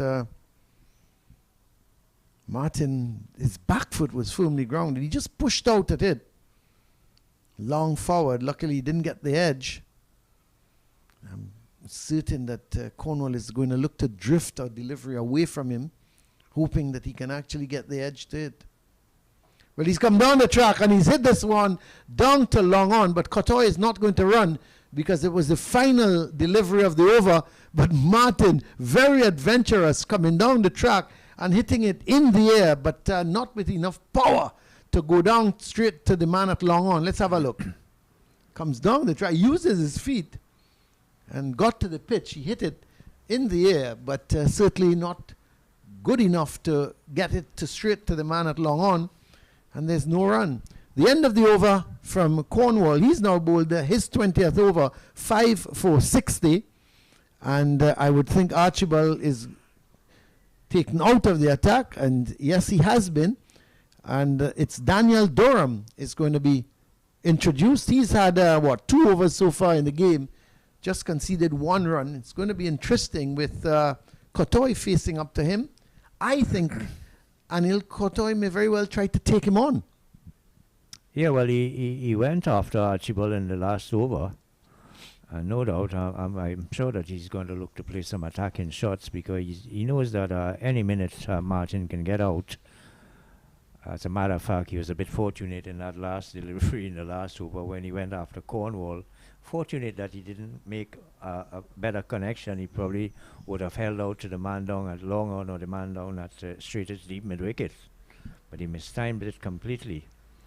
So let's see how Cottoy is going to approach this part of the game here. He is with the last batsman. He's on 58. And they are giving him the single, yeah. But... Well, when you look at the field, there's a slip. There's a cover. There's a square cover right out on the boundary. There's the orthodox cover saving a single. Then there's a long off, a long on, a deep mid-wicket, deep backward square. Then a forward short leg and a mid-wicket. So mid-wicket and cover, they're saving the single actually. But outside of that, everybody is on the boundary. Yeah, that's twice he has gotten the single, the first 2 delivery, and he has refused it. Yeah, he was actually pushing you. He seemed to be a little upset with that second delivery because I think he was looking to get it further away from the man down at that square cover point boundary, and he was annoyed with himself that it went straight to him. This one he's in defense. So 3 deliveries bowled so far, and no run. This is the 4th delivery. Don't know if Cottoy is going to maybe take the single off of this or he's going to wait for the 5th and 6th deliveries to be bowled. Well, I can tell you that the reverse shot is on. There's a man on the point boundary. He's not going to take the single. Let's see. Hamilton is going to call in the field. He's asking the man at that point position to come in. Is that the only one? It seems that the only one. Or he's asking what? The man at long off to come up? Is he? Let's have a wait. Yes, he's asking Ross Powell from long off to come to a mid off. But on the leg side, he's left all the men in the deep positions on the leg side. And this time Cottoy is pulling this delivery. Is it going to go into the boundary? No. Yes, it will. Well, I didn't think it had enough on it. But the man there at the deep backward square was giving chase to his left and couldn't stop it from going into the boundary. But that's a good shot because it only seemed to be a little bit of a paddle, Anil, but it had enough on it to go down to the boundary. Well, he used the pace of Durham there and he hit it fine enough for it to travel quickly. The man at the backward square there couldn't really get around there. He hit it fine indeed. Good shot. Well, the forward's short leg has gone to a short, fine leg. It's come down the track and looking to swing it. Ball come off the pad and goes to the man there at that short, fine leg and no run. The end of the over, just that one boundary in the over from Cottoy. He's on 62. Martin is going to have strike. He's on 8. It's 162 for 9. Durham, he's just completed his third over, none for 5. So it's going to be Martin taking strike, and it's going to be facing the bowling of Rakeem Cornwall, who's had 20 overs, 5 for 60. Well, the tea interval is due. Whether they are going to go in or not, I doubt they're going to go in because once the ninth wicket is down. So I think you go on for half an hour, and if the wicket is not dismissed, then they actually take tea. But at the moment, they're going to go on as these as the last wicket pays. It's still at the crease at the moment. Martin lending good support. When he came into bat, the total was 134. So what's happening at the Oval here with last wicket partnerships? This one is worth 28 so far. I think you might have to blame the groundsman, Colin. He's preparing pitches for number 10 and number 11. Yes, we'll have to have a word with him. Say 1 to 9 not doing all that well, but 10 and 11 seems to be dominating. Except Cottoy wouldn't be very pleased us saying 10 and 11 because, of course, Cottoy came into bat at number 6 for the Windward Islands. Okay. I thought he may have come before Auguste at number 5. And Martin just playing bat and pad close together. He's a tall man, so he's trying to play with bat and pad very close together. What I would like Rakeem Cornwall to do is just give the ball some air. Yeah. Tempt Martin. Give it some air and, as they say, throw it up into jar breeze and see what he does. I can't understand why he's not flighting the ball and trying to entice the batsman to go for the big hit. He's going wrong the wicket. He's going wrong the wicket, Anil. Well, he's still got to flight it whether he's around or over. Yeah, too flat and too quick really from Cornwall. It's a number 11, Rakeem. And Martin has survived the over. So it's Durham most likely is going to continue.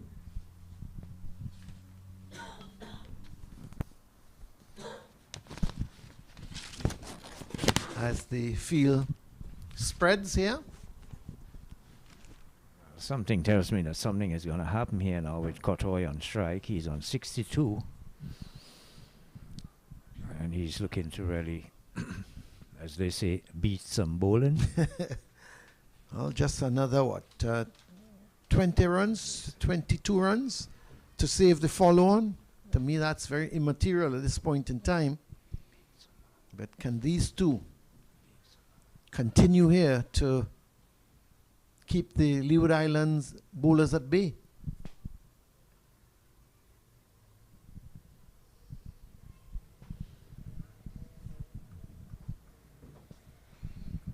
So the left arm orthodox spinner, Durham, continues.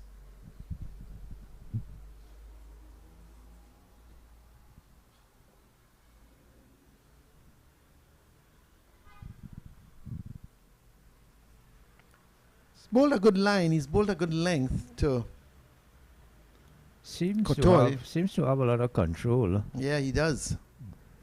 Not a big turn of the ball, at least. We haven't seen the ball turning a lot.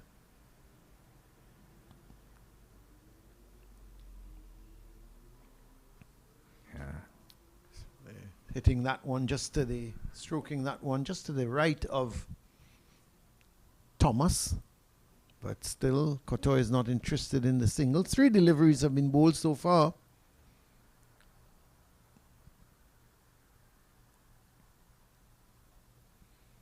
They're going to go through for the single.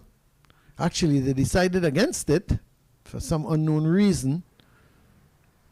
So the ball was played down to that deep backward square leg, and they started off, both batsmen reached about halfway and then decided against it.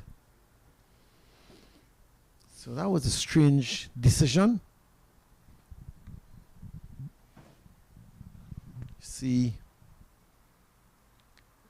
Jamar Hamilton just making some adjustments to the man at the deep mid wicket. He's asking him to go to his left a little bit squarer.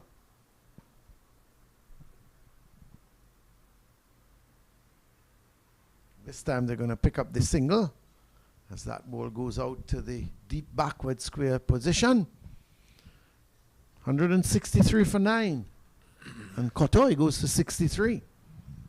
You would dearly love to see 163 by his name rather than at the total. And Durham is going to bowl the final delivery of his 4th over to Darius Martin. He's going to probably bowl between the umpire and the stumps, round the wicket to the right-hander. And he's hitting it in the air, but away from the man at cover, and they're not going to go for the run. So you could have heard they catch it, but it was the placement was good because he pushed at it. Wasn't to the pitch, so he wasn't getting over the ball. And it was in the air, but away from Karen Powell, who is at mid-off. It went to his left, and the cries of catch it, was really falling on deaf ears because no one could have got close to it. So good placement from Martin.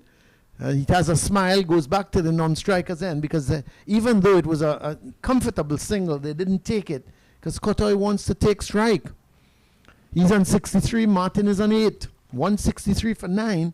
Cornwall is going to continue. 21 overs and 5 for 60.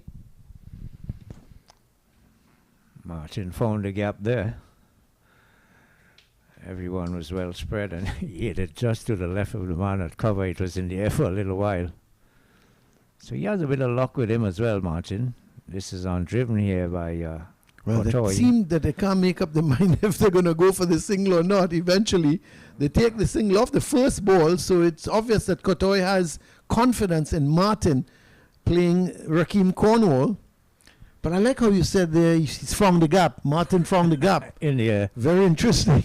Very interesting comment there, Mr. Raja. He has the luck with him, so why not? Try your shots.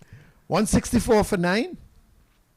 So Cornwall has got 5 balls to try and dismiss Martin if he needs all 5. Martin is playing well. It's got so with that, Yeah. you know, as soon as I say Martin is playing well, Hamilton walks down the pitch to talk to Cornwall because Hamilton realizes also that Martin is playing well. I think you got to give him. Now there's a long on and there's a deep mid wicket, and I think you just got to tempt him. And number 11 can't resist. If you see that ball tossed up in the air, which number 11 can resist going after it? They all Not play many. well. They all play well when they play defensively, Colin. But the minute they try to play an attacking shot, that's when you immediately realize that they are number 11. Yeah, and that's what I'm saying. Give it some air, Cornwall. Let's see what Martin is made of. Long forward again. He looks awkward, actually, playing that forward defensive shot.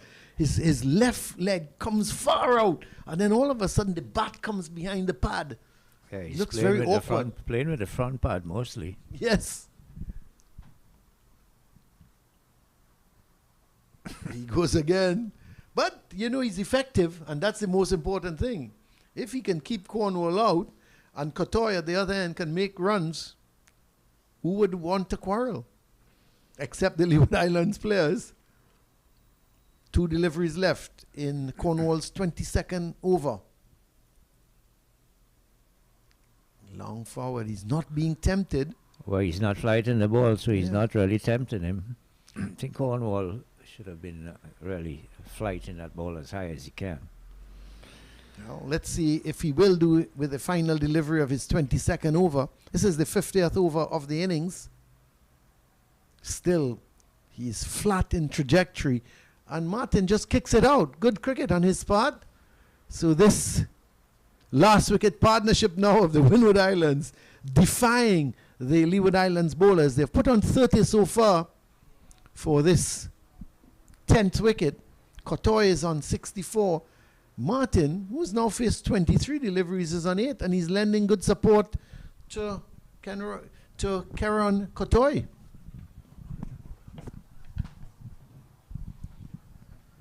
So 164 for 9, the Windward Islands. They still trail by 169 runs. And Daniel Durham is going to continue. Now coming in for his 5th over, none for 6 so far. Cottoy comes down the track, on drives, uses his feet, but there's a man at long on in Kieran Powell, so there is no run. Just don't know how much patience Cottoy will have to continue stroking the ball out to long on and places like that. And positions. Here he's sweeping. That's going down to the deep backward square. But again, no run. It's just making the point. How long can he go on playing these deliveries out to the deep positions where there are fieldsmen and not take the single? But how frustrating it may be. I may try to go over the top. Backs away. Smashes it, but straight, and he's very upset with himself because he felt he could have done much more with that delivery because it was short. He got onto the back foot and he was trying to smash it past cover. If he does get it past the man at cover, it can very well go to the boundary because there's a square cover point out on the boundary and then there's a long off. If he gets past cover, that could very well go to the boundary. Here he's on the back foot looking to pull it, but gets it straight towards the mid-wicket position. There's no run. Score remains on 164 for 9, and the man at forward short leg goes out to a short fine leg as the total stays on 164 for 9. Backs away and he stares it past the point. Runs in it here for Cottoy. They've gone for 1. They're going to come back for the second, and that's all there'll be. That's a good shot, because it was lined outside the off stump. He backed away, opened the face of the bat, and he was guiding it there past the point position for 2. That's a very good shot from Cottoy. Goes to 66. Final delivery coming up. This is the 5th over from Durham, and this time he couldn't do very much. That's a good ball from Daniel Durham. It was flatter in trajectory, had a little bit of turn, and he couldn't do very much with it. That's a good way to end the over from Daniel Durham. Windward Islands, they still trail, however, by 167 runs, and it appears that Raheem Cornwall is going to be taken out of the attack, and we see Jeremiah Louis has been brought in. So Jamar Hamilton has said enough is enough. He's gone to his number 1 pacer in Louis. Louis, who's picked up 3 wickets so far. Cornwall has picked up 5, and Devon Thomas, he took 1. So Jamar Hamilton says that enough is enough, with Martin just playing long forward to Raheem Cornwall. So he's brought this man, his number one pacer, back into the attack. He's had 12 overs, 7 maidens, 3 for 25. And Hamilton has called on him to break up this attack.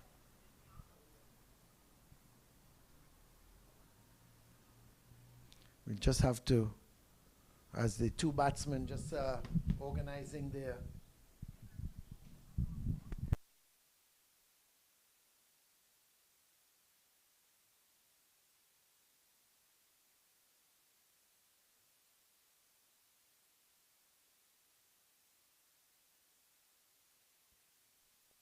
yeah, they seem to be just organizing their gloves or pads or some sort of making sure their gear is okay, because the number one man is back into the attack. And Jamar Hamilton said enough is enough as far as he was concerned. And he's going to bowl. He's going to be bowling to Martin, so that's just what Hamilton would have wanted. If he can get it right, maybe getting that. He's got 2 slips and a very straight gully.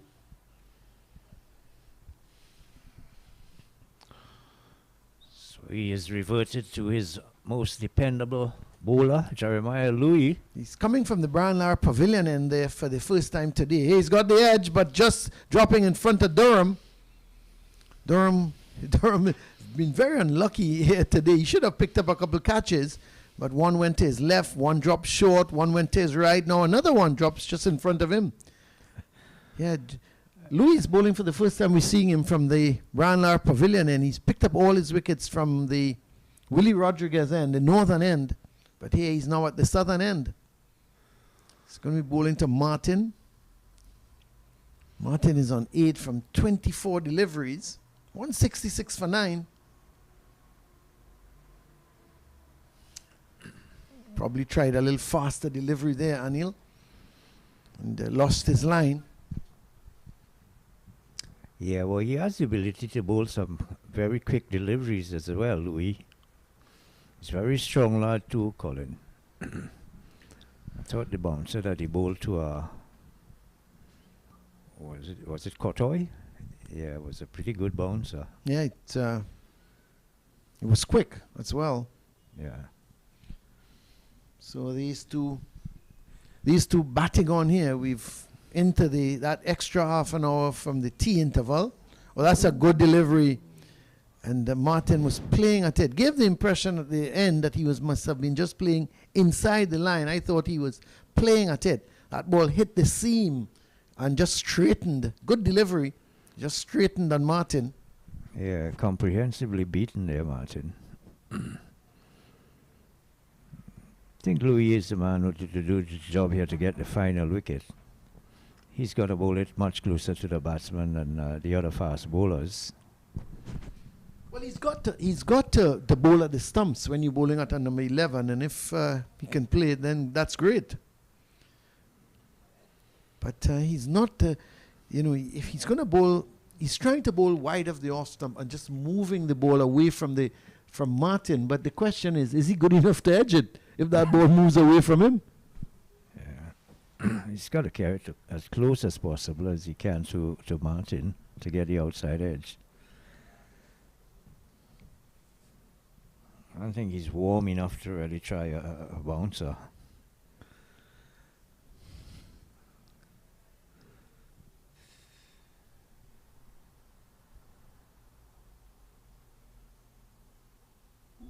That one came back from Louis. He stands there with hands on him because that pitch then came back at Martin. He knew very little about it. That came back a long way, Colin. It had some pace as well. If he had started it just a couple inches more on the wicket, that would have been very interesting indeed. And it came back late too.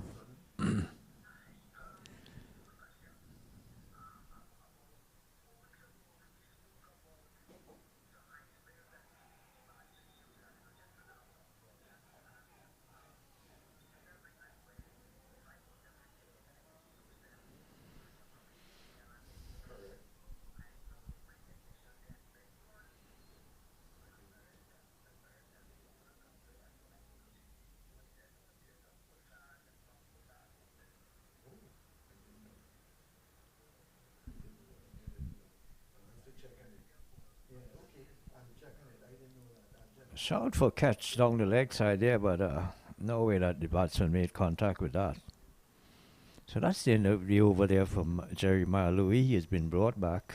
Nothing happening there as well. 166 for 9, Windward Islands.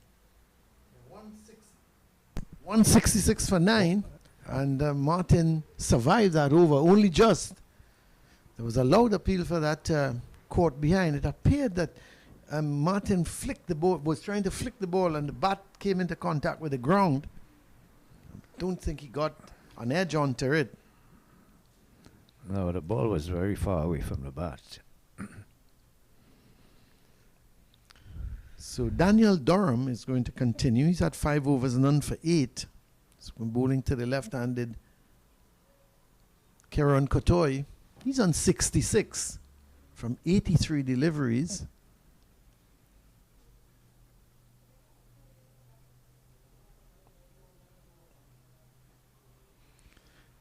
Playing it out to that short mid-wicket. One of the two men saving a single at short mid-wicket and the man at cover. And of course there's that forward short leg and a slip.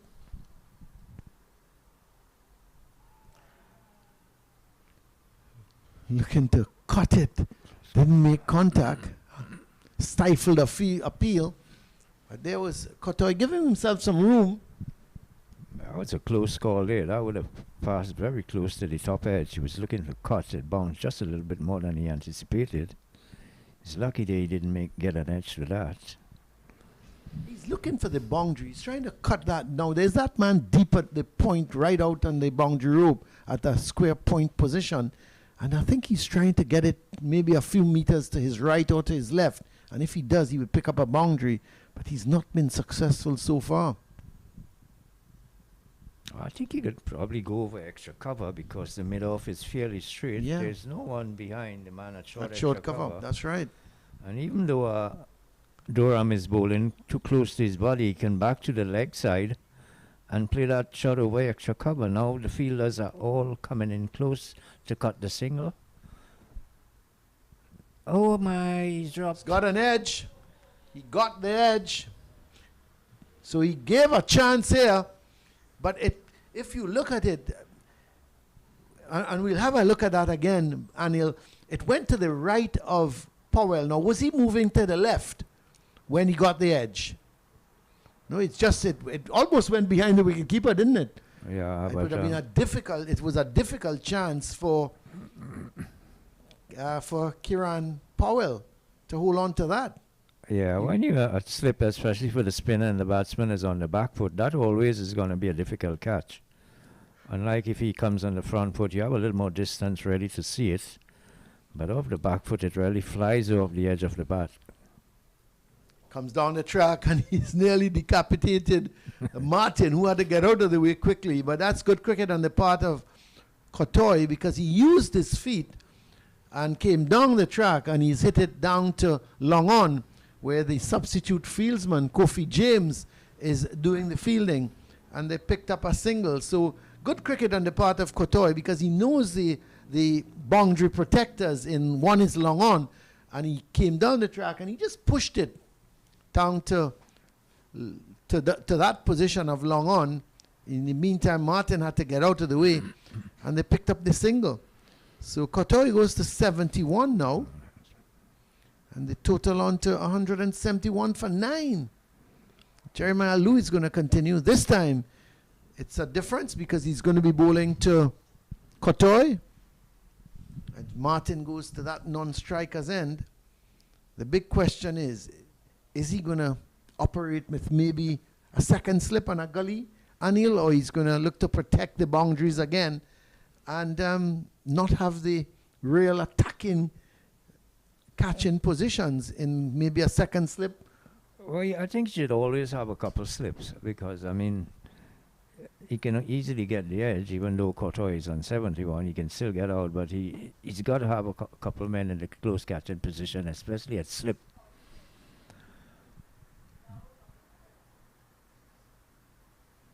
We have a similar situation here with a batsman well set and batting with the number 11 batsman to try to get to 100. It reminds me of when Archibald was there yesterday and he was batting with Durham, the number 11.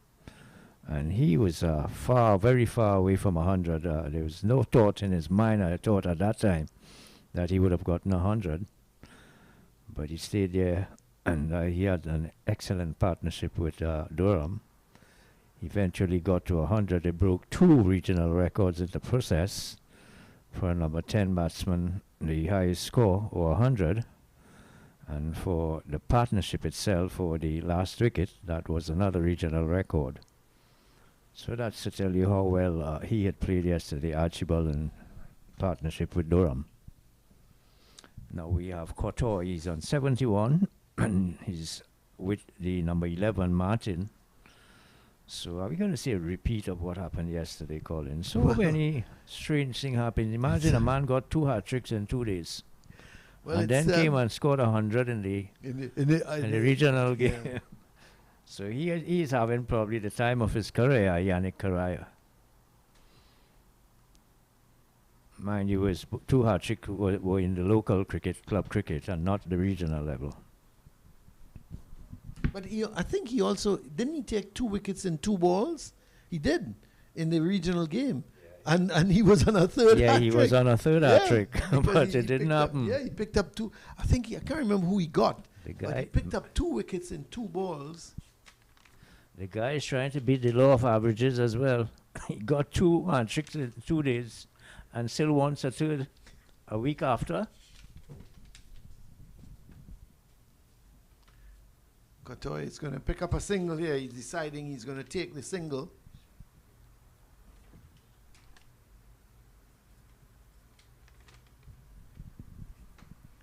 I think he got the wickets of Django and Archibald in 2 deliveries. He bowled Django, and then the following delivery he got Archibald out. Can't recall who the players were, but I know that he was on a hat-trick. Yeah, he dismissed those 2, and Terence Ward was the 3rd man who had come in, and he avoided the hat-trick. So that would have been a feat if he took another hat-trick there, Anil. Yep. Well, the 2 hat-tricks that he took in 2 days, that was a feat. I've never heard it before. And this is a different scenario now that Martin is on strike to Louis. Oh my, and he's come tentatively forward, but he plays it comfortably in the end. 2 slip a gully. Those are the men in close catching position. There's a backward point, a cover mid-off. On the onside, a mid-on, a short mid-wicket, and a fine leg. If they don't pick up the wicket here now in this fight, I think they'll go to tea. So I like the feel. He's got 4 men trying to stop the single to keep Martin on strike, and then he's got 2 slip and a gully as the men looking to take the catch.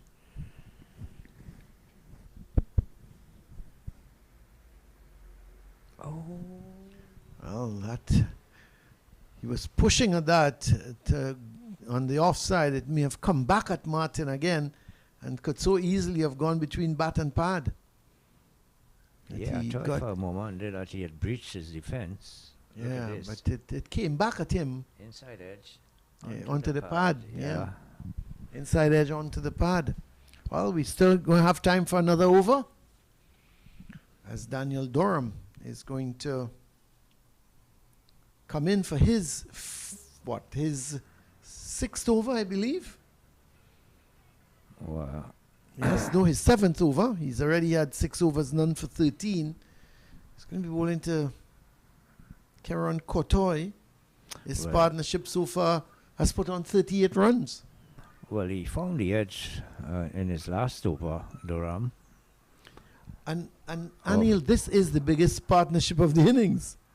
Well, I tell you, it's similar to what happened yesterday. Yeah, this is the last biggest wicket partnership being the biggest for the Hurricanes, and today the last wicket partnership being the biggest as well for the Volcanoes. Because previous to this, the opening partnership between Melius and Smith was 36. Yeah, that was the biggest. And easily so as well.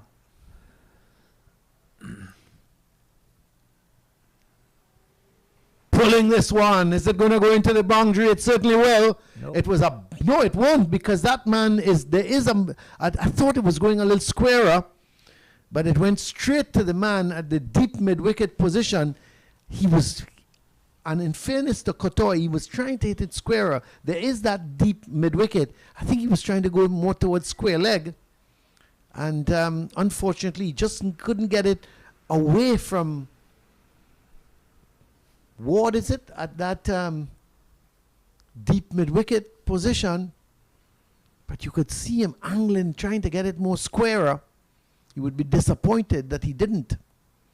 This time he hit it in the air, and Devon Thomas can't hold on to it. That would have been an absolute magnificent catch, because it was short, and there was Cottoy trying to hit it over, that's Terence Ward, sorry, at the mid-wicket position, and he was stretching full length, put his right hand up, and just couldn't hold on to it. Would have been an absolute brilliant catch if he could have held on to it. Couldn't, and they picked up a single. Cottoy goes to 73, and it's now 173 for 9. 2 deliveries left in the over. Good effort there by Ward. It was really travelling. He got on the back foot and he pulled it with a lot of power. It was just over his head and to his right. Made 2 quick steps to his right and got his hands to it. Should have taken it though. Just what, 11 runs away from the follow-on? Oh my. Who would have thought of that Anil, at 134 for 9? We already said saving the follow-on was out of the question, Colin. And Martin hitting it in the air, and it's out. a safe catch, and it's the end of it. Martin looking to play a shot over the mid-on region, got a leading edge, and Jeremiah Louis running back from a backward point takes the catch, and it's the end of the Windward Islands innings. Really, Martin batted so well to give it away. He's left Cottoy stranded there on 73, not out, and Darius Martin goes caught by Louis. It is Anil. Anil seemed to have got a leading edge there. Yeah, that was the top edge he got there. A top edge? Yeah, it appeared so, because it appeared to be played a sort of sweep shot.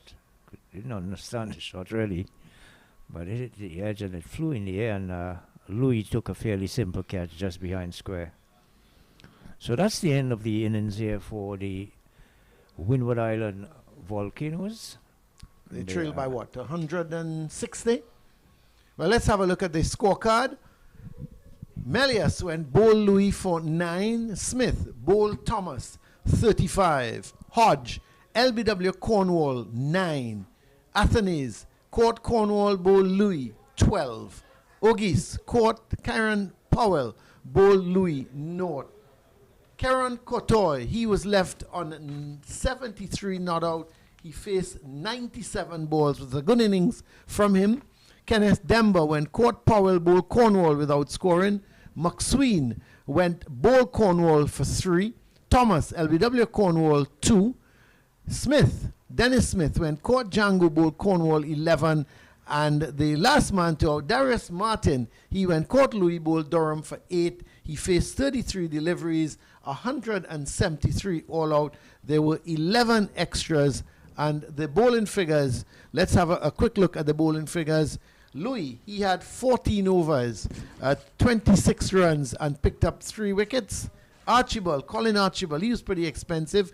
8 overs, 55 runs. He didn't pick up any wickets.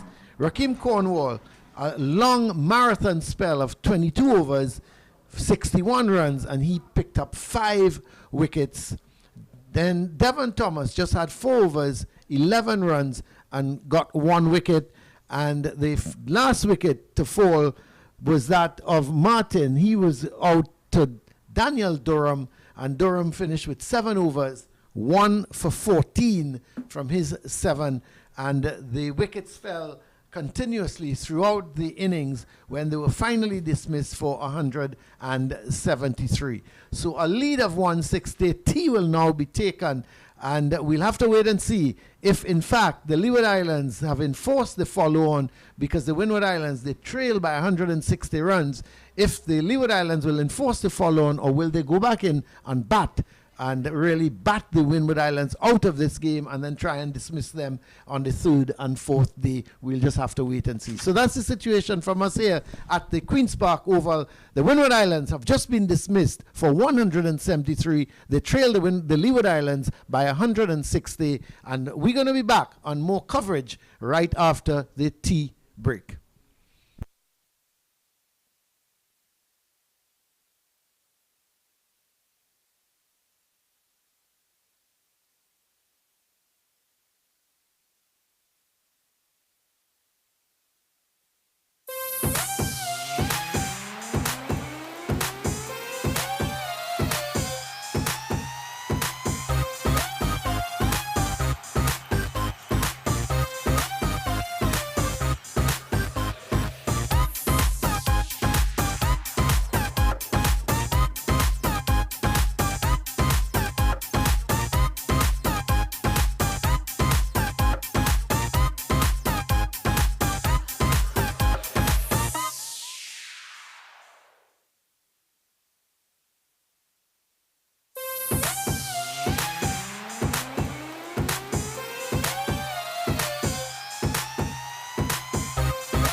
Welcome back here to the Queen's Park Oval. The news is that the Leeward Islands have not enforced the follow-on. They've decided to come back and bat. And the usual openers, Kieran Powell and Monson Hodge, are the two batsmen out in the middle. Hodge is going to take first strike. And it's going to be, is it Preston McSween? It seems to be Preston McSween is going to start the ball rolling. And he's going to be bowling around the wicket to the right-handed Hodge. Just 2 steps in a gully. Well, that lack of pace there. That ball bounced about twice before it got to wicketkeeper Dennis Smith. So the Leeward Islands, again, Anil, we're going to have a long discussion about how much we think they should get and when they should get it and when they should declare. I think that should be fairly easy, Colin. You've got so much time in this game. You've got a fairly huge lead, 160. You would want to bat out today, and then at the end of the day's play, you might want to decide, assess the situation and decide how long you want to bat on the third day, and set a total that you know that you can't lose. What do you think they're looking at? Against Trinidad, they went to 457, I believe. What do you think they're looking at here? Another 450 or 420, 425, 400? Too far above 400, but 400 would probably be the amount they're looking at. I'm looking at that they would want to bat and score about 250. So that should bring them close to around 400. Yeah, 250 would give them the 400. And 250, of course, if they look to get to 250, maybe an hour after lunch tomorrow? Yeah, they would have to look at how much time they give themselves to get the opposition out for a second time. So it depends as well how quickly they score. Very similar to what happened down at Diego Martin last week. And I remember in that game how quickly they scored in that with that last couple of batsmen when they were going after runs. They came out the morning and they really scored quickly. That's right. And the afternoon before, we were not critical. Yeah, we were not critical, but they batted. You know, there were two schools of thought where they didn't want to lose any wickets. I think they took 11 overs and closed the day on 23 for none. Yeah. But the next morning they came out with all guns blazing. That's hit straight to the man there at cover. Yeah, they extended the lead to 400 in the morning session alone in that last game. Yeah, and they certainly, when they came back out, they scored their runs quickly. But the thing is, they have a lot more time in this situation because they have the entire session, this last session remaining, and then they have all of the last 2 days. Well, they've got 26 overs remaining in the day's play. And then they only needed 55 overs. Or was it 65? Let me just check back this. 11:33, 55 overs in which to dismiss the Windward Islands. So, I mean, I'm not saying every time they bowl they're going to use 55 overs to dismiss the opposition. But it gives them a good gauge even if they say, well, we need another 25 overs to get them out, 80 overs. So they've got to also work on the number of overs they will need in which to dismiss the Windward Islands. But if they do win this match, it's going to be a straight fight between them and Barbados to winning the tournament. Yeah, I think after this round it's going to be a two-horse race, really. So, if it's one thing we should be guaranteed here now is that we're going to see some enterprising batting. I don't know if Powell is going to bat the same way he did in that last game when they were in a similar situation. Remember, he took his time and got to 83 in the second innings. Just when he was beginning to open up, he got out. But here he is now on strike. Kieran Powell is facing his first delivery. Here is Martin. Yes, Kieran Powell. Martin, it's good to see Martin on the field. Well, he batted, so he must be all right. Let's hope that he can stand the rigors of bowling here, and he can at least see out this afternoon. He's bowling to Kieran Powell, who will be looking for a good score. He's been run out in his last two innings, was run out in the first innings for just 19. And he would be looking for a good score to enhance his position. With this one beats him. Seemed to have kept a little bit low. But he would be looking to enhance his position towards the selectors for inclusion in the West Indies team. Yeah, this is why I was making the point that he wouldn't be too interested. Have a look at this here. A ball kept fairly low. Passing just probably about knee-high or just below. Yeah, I was making the comment that Powell, I don't think he's going to be going all out. He's going to bat probably similar to the way he did down at Diego Martin. And he's even got more time on his hands here.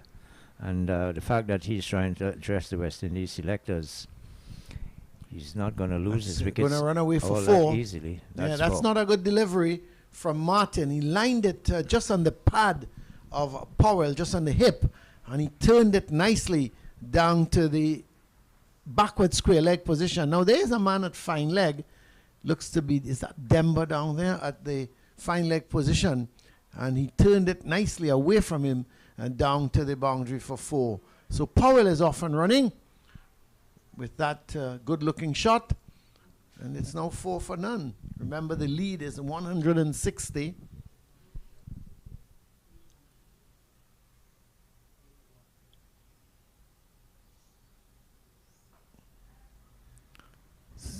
Not much pace at the moment from Martin. He's just seemingly just want to get that ball on a good length, on a good line to Powell. The delivery before, his line wasn't good, was on the leg stump, and Powell took full advantage of him. Here, that was much better, just putting it outside the line of the off stump.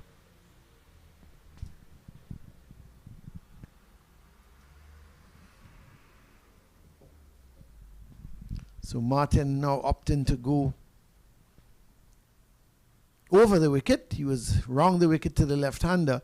Now opting to go over the wicket.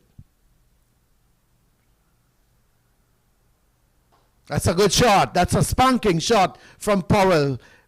Martin coming wrong the wicket and coming over the wicket and pitching it up to Powell, and he went into the drive, a beautiful off drive, hitting it just to the left of the non-striker in Hodge, and the man at mid-off had absolutely no chance of getting across in time, and that's 4 good-looking runs to Powell. Yeah. He's starting to look ominous. Yeah, that was an over-pitched delivery, but it was very well played by Kieran Powell.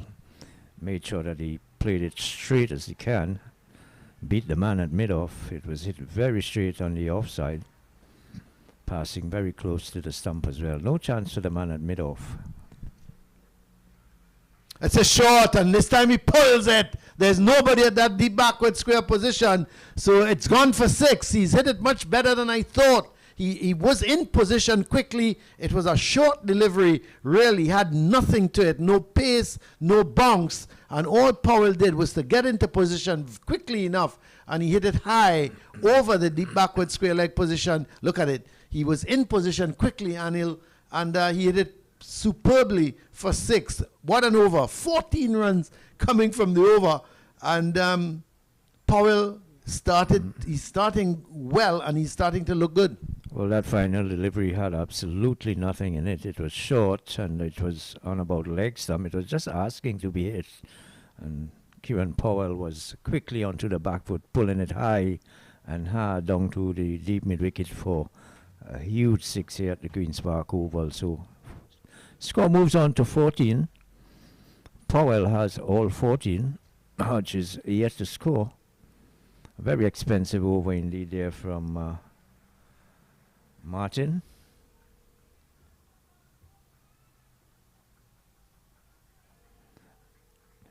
So it's going to be McSween,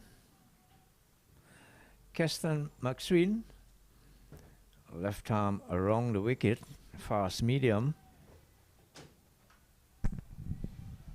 Yeah, the pick of the bowlers in the first, as a matter of fact, he's been the best bowler on the Windwards team by a long way, because Shamal Lewis has gone, and McSween has already picked up 13 wickets in the tournament.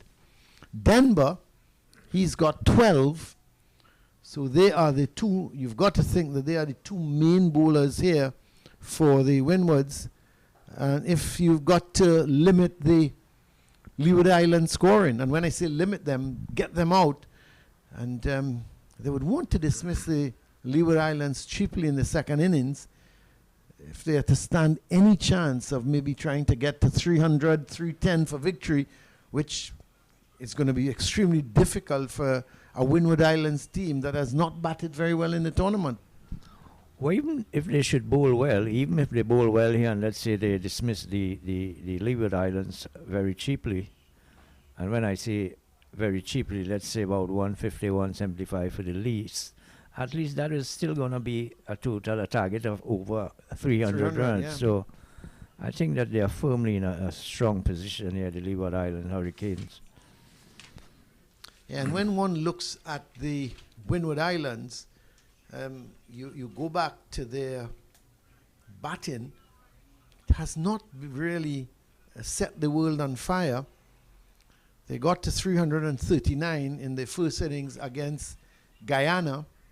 Then they got to 190 in the second innings.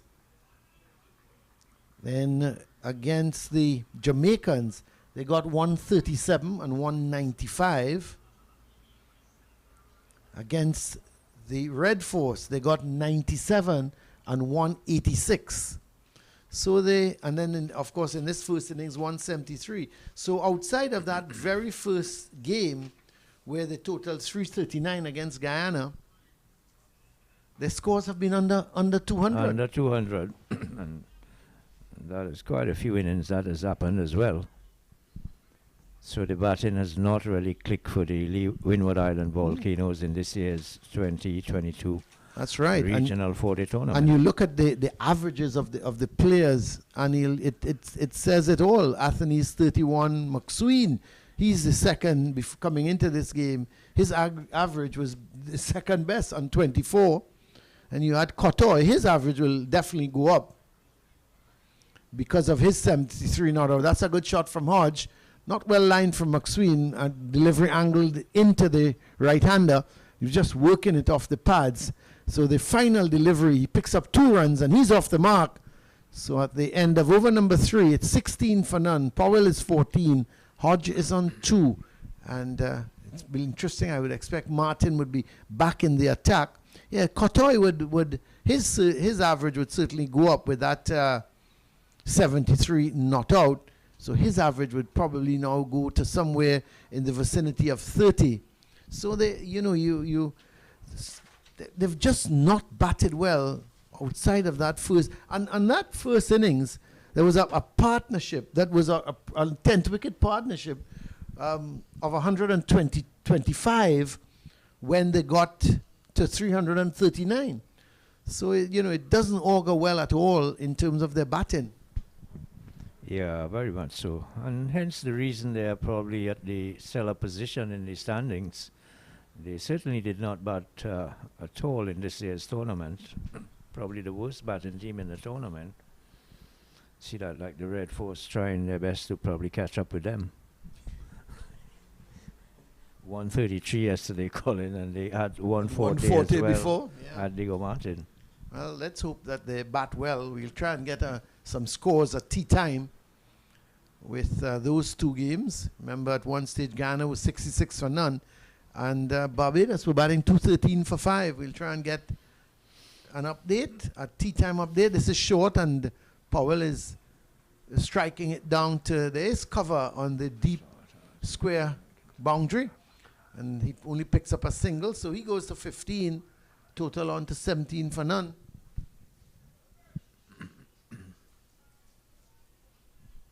Brings the right-handed Hodge into strike. Wonder if he's anything to Kavim Hodge. Is Kavim Hodge the captain of the Windwards? And there's Monson Hodge on the Leewards team. Maybe the name Hodge is very much associated in the islands. Yeah. Martin is going to bowl for the first time to Hodge. In fact, he got him out in the first innings. Got him out LBW. That's too short and wayward from Martin. He needs to get back on track in terms of a good line, a good length. He got Hodge in the first innings by pitching up the delivery, had some movement in it, and Hodge went LBW. Why on earth would he want to bowl a ball halfway up the pitch and wide of the off stump? Well, he only bowled 12 overs in the first innings, Martin. Remember, He should be fresh, but he but came off the field. remember Yeah. he limped off the field. We don't know what was the problem.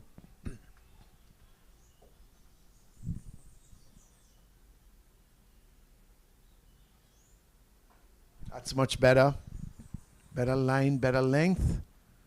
Hodge couldn't do very much with it, so he was pushing it out towards mid-on.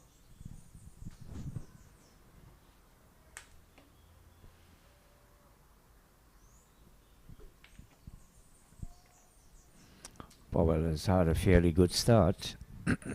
2 spanking boundaries. He's middling the ball well. Yeah. I think that's the important thing. He's coming off the middle. And you know, as a batsman, when that ball is hitting in the middle of your bat, you get a lot of confidence.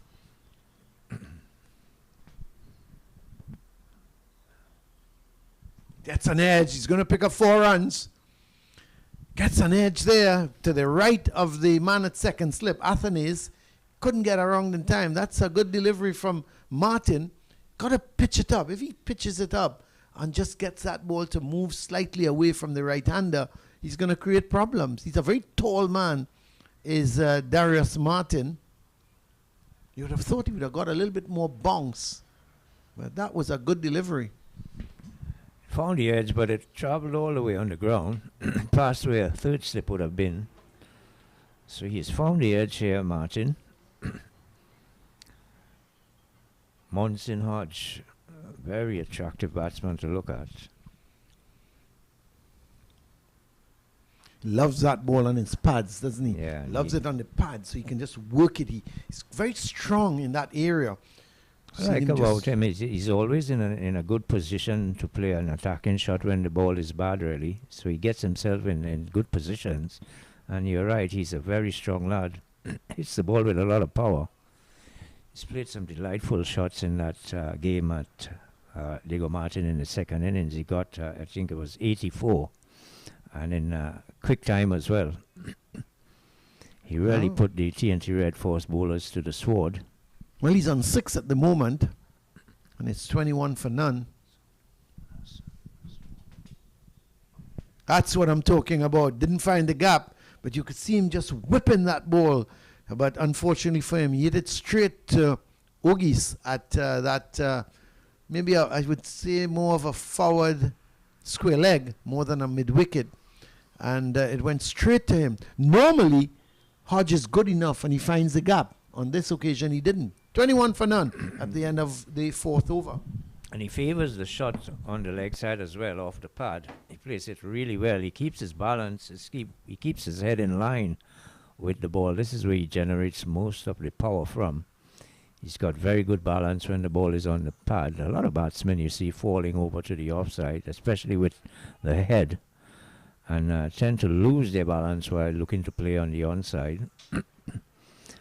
You don't get a lot of power in the shot, and you can also get out when you lose your balance. You don't have control of the shot. But Monson Hodge has shown us time and time again how well he plays off the legs. Powell is on strike, and the bowler is McSween. He's coming left arm over. Oh, that one was swinging it. You could see it from the time it left his hand. It was swinging in the air away from Powell. He went for the drive. It came off the inner part of the bat and squeezed out to mid-wicket. It's a good delivery. He's carrying the ball up to Powell. And that's when McSween is dangerous because he's getting some movement. And here he got early movement with that swing. It wasn't late. And Powell saw it. He was looking to drive. That's another one. That's a better shot. Comes off the middle of the bat. But Powell is looking comfortable at the moment. Not being worried by the bowlers. He's got some deliveries that would deserve to be hit, to be honest. So but he's played it well. Let's just get a score update here, Anil. The Barbadians, they were bowled out for 294. So that was a lead of 161. And Trinidad and Tobago Red Force in the second innings, they are 14 for none. So 294 Barbados all out, a lead of 161, and Trinidad and Tobago 14 for none in the second innings. Well, they've had a much better start in their second innings here than they did in the first, TNT. So And let's they're up give you against it. let's give you an update in Jamaica. But sorry, an update with the Jamaica-Guyana game. Jamaica all out, remember, for 393. And Guyana, strong reply, 150 for 1. Tej Chandapol, I wonder. Yes, Tej Chandapol, he's on 62 not out from 155 balls. Or he's decided to beat the bowling.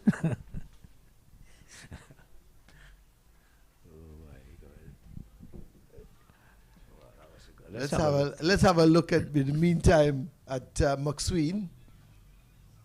That swung. That was a good delivery. Could so easily have got the edge. Yeah, very fortunate there indeed, Kieran Powell. That ball made a bit of height. It just passed the top edge of the bat. So that would be a good game down there. Yeah, the way it's looking. That's another. This has been a good spell here from McSween. I think his line has been good. His length has been good. His pace has been good. You know, he's really bowled well to Powell, the left-hander. The way it's looking, though, at 150 for 1, I know it's a long way to go, 396. But at 150 for 1, the Guyanese would be, I would say, a little bit confident that they can overhaul that 396. Because they've got 9 wickets intact. Yes, they've got over 240 runs still to get. Yeah, I don't see any reason why they shouldn't get that score, Colin. They're a good batting unit. That's a good batting track as well down at Leeward Islands. It is, isn't it? So they have all reasons to overhaul that total. I mean, they're still in with a chance. If they should win outright as well, then the table would be very interesting. Would be extremely interesting. Yeah, I think all 3 teams would be in with a chance. That's for sure. But if the TNT Red Force should drop this game against Barbados, they certainly would be out of it. Well, it's going to be a huge effort for Trinidad and Tobago to get back and win that game. It means they've not only got to wipe off the deficit of 160, they've then got to score quickly enough to give themselves a chance to, a target to set Barbados, and then a chance to bowl them out. It's, you know, I can only see 2 results there. Yeah, they appear to be chasing the game since the first day. When you make 133, Anil, you know that it's going to be always a problem. Yeah, that's serious problems there. Just like the first game, just like the previous game against the Leewards in Diego Martin. You're going at 357 and you get bowled out for 140. You create problems for yourself. Well, if the game with Jamaica and Guyana as well, if that pans out into a team draw with a first inning decision, it would be left just to Barbados and Leeward to decide the winners. Yeah, Leewards. It's become almost certain. Leeward's almost certain to win this game. Yeah, Bahrain. Bar rain. And if they can win this and pick up another, say, 16, 18 points or anything like that, they're going to find themselves in a good position. If Trinidad and Tobago can bat well enough in the second innings and create problems for Barbados to probably win the game, which I can't see, they'll have to really bat well. But if they can, and maybe get to a score of, say, 350, and on the last day Barbados have to chase 180, 190, could be an interesting game. Remember as well too that the bonus points, Colin, that could come into play in deciding the winners of the tournament. That's right. That's a good delivery from Martin. That's so did it come back at Powell? I thought he was on the front foot. I don't know what he was doing there so early, but it looked a funny shot. Yeah, it looked strange. He went wide at the crease as well. Oh, he was beating all ends up. That ball came back in. He tried to back. get the bat down, coming across it, but it was through him already. Yeah, Colin, now And he bonus went wider. points. Just to go back to that. Yeah. It's going to be interesting to see this next delivery from Martin, because I haven't been looking to see how wide of the crease he went. But in that delivery, I looked at it, and he went very wide of the crease. I don't know if he's tending to bowl wide of the crease. Yes, he is. So that's a good shot from Powell. That's an excellent shot. He's only going to get a single because there's cover in the deep. There's a square cover point right out on the boundary, so he only picks up a single. Hey, you notice he's bowling wide of the crease. Yeah. Going very wide. And is it probably trying to angle the ball back into the left-hander? Or is it his natural delivery position? Well, it's a natural angle when he goes around. Coming with that angle, he would obviously get it to come in a bit. What I was talking about was the bonus point. That could really Also play a part in who I really agree wins with the you. championship. I don't think Barbados got to 300, as you said just now, 290 odd. Yeah. So they would have dropped, not getting an extra point there if they had reached 300. And the Leeward Islands, they had scored 333 here, so they obviously would be getting a batting point more than Barbados. And the other thing is, if Barbados should shut out Trinidad cheaply in their second innings, I mean Barbados would not get any more batting points in the second innings. Whereas the Leeward Islands, can get. This is why you have to check the bonus point as well in regards to the declaration. They would want to get as much batting points here and still have enough time to dismiss the Windwards. So a lot of things to look at. That's where did that come from? That just took off. And Hodge in the end played it well. He was withdrawing the bottom hand, but that ball just suddenly kicked up at Hodge. And that strange, because we haven't seen anything like that so far. But again, Martin is a very tall man. I would think he's about 6'6", and so he pounded that one into the turf, and it reared at Hodge, who handled it well, as I said, was withdrawing about the bottom hand. Another thing with the bonus points as well, Colin, the fast bowling bonus points. Barbados, they have got the most fast bowling bonus points so far in the tournament. Every wicket taken by the fast bowler is, I think it's 0.1 of a point. Are you an advocate of this bonus point system? I don't like it. I mean, are you ruling out spinners? I am not a particular I don't fan like the of it. fast bowling points, really. I think it's unfair to the other bowlers, the spinners. You know, why look to get extra points from fast bowlers, and you deliberately bowl fast bowlers and keep the spinners out because you're looking for an extra point in bowling.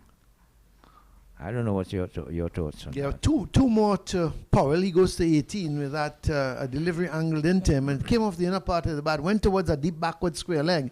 Man at mid-wicket, Auguste gave chase, and they were still able to pick up 2 runs. Yeah, I'm not a big advocate of it. Neither am I. The thing is, they use it based on the trying to get the batsmen to get runs. In other words, score 300 plus and you get a point. And then you're trying to encourage fast bowlers. But you're right. What about the spinners? You've left out the spinners. They don't get any bonus points and things like that. And then, you're looking to score over 300 runs just so that the batsmen you're looking at batsmen to get runs when in fact that's what they're there for. Batsmen should be looking to get hundreds. I don't need an incentive of a bonus point if I make over 300. My incentive is as an individual, firstly, to make 100. And secondly, is for the team. I am not, or maybe it should be the other way around, or it should be joint. If I get 100, it assists the team. But why should I be getting a bonus point just because I make 300 runs? I don't like the system. He's edged that straight into the hands of the man at second slip. Athanaize takes the catch, and Powell goes. A big blow here for the Leeward Islands and for Powell. He had such a superb match against the Red Force. Here, He's gone for 19 in the first innings. He's now gone for 18 in the second innings. But give Preston McSween a lot of plaudits for that, because it was an excellent delivery. It was pitched up to Powell. It was leaving him slightly. He pushed at it, got the outside edge, and the ball went straight into the lap of second slip Athanaize, who says, "Thank you very much." Have a look at it, Anil. Beautiful away swinger. He's been swinging the ball the entire match, McSween. Remember, he got 5 for 92 in the first inning, and that he bowled 28 overs as well, and that was only yesterday. So McSween has struck, and he's removed Kieran Powell as well, one of the mainstays of the Hurricanes batting. It was a good delivery. What you thought Powell should have done differently, Anil, to avoid that? Just not play at it? Or was it, let me ask a different question. Was it close enough to the off stump for him to play at it? Well, he had to reach for it, but you have to give credit too as well to McSween. It was good late swing. It was very encouraging for the batsman to come and play a drive at that. Yes. It was pitched up, and it was almost a half volley. The thing about it is that it moved late and it moved appreciably. Yeah. And he got the outside edge. So I wouldn't put too much blame on Powell there. You're right. I like the point you made where you said it was the type of delivery that you really were looking to drive at it, because Yeah. it was that type of almost a half volley. But Yeah. the late swing is what I thought. Yeah, he's been swinging Got the ball Powell. for the Yeah. entire match. I mean, he got 5 for 92. That was not by guess. He was really moving the ball around, and he moved the ball much more than any of the Windward Islands fast bowlers, McSween. Well, there are 3 slips in place now for Powell, and one Powell replaces another because Ross Powell is the man in. And they go through for a quick single. They'll have to hurry, and they get home eventually. So Powell is off the mark immediately with that single. It's 26 for 1. And I think that delivery, McSween would not have been happy with it, because it was lined too much on the middle and leg, when all the time he was bowling to the left-handers, and he was bowling just outside the off stump, moving it away. And one would have thought that he would have done the same thing with Ross Powell. 26 for 1 brings Hodge, who's on 7, back into strike. The lead is 186 at this point in time. Taking Hodge on the back foot, a delivery angled into him. Couldn't do very much with it. So McSween, he's bowled his 4th over, 1 for 5.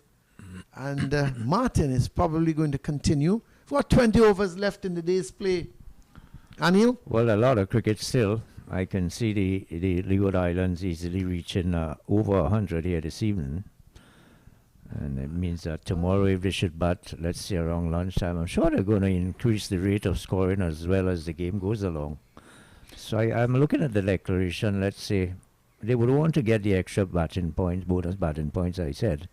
So I think that they would want to score in excess of 250, possibly 300 if they have the time, and depending on how quickly they score. Once the Windward Islands keep getting wickets, though, it will be a little bit of a setback for them. Yeah. And it is as already a setback here, because Powell was looking good. He was striking the ball well. It's going to get a single as Martin, that delivery to Powell comes into him, and he was just turning it down to fine leg. He was looking ominous. He was timing the ball sweetly. He was getting the boundaries. And with him back in the pavilion, it's going to just slow the rate down. And when I looked at Ross Powell in the first innings, he took 50 balls to get to 19. Yeah, he looked very shaky in that first innings. Remember, he had left alone a ball as well that was pitched in line with off stump, and he got bowled out, not playing a shot. Sorry, I am talking about the wrong Powell. It was Kieran Powell batted 50 balls for 19 in the first innings. And Ross Powell, he played 45 deliveries for 9. Yeah, he had a wretched time at the wicket yesterday. Remember, he left a ball alone. Yeah. from McSween. Yeah, a ball that was pitched in line with the off stump. I couldn't understand at that time why he had not played a shot at that. He'd be a pretty nervous man out there now because, you know, Preston McSween would be coming from the top end, and it's McSween who got him out, not playing a shot.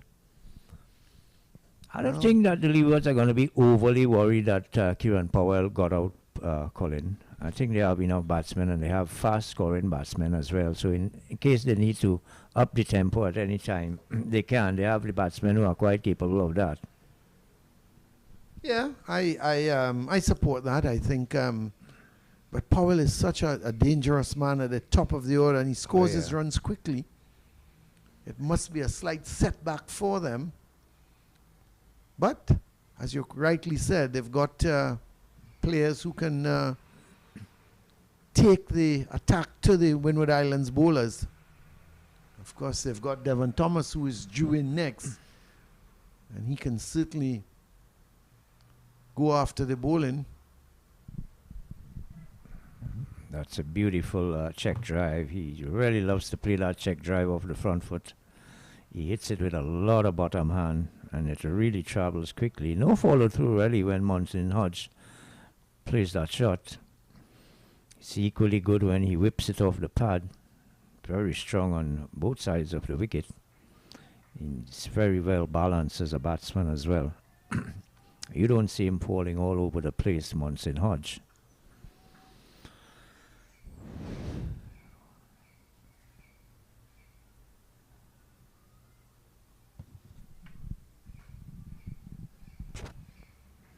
That's a good line there by Martin.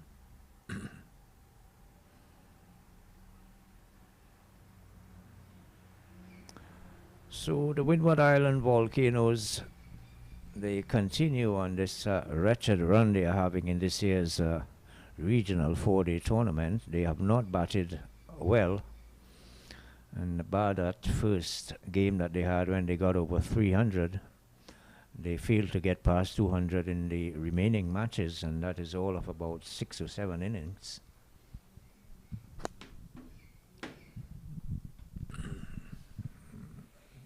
Darius Martin, it's an over-pitch delivery that Hodge tried to play it square on the offside. He got it more to cover. No run there, end of the over. Yeah, the end of the over from Martin. He's settled down nicely now because his first over went for 15 runs, but his next 3 has only gone for 7 runs. So he's now bowling a much better line, a much better length, and is keeping the ball up to the bat. Preston McSween is probably going to continue. We've got to be careful how they give this workload to this man. He's easily the best bowler. Maybe they need to decide if they're going to bowl him in 5 over spells, 6 over spells. But he just can't. You just can't keep him going. He's not the Energizer Bunny. So you've got to be careful how you use him. And he would not have recovered fully from that spell, or those spells he had yesterday, totaling 28 overs in a sweltering heat as well. It depends on how fit he is. Well, he has shown that he's a very fit man, because to send down 28 overs in the day's play in the sweltering heat, it takes quite a bit of fitness.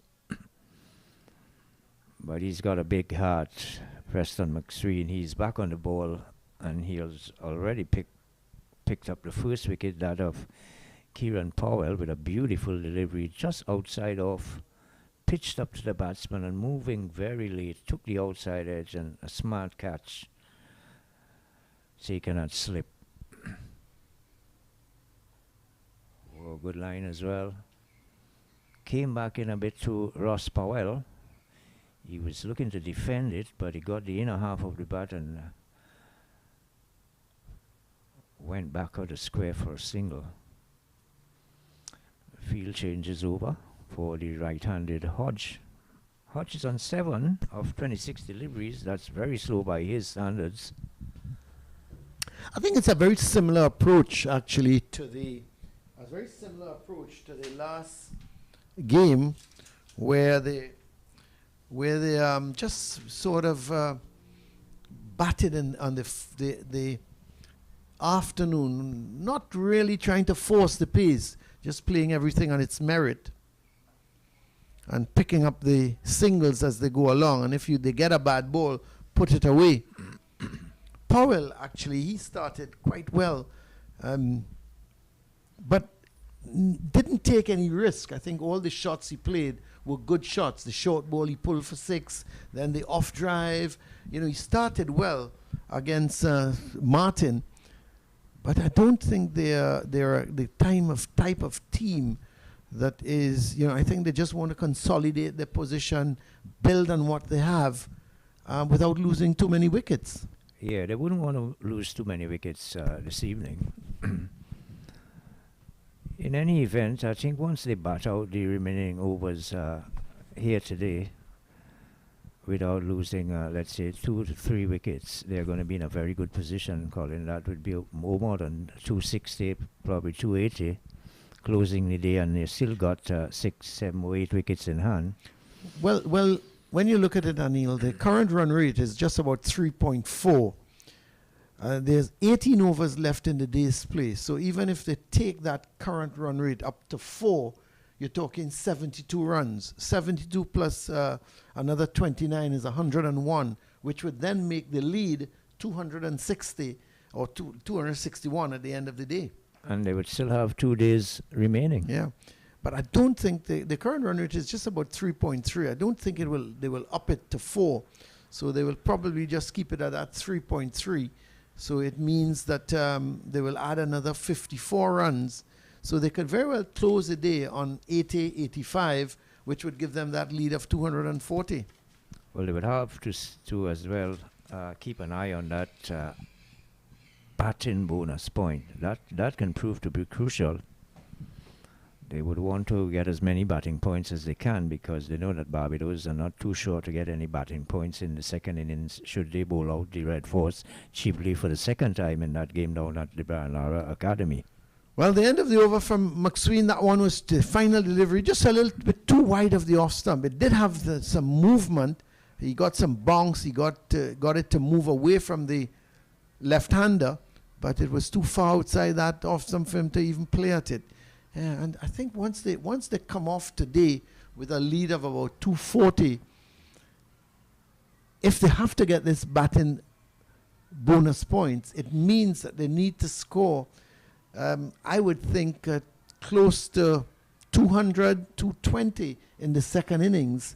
So they would have to add maybe another 160 runs. The question is, can they add that 160 by the first hour after lunch? And if they can do that, then they will tick all the boxes. Well, they did it in emphatic style at Diego Martin Sporting Complex last week, Colin. Remember in that first session? Oh yeah. Its first session, I think they scored 163, didn't they? Yeah, they scored 160 odd in one session. I think the ground, though, is a little smaller than the oval. You've got to take that into consideration. You think so? Yeah, I think it's slightly smaller. I'm not saying it's a whole heap smaller. I thought it was a fairly big sized ground. Yeah, but I think But the oval here is the outfield is much quicker than Brian Lara. Than Diego Diego Martin. Yeah, it is much quicker today. At least for this game. That's a loud appeal going up. Well, I thought that was going to rocket into that middle and leg stump. I'll have to look at that again. I thought he was gone, Hodge. He was looking to drive. Let's have a look at it, Daniel. I was thinking that ball might hit middle and leg. Let's have a good look. Oh my goodness. Where would that ball be going, really? The only thing I could think of that the umpire felt, this is umpire Blaze, that it might have been missing leg stump. Might have been missing off as well, but not middle. Well, I certainly thought, I wouldn't say that, Anil. I disagree with you. Okay. I thought it might hit middle and leg. Oh. Well, my umpire Blaze continues to blaze away. But that was a very interesting decision. This is another thing I think that CWI should look at, Colin. I think at this level of the game, that first class level in the region, we should have reviews. And well, it might be very costly to do that. course, the Cricket West Indies don't have the kind of money that the Indian Cricket Board has. But if you can get sponsors involved and get sponsors to get these type of replays and things like that, and reviews would be excellent for our cricket. Because a young man like Darius Martin, he would be over the moon if he can pick up Hodge. It would be the second time. It would give him some sort of confidence. You mean the third? Yeah, it was give him some sort of confidence. Am I being too harsh on umpire Blaze, Colin? I'm not really.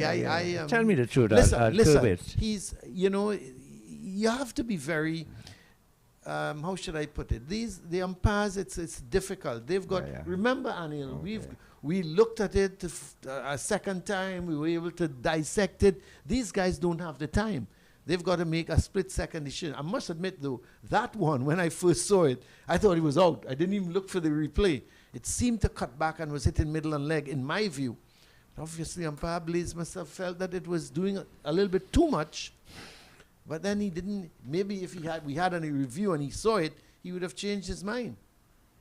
That's short, and it's not hit where Hodge. He's not timing that ball at all. Monson Hodge, he's struggling. Because there it was a short delivery and he was looking to pull it and probably played a little bit too early. And the ball just spooned out to where a normal mid-on would have been, a whitish mid-on, who would have taken the catch. But no one was there.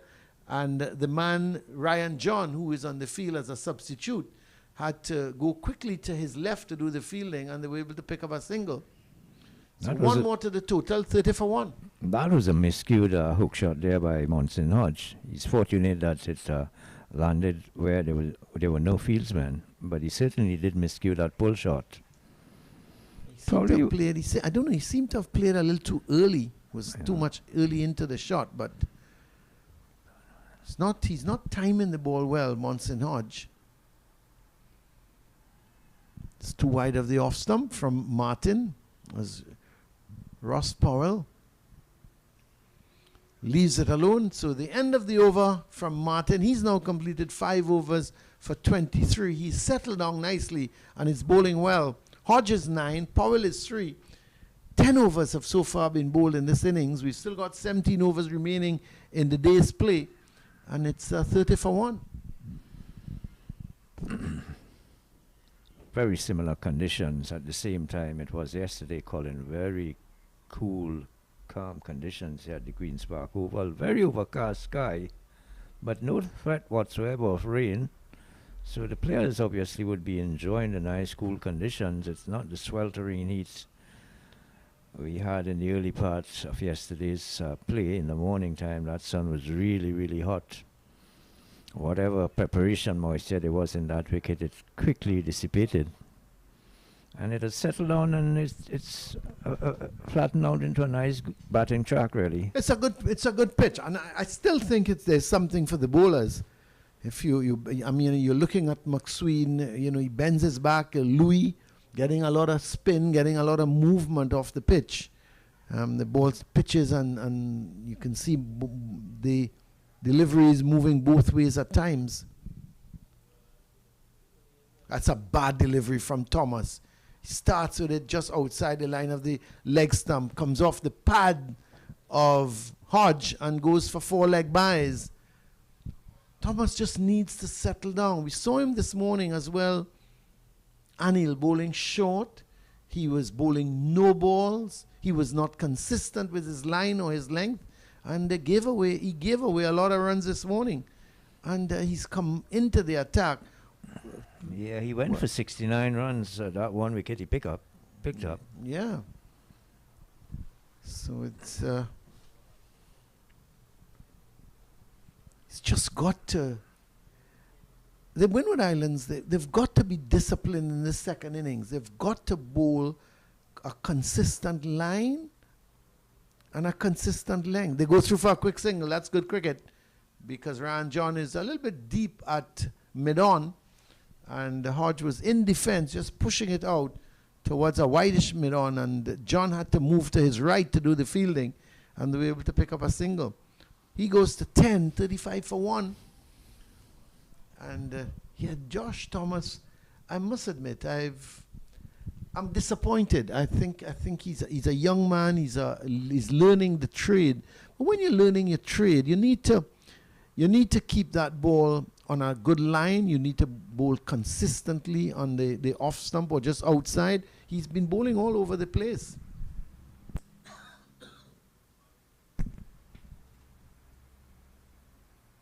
That's much better. Just needs to get it now a little closer to the off stump. Make Powell play. Powell gives me the impression, this is Ross Powell, gives me the impression that he'll bat all day. And doesn't matter if he faces 200 balls for 10 or if he faces 50 balls for 35. He's a pretty young guy, and he's just come on the scene, really. He didn't have a very impressive first innings here. As a matter of fact, he was out not playing a shot to a ball that pitched on the line with the off stump from McSween. He was bowled all over the shop, so that would be on his mind as well.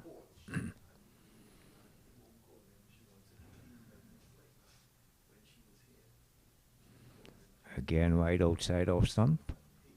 And no shot offer there by Ross Powell. Just the two slip. There's a point on the boundary. There's a cover. There's a short extra cover on the mid-off. That's the field on the offside. And on the onside, there's a mid-on. There's a man just forward of the square leg umpire, and there's the fine leg on the boundary. Leeward Islands, they would want to close with a score close to 100 or even more. Oh, and he's beaten, groping at that ball on the front foot. Made a bit of height and moved away as well from Ross Powell. We look at it again here. That would have passed very close to the edge of the bat. Oh. It was neither forward nor back. It was a good length delivery, and it was moving across the left-hander as well. Well bowled there by Josh Thomas.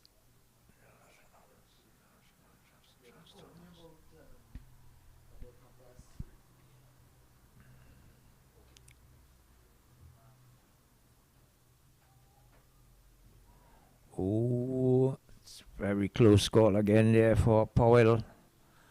That one made some height, took almost the shoulder of the bat. Surprised it didn't carry to the slip. Have a look at this here, Colin. Getting it to kick a bit. That's much better bowling from Thomas. Having maybe I needed to shake him up a little bit because his last couple of deliveries, his line was much better. He was getting, as you rightly said, got a little bit more bounce as well. But, he settled down nicely in this over, and eventually he only went for one run. His first two balls were badly offline, but he only went for one run. So in his first over, it's the end of the over. 11 overs have been bowled. It's 35 for 1. Hodge is on 10. Ross Powell is on 3.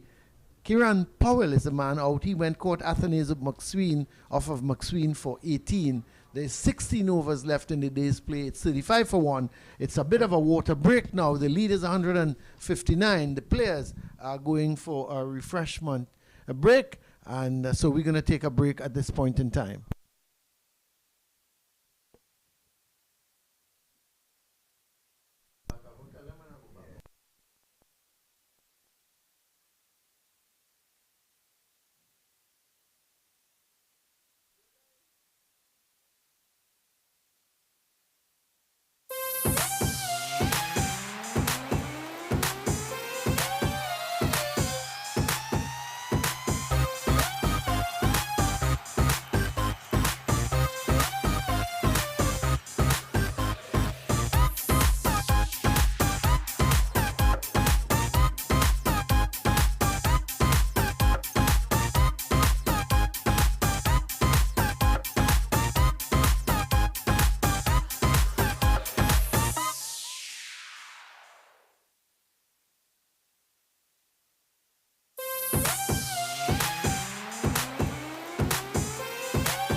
overcast. Yeah, the place is overcast. I will get the cameraman out. Yeah, no problem.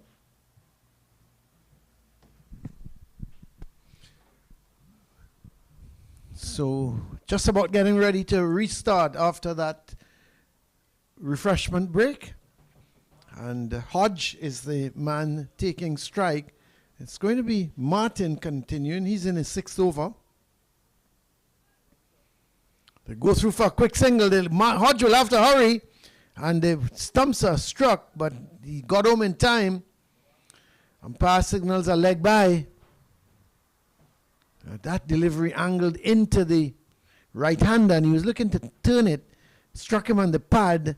He was a little bit late in responding to the call from Ross Powell, and Dennis Smith from behind the stumps had a shy at that non-striker's end. It did strike the stumps, but Hodge was home. So one more to the total. Goes to 636 for 1.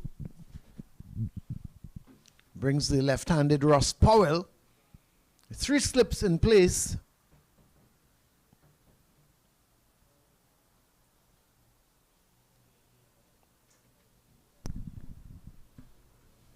And a short delivery that Powell just helps around to the fine leg position where Thomas is doing the fielding. That's not a good delivery from Martin. It was short. It was outside the line of the leg stump. It was slow. And Powell had enough time just to turn it down to fine leg. Yeah, that angle there, he probably started it a bit too much on the wicket. It was down the leg side by the time it reached the batsman, Powell. 37 for 1. Leeward Islands in their 2nd innings. They have a lead of 160, so that would be an overall lead of 197.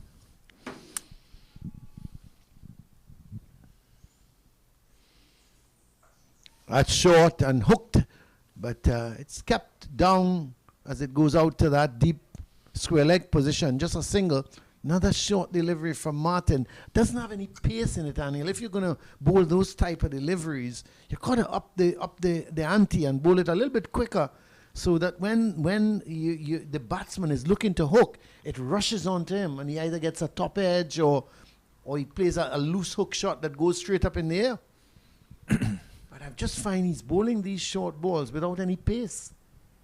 Well, I don't think Martin has a lot of pace as well. And Well, then don't bowl a short ball. Yeah, the wicket is a very easy pace wicket. I don't think that it's the sort of wicket you would want to bowl those half pace bouncers. I mean, if you're bowling a bouncer, as you rightly said, you try to bowl it as quickly as you can.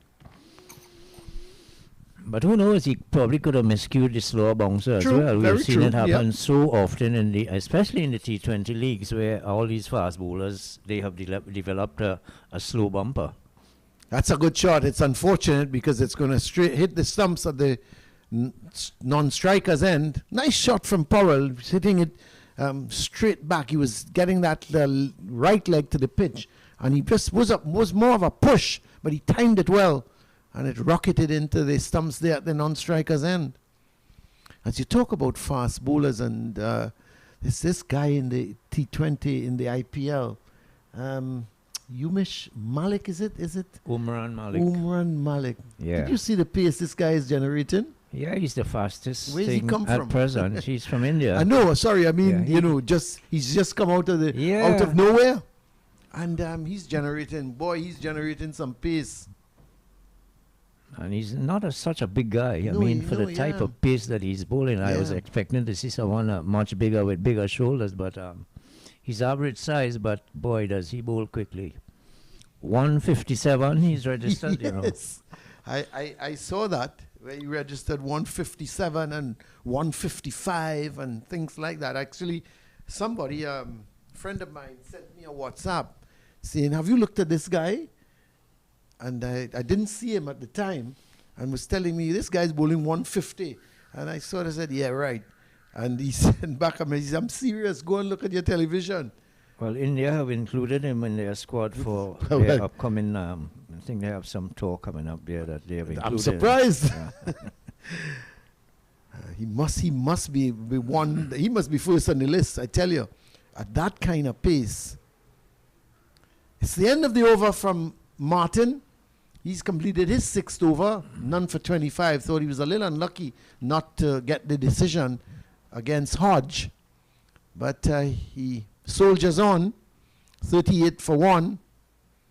And Josh Thomas is going to continue. He bowled a good first over. He was a little wayward with his first couple of deliveries, but he bowled a last few deliveries to Ross Powell just on or around the off stump and really troubled Powell. But his line to Hodge was not all that good. We've got 15 overs left in the day's play.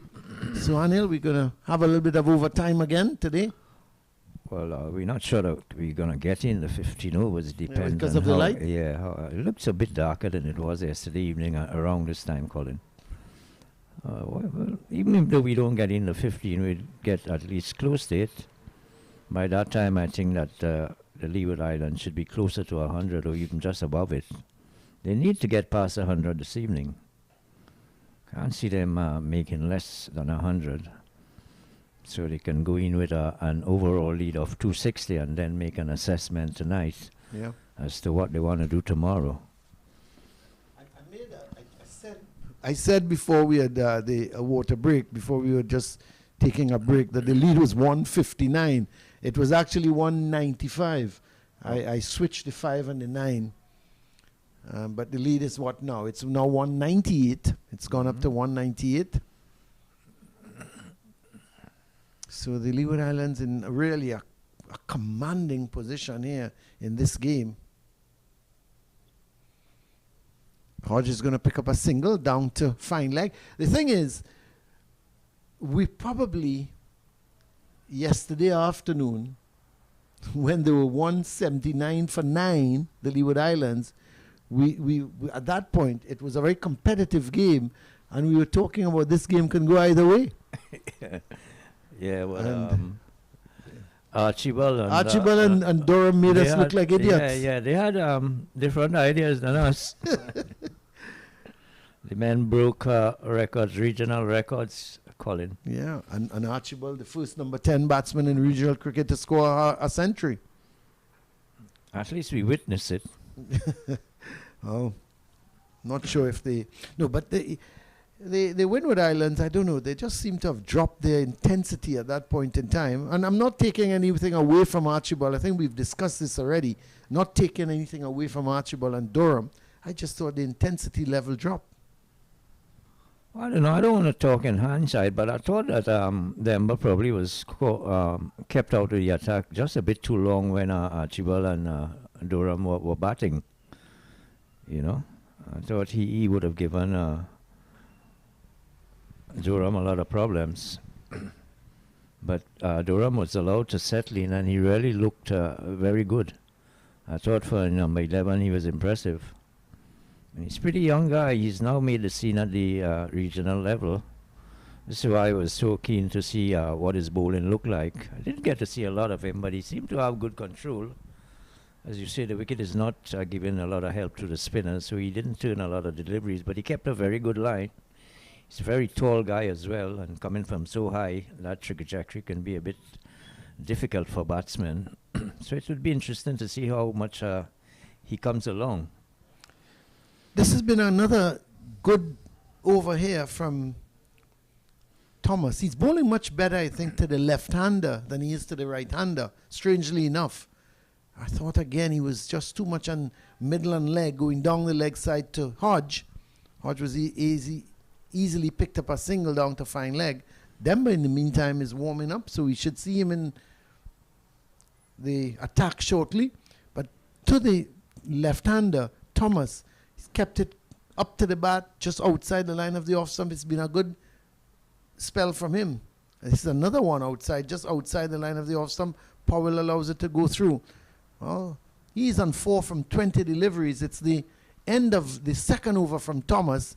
He's not bowled any no balls. So this is very encouraging for the skipper of the Windward Islands. He's not bowled any no balls. He's keeping things tight, and that's what you expect of him. Lead by 199 now. Hodge is on 12 we're going to have a change in bowling because Martin has been pulled out of the attack, and the off spinner Demba is into the attack. He's operating from the Brian Lara Pavilion end. He didn't do all that badly yesterday, Demba. He Two had for 77 off 22 overs. He keeps things tight. He's bold. He tends to bowl a good line. He's tall, eh? Tends to bowl a good line. He tends to bowl a good length, and he gets some turn, not a big turn of the ball, and he gets a little bit of a drift. I think he's a good off spinner. I think he has a nice loop as well, and he imparts a lot of spin on the ball. The thing is, the wicket is not really helping him in terms of spin, but I like his loop, and I like the fact that he tries to spin the ball. Yeah, but as I was saying, he's not getting much spin simply because of the pitch at the moment. It's not conducive to a lot of turn.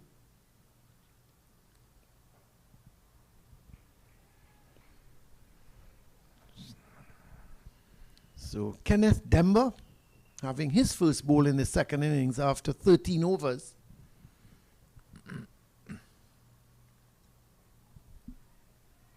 Hodge very watchful. Just has 12 from 40 deliveries. Hasn't looked as fluent as he did in the game against the Red Force. Oh my goodness, that was a great effort there. Yeah, that would have been a superb catch had he got it. Don't think it came off the bat too quickly, and the man there at forward short leg couldn't really hold on to that. That was quick. That came off the bat. He's not there for that. He's not Superman. It passed him very quickly, Colin. You know, he took a step forward. He took a step forward. Well, they're probably telling him he's too deep for the bat pad catch. He's taken another half step forward. I'm now looking at him. Let's see who passes him with the same speed. And they're going to come back for another couple of runs. So the bails have been taken off, but Hodge is well home. So 2 more runs. Is that Melius or that? Looks like Kamani Melius.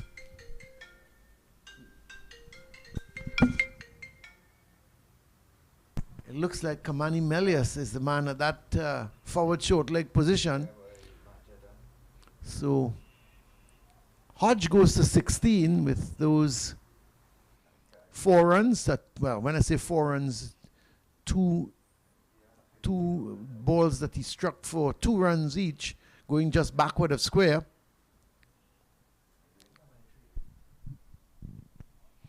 One 43 for 1. The lead is now 203. It's Demba. Saw him operate from the Willie Rodriguez end. Here he's operating from that Brian Lara Pavilion end as they take a comfortable single. Yes, it is Melius at that forward short leg position. So the young man, and the ball was just flying past him. Single to end the over for Hodge. Goes up to 17, and the Leeward Islands on to 44 for 1 at the end of the first over from Demba, conceding 5 runs. Could it be as well that young Ross Powell is putting a bit of pressure on Monson Hodge? Colin, he's not really rotating the strike, neither is he getting runs. He has 4 of 20 deliveries, so that probably has kept the rhythm back a bit as far as the run scoring is concerned with the Leewards. Yeah, I don't think that will affect Hodge too much. I just don't think he's timing the ball. He played a couple of good shots in the last over, but I just get the impression from him he's not really timing the ball all that well, as we saw him in Diego Martin, where I thought he batted superbly. Here he's just doesn't seem to be, not only he doesn't seem to be timing the ball well, he seems to be just not himself in terms of he's struggling a little bit to middle the ball. That's probably more of what I want to say than his timing. Well, You know that, but you know that changes, Anil. yeah, One shot, and all of a sudden everything gets gets put in into place. rhythm. Yeah. That had bat on it. Yeah, he got up. You could see Thomas running forward, trying to take the catch. Did get some. He got an inside edge onto the pad, and it ballooned in there. And you could see Thomas running forward, trying to take the catch. Yeah, let's see if we can detect the inside edge. I can't really see it from this far. Yeah, but he did. yeah. He did get an inside edge. There's no doubt about it. There was some bat on that. Yeah. Because there was a stifled appeal as well. It's when they realized he got some bat onto it. I must say, this is a much better spell from Josh Thomas than we saw in the first innings. And he's only bowled 2.2 overs. Well, he only conceded 2 runs as well. Ooh, this was a good delivery. That one straightened up a bit. It's well played by Monson Hodge. to just pick up 2 runs. I thought they weren't hustling for the third. It ran off the face of the bat. He was back and across, and they pick up 2 runs. So score goes to 46 now. Hodge is on 19. Yeah, but this is important that they keep picking up singles and twos and keep the rhythm going, keep the scoreboard ticking over. This can help you get into the rhythm that you really should be in, because you're well on top in the game and you need to be scoring freely. So if the boundaries are not coming, I think you've got to work the field, you've got to pick up the singles, run hard, pick up the twos, make the threes if it's around, and let the scoreboard keep ticking, and that would give you some confidence and help you with the rhythm as well.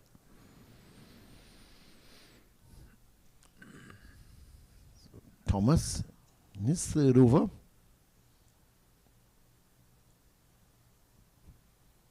Coming up to about 10 to 5. Play scheduled to end at 5, but we're going to go maybe until 5:30 if life permits.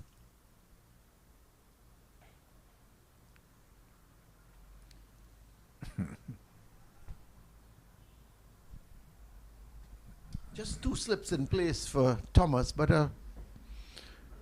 Any ideas? well set defensive field. Monson Hodge's age, Colin? I think he's in his early 30s. Oh my! Yeah, he's been around a while. He's been around. Yeah. He's been around. I know that. He's been around a while.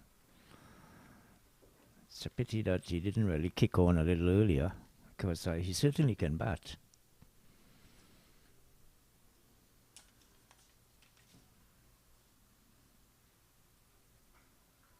That's 4. That's a good shot. Good shot from Hodge. A good shot from Hodge. You were talking about he can bat, and that was certainly a good shot. He picked it up early and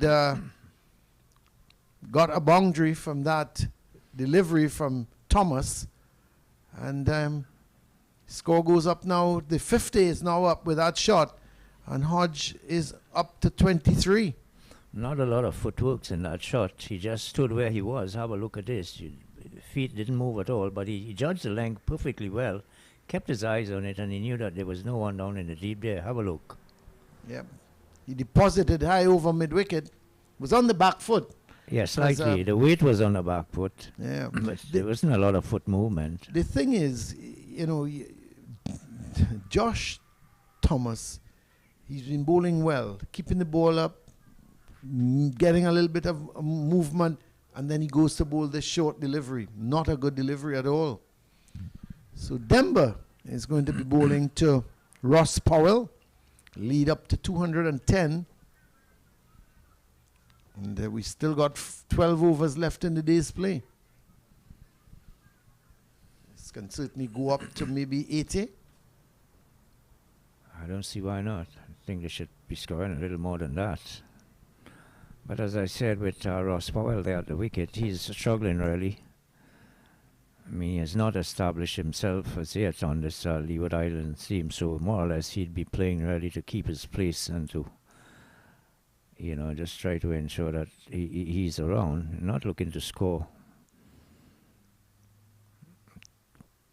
4 of 21 deliveries. He wouldn't have a lot of confidence because remember he was bowled in the first inning, not offering a shot to a ball from Keston McSween. That's a good hit. Oh, it's not. I thought he was going straight with it, and he had made good contact, but it didn't hit the inner half of the bat, and it went to the man at mid-on. There's a long off in place. There's a deep backward square leg. Those are the two men trying to cut the boundary. I don't know why you would want to have a long off right now. I don't think he should for Ross Powell.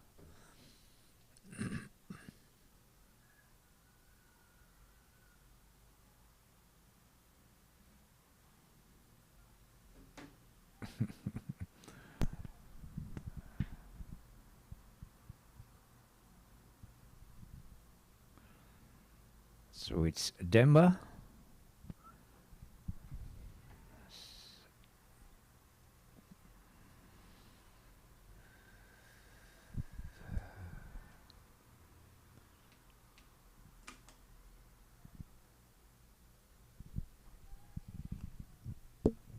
Then was in his second over. Just none for 5 so far.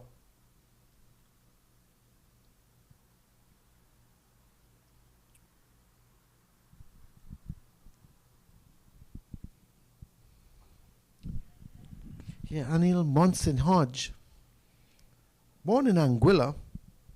He's 34 years old. Okay. Well, he certainly has been around for a while. Well, he probably matured just a bit too late, Colin. Because what I've seen from him, he has impressed me, especially with that knock he played down at Leeward Martin last week.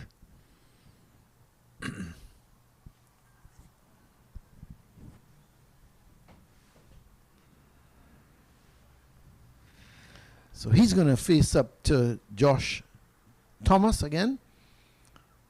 Thomas none for 8 from his 3 overs. Got to keep that ball up to Hodge. That's a good delivery. I think Martin probably bowled the best to Hodge. Keeping he was unlucky not to. Yeah, I thought that was very, very close, that shot for LBW.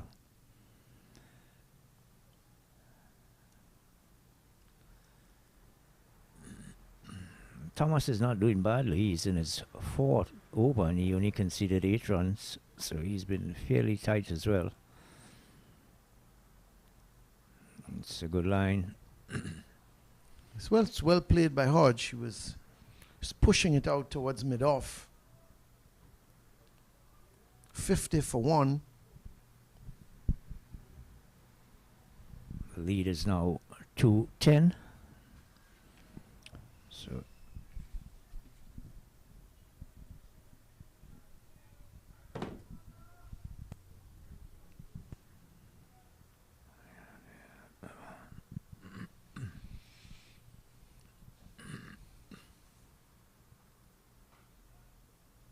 this is much better.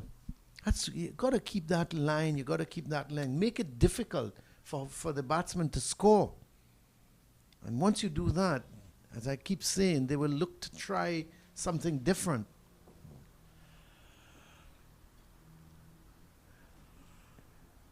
Guyana 183 for 1. Chandapol 78 from 201 deliveries.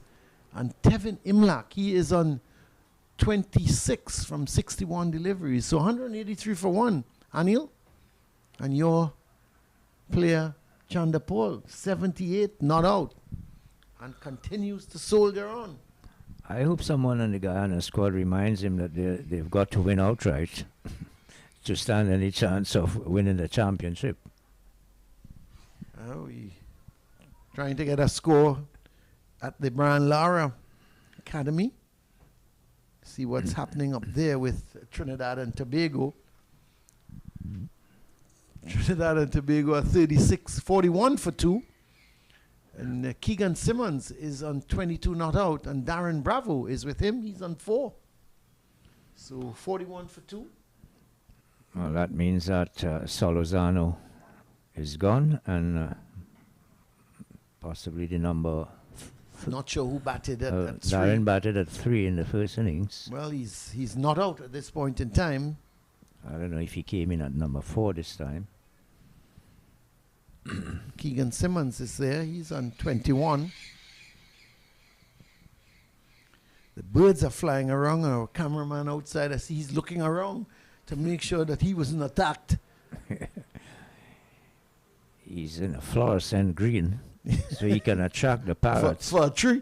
They think he's a tree?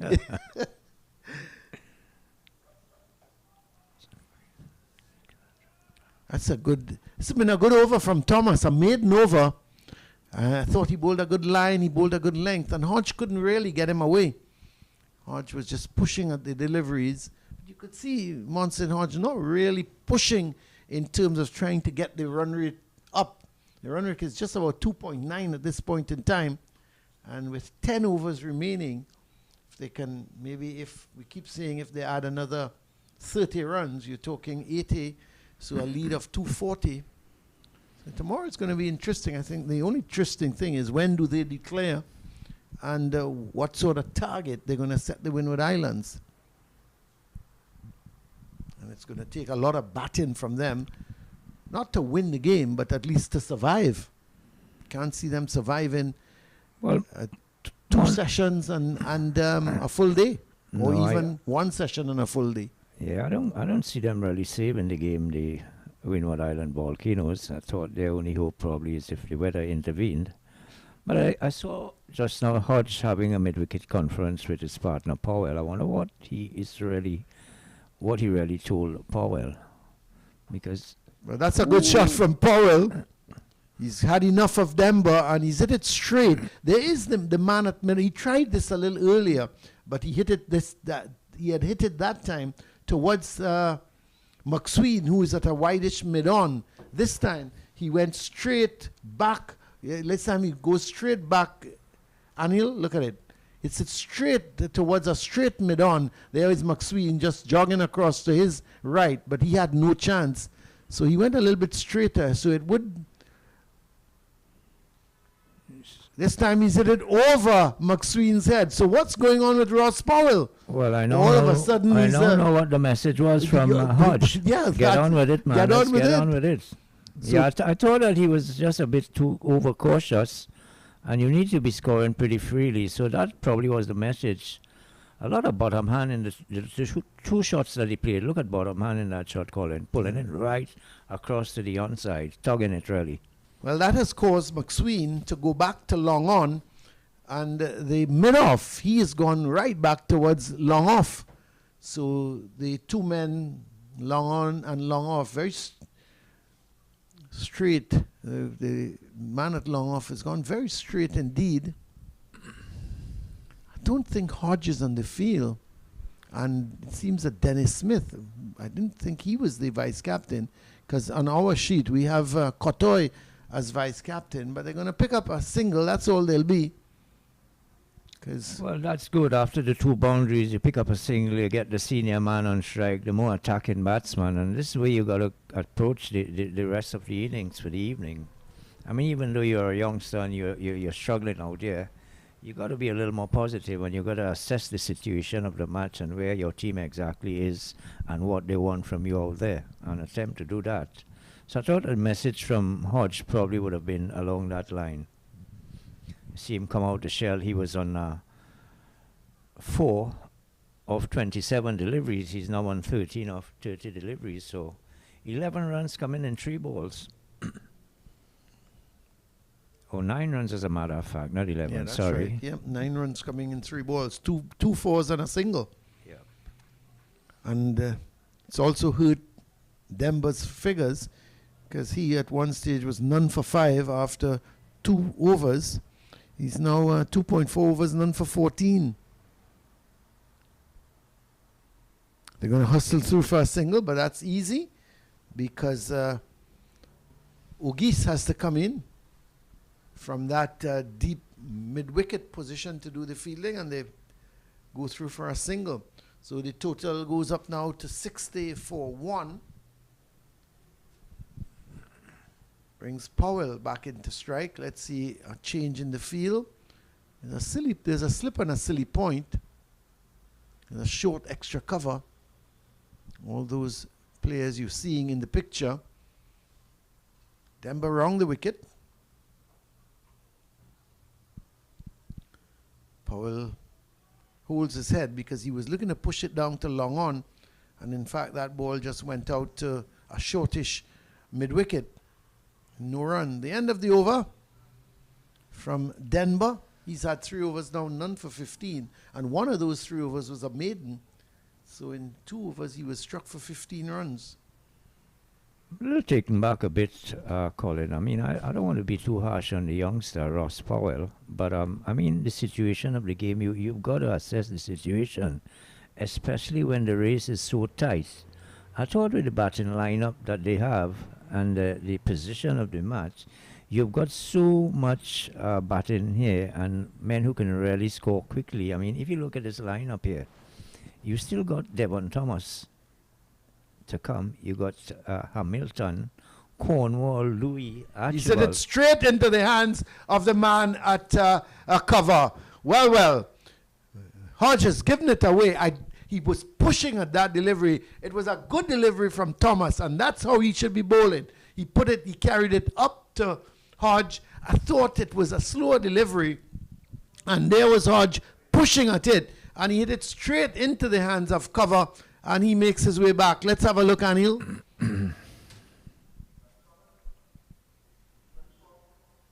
Oh, it's a slow delivery, it's for sure. He was deceived by the slower delivery, Monson Hodge. He was looking to drive, it wasn't really there. It took a while to reach him. By that time, he had gotten under it and he lofted it to the man of cover. So that's a well bowled there by Thomas. So, and this is it. Hodge, caught Hodge, bowled Thomas for 24. It's now 60 for 2.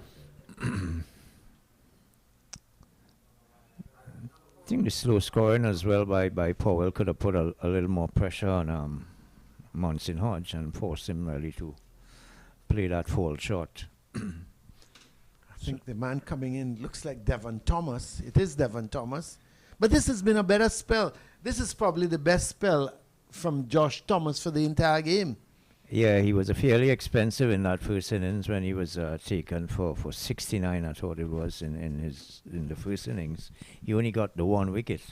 But this has been a much more controlled spell that we've seen from him here.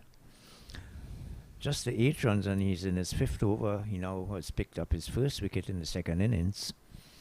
It's a cleverly bowled delivery. It was a slower delivery and Monson Hodge was playing just a split second too early.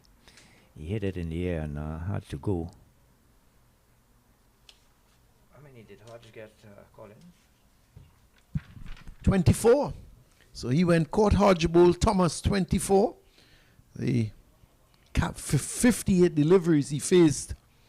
And the captain caught him there at cover, Kevin Hodge. And Thomas is off the mark. A delivery seemed to have was leaving it alone, and then just at the last moment, he decided to, or I wouldn't even say he put the bat, but he seemed to be leaving it alone, and his bat was there, and the ball struck the bat and went past second slip, and they picked up 3 runs. That was good running from Powell, because Athanaize gave chase, just pulled the ball back, and Auguste couldn't pick it up in time to send the throw in, and they came back for 3 runs. Yeah, just listen to the rest of the batting lineup here, Colin. Well, Thomas has now come to the wicket. You got Amir Django, Jama Hamilton, Raheem Cornwall, Jeremy Louis, and Archibald. So And Terence Ward, but yeah, all players who can get on with quickly. it. Yeah, they can score quickly.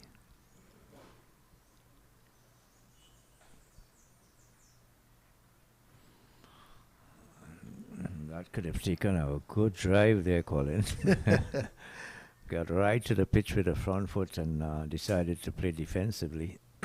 Yeah, he's certainly not if Jeremy Louis had gotten a delivery like that, what do you think he would have done with that? Oh, Archibald. Hamilton as well can hit the ball. That's for sure. Very strong He's lad. a very strong guy. Yeah.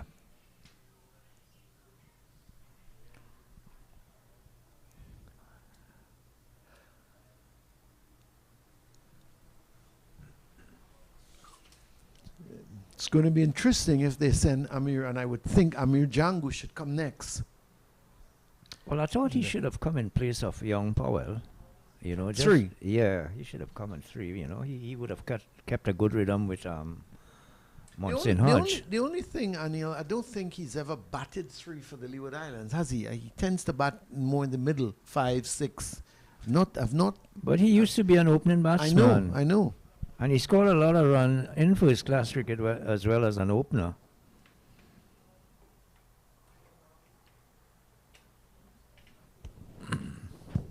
Powell a little tentative there. He got the outside edge, but just to the left of Melius at slip, he did well just to palm it down, but not before they can get a single.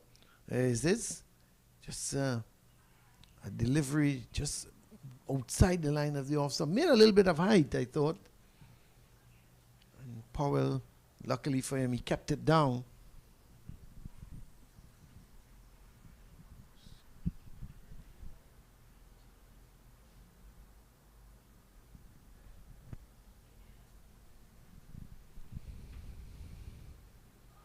Loud appeal goes up. That seems to be going down the leg side as Thomas was looking to flick it away. Did a little too much, angling it into the right-hander, but the line wasn't all that good. Let's have a look, Anil. It seemed to be heading down the leg side. Yeah, that's what I saw. Clearly going down leg side. A bit high as well. So no chance there for an LBW. Thomas won for 12 or 5 overs. Much improved spell by Thomas. Kenneth Demba is going to continue. He's had 3 overs for 15 runs, been roughed up by Ross Powell. Struck for 2 boundaries in his previous over.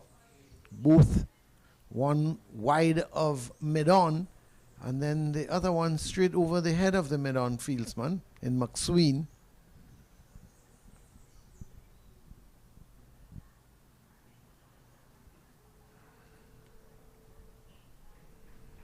Even though Demba Colin has the loop and he flights the ball a bit, his flight somehow is not up there and coming down. It's from right here, you know, just about head high or just above the head. Yeah. In other words, we're seeing is that Ooh, that one turned. that one spun. It must have hit the rough. That one turned. It had to Yeah. hit the rough. Yeah. What you're saying is he's not going high up with the No, action when he gets the loop. No, he's not going high with the loop. Yeah. Have a look at this. Look at turn here. That's the first ball we've seen do that, Colin. Oh yeah. That over here. it Look at must have- Powell. Powell had to stay at the pitch. It must have hit the rough, eh? I mean, I'm not certain if it hit the rough, but that one, that really, it bounced and turned. Bounce and turn. Oh, is it a sign that the wicket is beginning to do things? I wouldn't think so. It's day 2, end of day 2. Not sure. I don't think so. That's the And first that's what one. I'm saying. That's what I'm saying. It must have hit outside the left-hander's rough. And if it is, Denver should look to target that area, because we haven't seen a delivery behave like that before, and even after that hit. The a couple of deliveries after were pretty ordinary. But he's completed his 4th over, 64 for 2. The lead now 224. Powell is on 14. Thomas, who's just come out to bat, he's on 3. We've got 7 overs left in the day's play. We see the umpires having a little bit of a chat. And they've got, is it a light meter umpire Gustav has in his left hand? He's holding something in his left hand. I'm not sure if it's the light meter or something, no? He's... Well, we're seeing some darker clouds now on Yeah. Colin. There were light clouds early on, but it's a bit darker now, heavier clouds. Third But umpire, let's just let the It's third umpire, there he is, he's making his way out. Not too sure what he is coming with. Let's see if we can make sense out of this. He's given umpire Gustav something, but he's not still not sure what that is about. And he's asked for the ball. Is that the end of play? It seems that's the end of play. Well, that's the strangest thing I've seen. The third umpire came out, not sure what he gave umpire Gustav, and umpire Gustav looked up, said, "Send the ball for me," and that's it. But so they did a light meter check, didn't they? I would think so. I think That's they the did. reason why they're going off. They decided that the light wasn't good after checking the light meter. Yeah, I think so. But what I can't understand was, what did the third umpire come out with? That And beats me as well. He came out with something, handed it to umpire Gustav. Umpire Gustav then walked to the presiding end and then just asked Thomas for the ball and said, "That's that." Well, so we still had another 9. Let me just see. We had maybe another 7 overs left in the day's play. But let's look at the scorecard there for the Leeward Islands. Hodge, he went, caught Hodge bowled Thomas for 24, faced 58 deliveries. Powell went, caught Athanaize bowled McSween for 18. Ross Powell was not out on 14.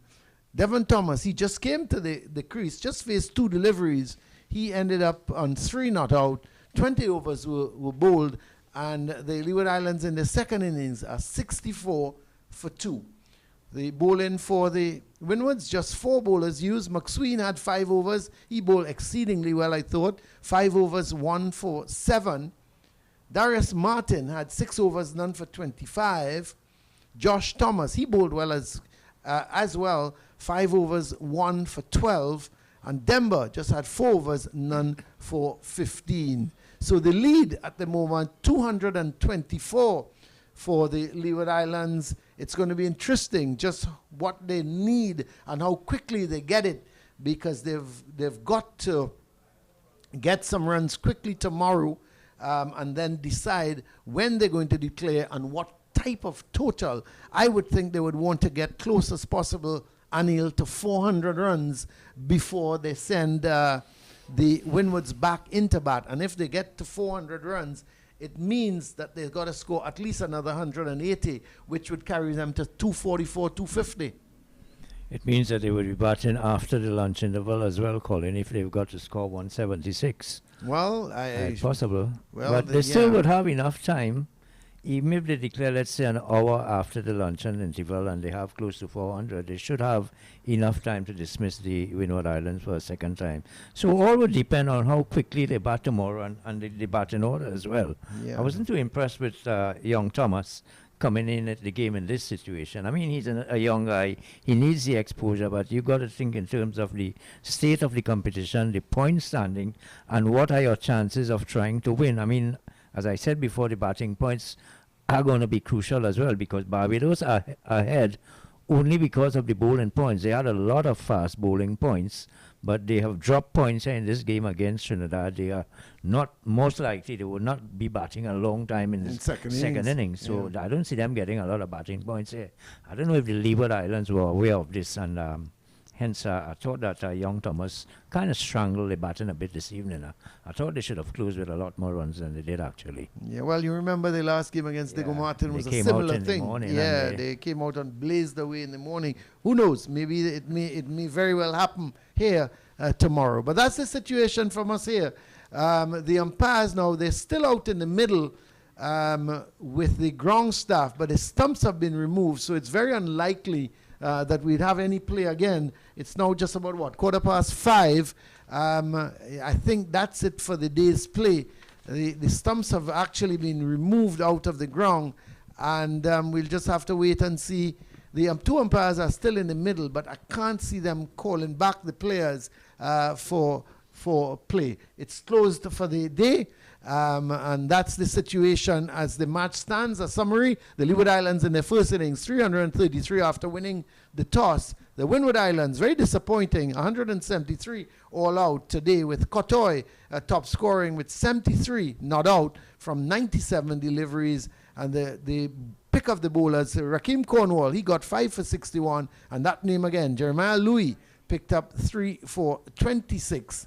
And just going back to that Leeward Islands innings, Archibald, 106 not out, a record partnership with the man Durham, who got to 54, or sorry, he got to 43. He didn't get his 50, but a record 10th wicket partnership between Archibald and Durham of 154. McSween, he picked up 5 for 92. He got the wicket of Durham today. And then Leeward Islands, very disappointing, 173. Cottoy, 73, not out. Cornwall, 5 for 61. Louis, 3 for 26. So a lead of 160. And the Leeward Islands went back into bat. Hodge went for 24. Powell for 18. That's Kieran Powell. Ross Powell is still there. He's on 14. Devon Thomas is on 3. McSween has picked up 1 for 7. And Josh Thomas 1 for 12. So the lead is 224 going into the third day tomorrow. It should be another extremely interesting day. But so far, the Leeward Islands in a very commanding position. And one would think from here they should go on to win this game outright. But who knows?